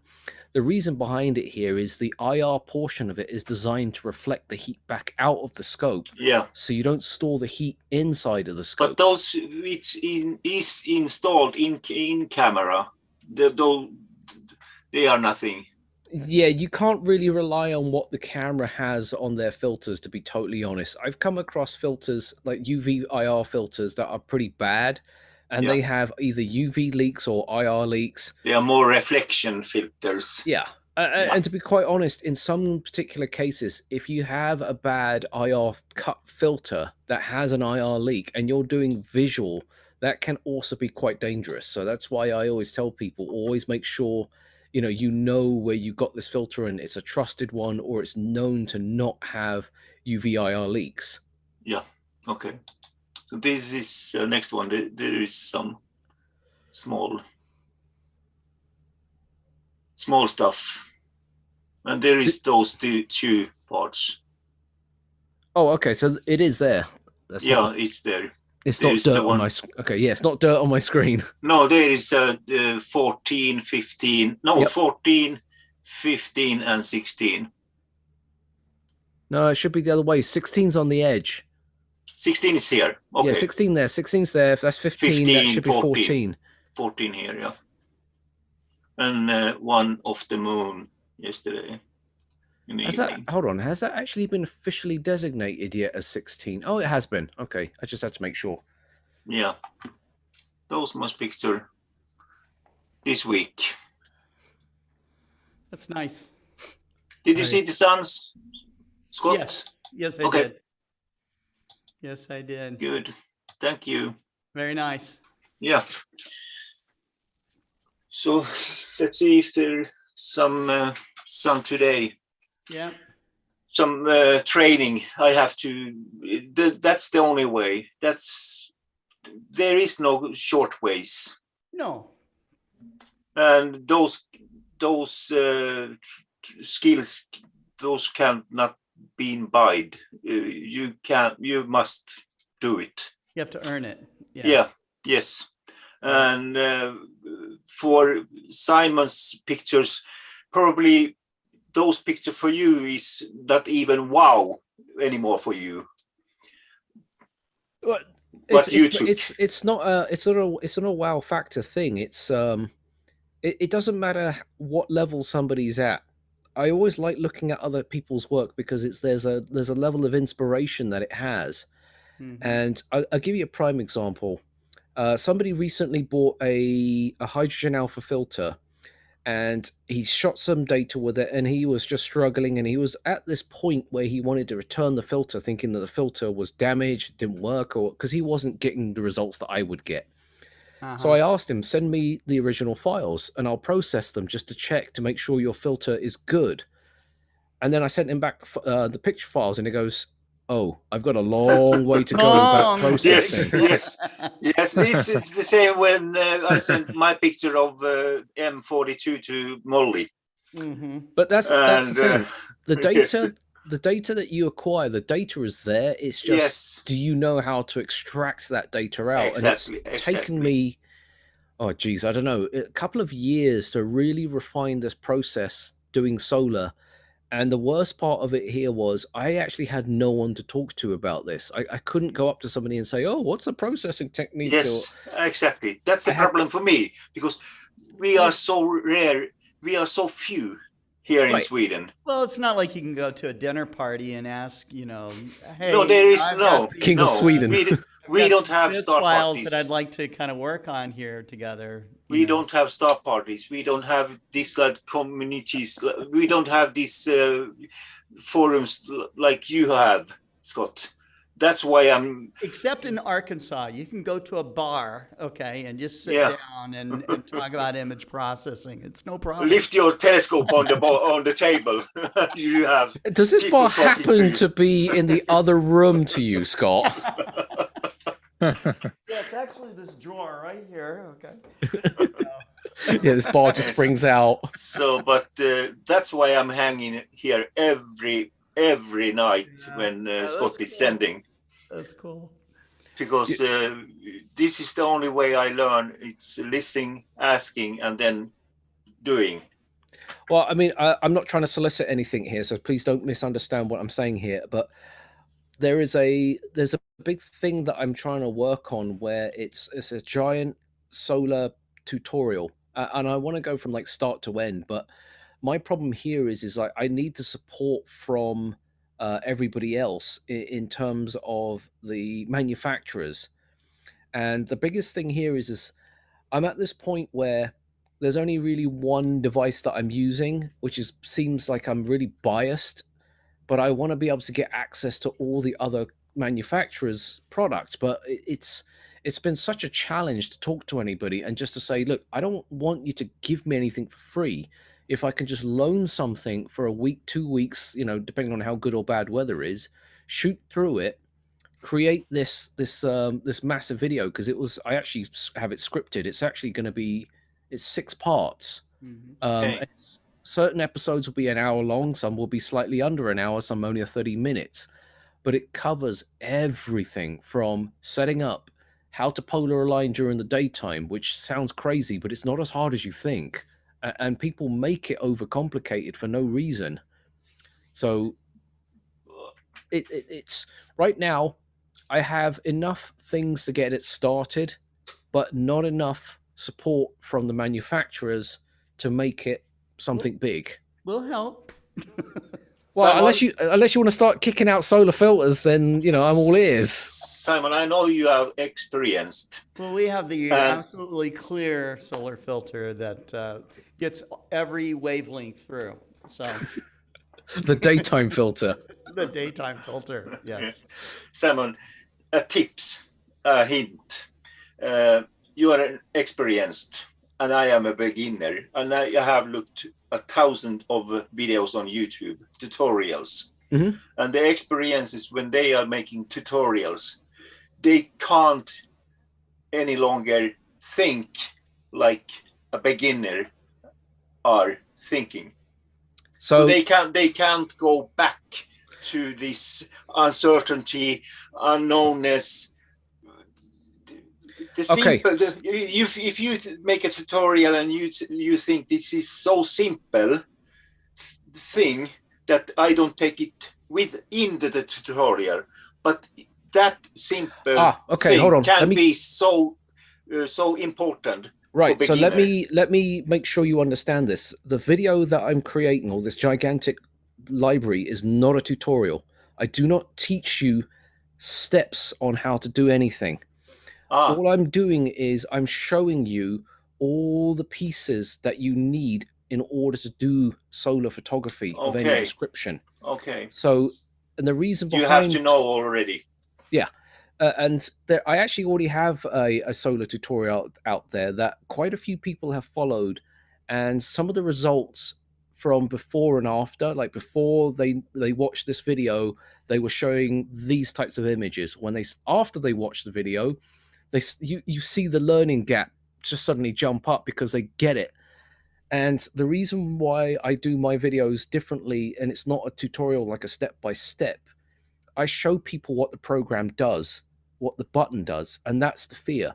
A lot of the times I watch too many of these guys that do their thing, their masterclass, and they say, press this button here, press this button here, and press that button here, and poof. Yes. And I'm like going, wait, why? Why does it do what it does? That's what I'm answering. Exactly.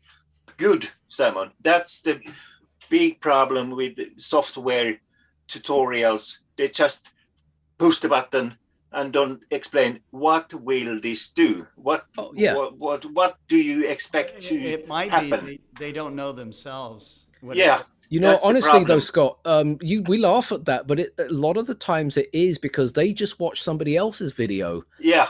I mean, I caught the guy's attention. His name's Philippe, the programmer of IMPPG, and I just went through it with a fine-tooth comb, but I did it in such a way to keep it simplistic for new people. I didn't get into the hard parts where you can do the custom adaptive whatever filters. I just showed them the slider, And then I showed them the histogram and I say, this is what a histogram is, this is what it does, and this is what happens when you do this.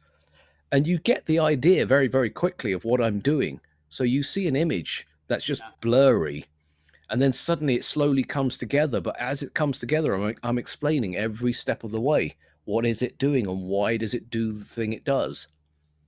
That's good.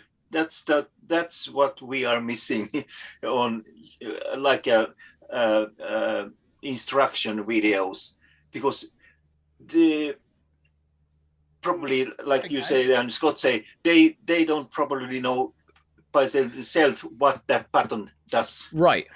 And So- why you have to push that button. So here's a fun one. So polar alignment is one of those ones that gets people, and I watch people struggle all day long, and they eventually get into a situation where they start using software-driven things, PoleMaster, the polar alignment feature in SharpCap, so forth and so on. If you go out of your way, do all of those things, then mechanically look at your mount, and then look at where you physically are geographically, you're going to find certain numbers suddenly just match up.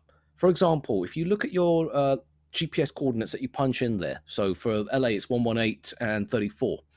The 34 actually has a massive significance. In fact, if I actually was pointing the polar scope directly at Polaris, and then I got a protractor or a way to measure what the angle of the scope is at, miraculously, it's 34 degrees. It's not coincidental.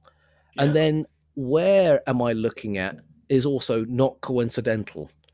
Yeah. And all I'm doing here is when you're doing the polar alignment and you turn your scope, it just calculates what your offset is. That's all it does. Yeah. And that's why if you understand this, you can do polar alignments during the daytime. I don't even need to see the North Star any longer. I couldn't care if there was a tree in my way. I have a facade, my house facade. I can't see when I'm doing my polar alignment. I can't see polar star. It doesn't matter. I have never seen that. So I'm doing in CPVI, ASPA, and get type no zero error. So, one of the biggest things is if you actually go to the sun when you do your rough polar alignment during the daytime, and you've got a solar finder, if it gets close where the solar finder gets illuminated and you see a part of the dot somewhere, do not adjust the altitude because your altitude is fixed. So again, for me, it's 34 degrees. All you got to do is change the azimuth. And as soon as the sun creeps into view in your camera, I guarantee you are so close to being polar aligned that sun will not drift off. And again, this is daytime. Yeah. So again, this is the type of stuff that the way I do it. I don't just say, oh, turn this knob and there you're polar aligned. The way I'm explaining it, that I just did it just now, is the type of tutorials. It's the type of lessons that I'm trying to put out there, where it's less about here is my procedure. This is my method of doing something. I do reveal it because people want to know, but I want people to know the software, the camera, the scope. Why does your scope do this? What is this problem that you're seeing? Yeah. You can see also when you type, like I photographing moon, I take a 3 to 5 minutes movie, and you can see how much it's drifting. Like mine, it's drifting also almost nothing. It stays like a rock in the picture, and then okay, I got the good alignment. I hate to say this, Scott. I recognize that look on your face. It's the one where your eyes are burning. Yeah. I was up early this morning, folks. And I've got I got a lecture for the for Marcello Souza's aeronautics and astronautics symposium that he does. So I have down in Brazil, so I have to be ready for that tomorrow. Okay. So I think we should call this then, shouldn't we? Yeah, I'm going to call it. Yeah. Yeah, it's a lot of fun though. Thank you, guys. Yeah, thank you very much. Thanks. Like I said, I only came here for the after party. Yeah, that's cool. That's cool. That's fun. That's why we have it. Thank you, Salman. Thank you very much. Thank you, Scott. All Okay. right. Bye-bye. Good night. Good night, everyone. Good night, Cheers. everybody watching. Take care.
And now, folks, it's time to say goodnight.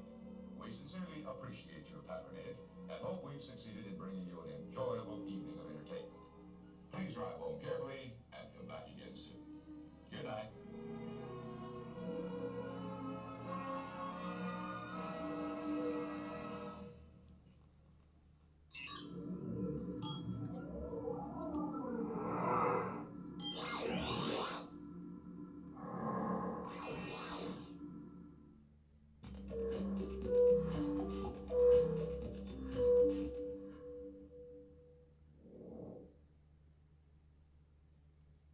Peace out, Scott.